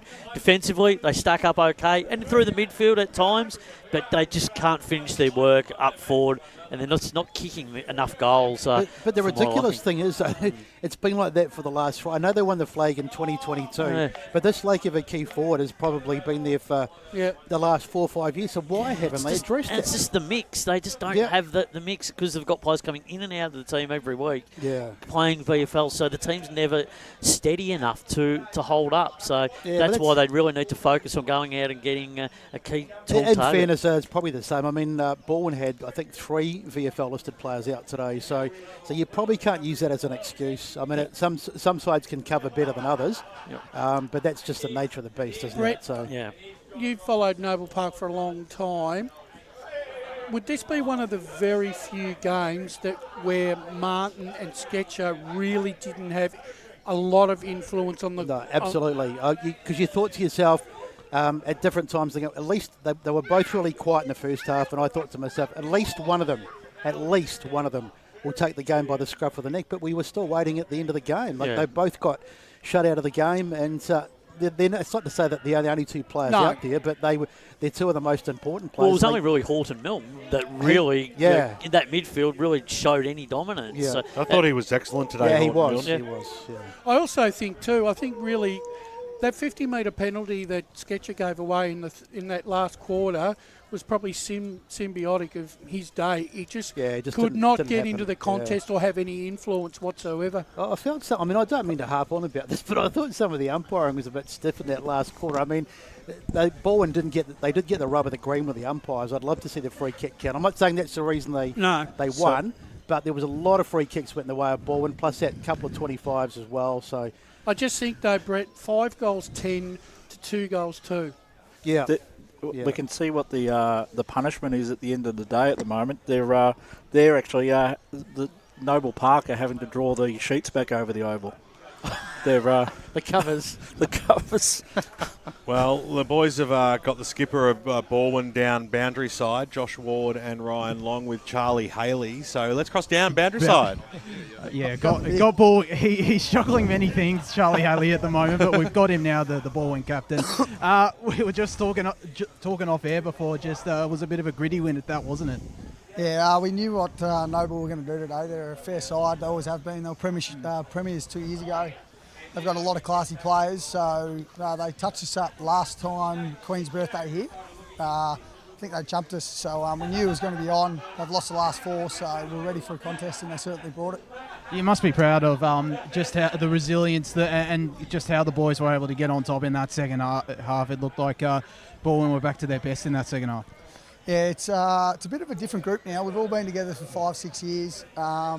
Pretty mature group now, so we understand what needs to be done. The mids are now, they probably got beaten in that first half. Sketcher and Martin were pretty impressive, and then our mids just went back to basics, probably won the contest, got it forward and gave us a few looks, but unfortunately we couldn't kick too straight. Probably could have put them away. Yeah, and obviously it is still a mature group, but there's also some young players coming through, and the maturity of some of those younger players like Will Lamott, Jamie Ridd, and some of those players, it was on full display today, wasn't it? Yeah, unbelievable. Will Lamott, he shows a bit. He's got plenty of potential. I'd think that he'd be on a VFL list probably next year, or they'll probably try to get him now. But no, he's a fair player. He's got every attribute. We're pretty lucky down at Balwyn. We've had a lot of young boys who come through. We had Cooper Sharman. Now we've got Josh Pollocks, and Will Lamott's exactly the same as them. They've just got these attributes that not many kids have. Well, I'm going to throw it up to the boys up in the pavilion. Do we have any questions for the Balwyn captain, Charlie? Yeah, I have. Charlie, it's Brash here, mate. One of the players I thought really stepped up today, and I thought he had a fantastic game with Chevy Anderson in the ruck. He took on all comers, and he actually got better as the game progressed and gave you some really good ball in that midfield in the second half.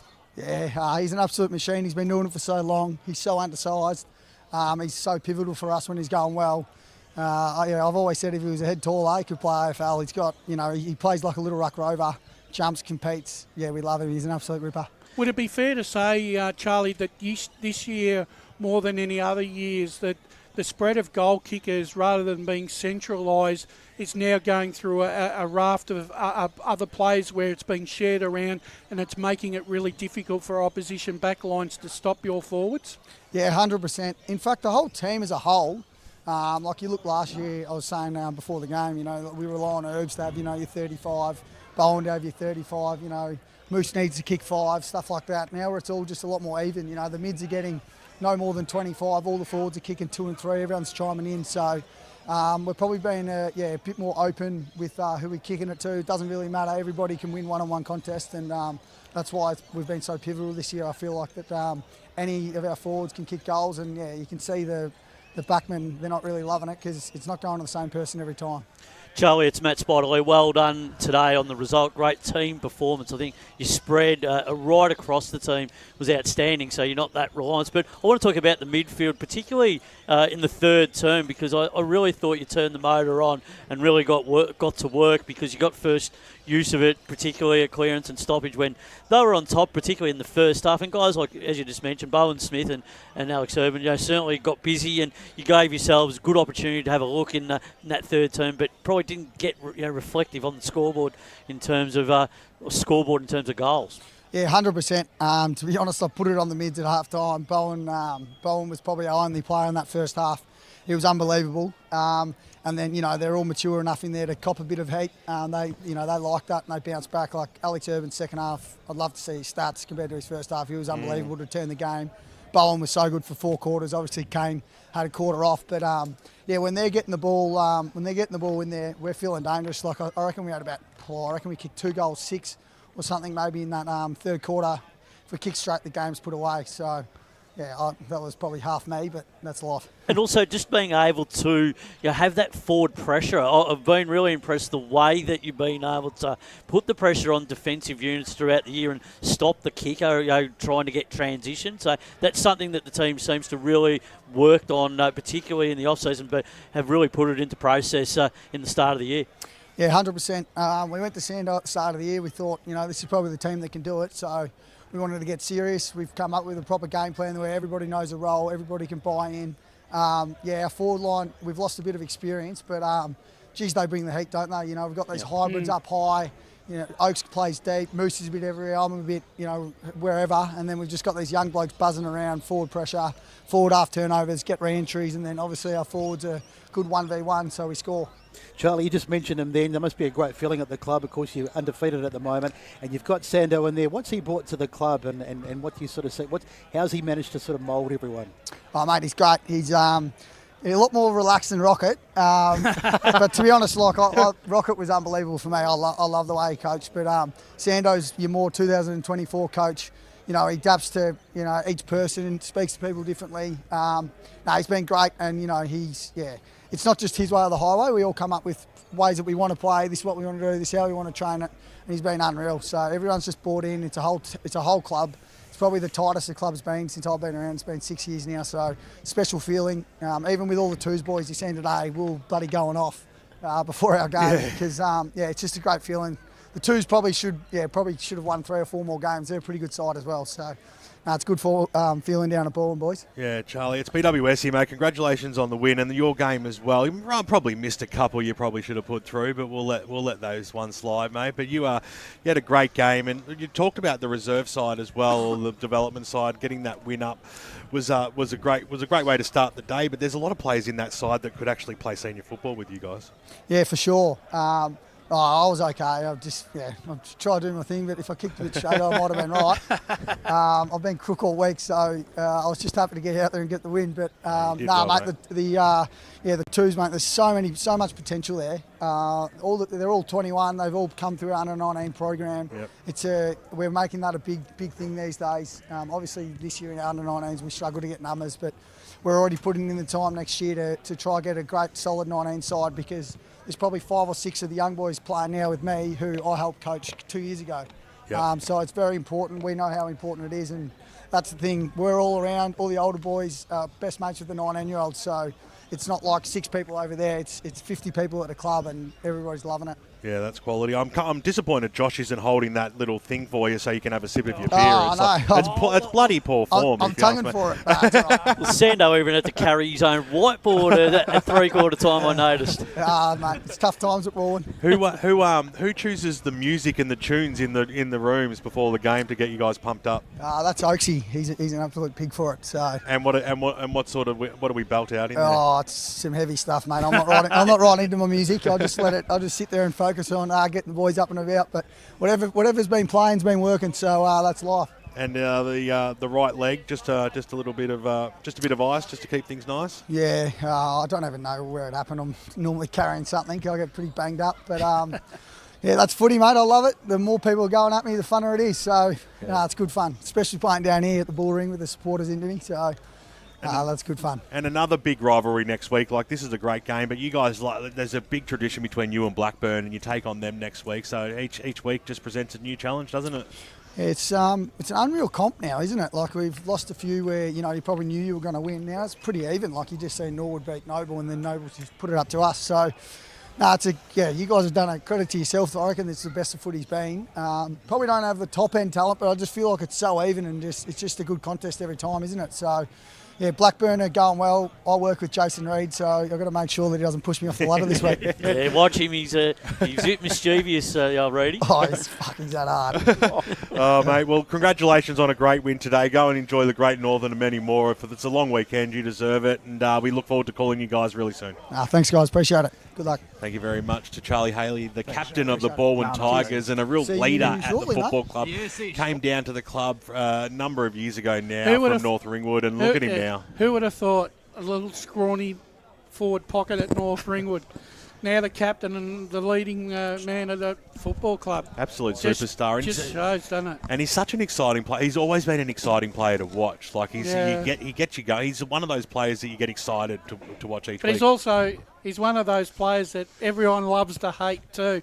And I think and those are the sort of players that we love because they got character and they bring something to the ground and to the contest every time they play a game of football, and they polarise opinion as well. And I think that's half the romance of local football. He's got a bit of Toby Green about him, I reckon. It's not too similar, is it? Yeah, it's most definitely. Let's have a look at our votes to the Sportsco Player of the Day today. Sportsco Eastland Player of the Day, of course, a $50 voucher going to who we decided to be dubbed best on ground. 3, 2 and 1. Wayne Brasher, I'm going to start with you today. I'm going to go 3 to Bowen Smith. I thought he put in as Charlie alluded, 4-quarter performance this afternoon. I agree with that. I thought 2 votes to Chevy Anderson. I thought he controlled the ruck this afternoon, and he lifted again in the second half when he broke. I thought he basically kept Balwyn in it in that first half with his ruck work and his work around the ground. And my one vote, I'm giving to the full back of... Nathan Noblet? Yeah, I thought he did a real good job on Great game. on Tilly, and he sort of kept Charlie in check and made a contest against every Balwyn forward, and his long raking left foot kicks out of that full back region. All right, didn't pay off today, but you can see that they're going to, in days and games in the future, it's going to be a real asset for Noble Park because he'll be able to split the game and split the field, in more ways than one. Thanks, Brash. How do you see it, Spider? Yeah, 3 votes. Bowen Smith, I thought he was so good at the stoppages and clearances and kicked 3 goals himself. He's just he's so brave, the courage, some of the things that he does, but just the way that he goes about his footy throughout the afternoon. Thought he was the best player on the ground. Thought Chevy Anderson was brilliant in the ruck. It was a great duel. Anderson and Beach, I thought they went at it really hard all day, but Anderson was just dominant around the ground, and he was there everywhere he needed to be. Gave the midfield first use, and that was the big point in the game, particularly after half-time, which set the win up for the Tigers. And in one vote, Will Lamont, I thought he was outstanding. We talked about him before the game, and I really was impressed with this young player, and he's certainly a player of the future, that's for sure. I thought he was deserving of one vote. Could have thrown a couple of others in there, but I just leant towards a few others, like Horton, Milne, and that, but I thought in the end, Ball won the game, so you had to go down the Lamont path. Very good. Thank you very much, Spider. And Brett Best? I'm totally different to most of you guys. I went with Wise for my 3 votes. You're usually the one that's different. No, I know. Josh Wise, he was particularly good early, Very and good. he was very, very good, I thought. So I gave him my 3. Chevy Anderson I gave 2, and I thought Josh Walker was really solid down back for ball, and he just did the things that he needed to do, particularly in the last team. Every time they'd go inside 50, he'd inevitably be there, taking an intercept mark or stopping the Noble Park run. So I gave him my 1 vote. Really tough to call it today. Josh Ward, are you giving votes this afternoon? Oh, I'm happy to if you want me to. Of course I do. So I'll give 3 votes to Bowen Smith. I thought he fought hard all day in midfield. 2 votes to Chevy Anderson as well, and 1 vote as well to Will Lamont, who is also eligible for the MEGT Rookie of the Day. I believe Brendan Sanderson mentioned after the game he was only 18 years old, so but he had a terrific performance, particularly that final quarter standing up. Very good. I gave 3 votes today to Bowen Smith. I think it's a clean sweep right across the board, and I gave 2 votes.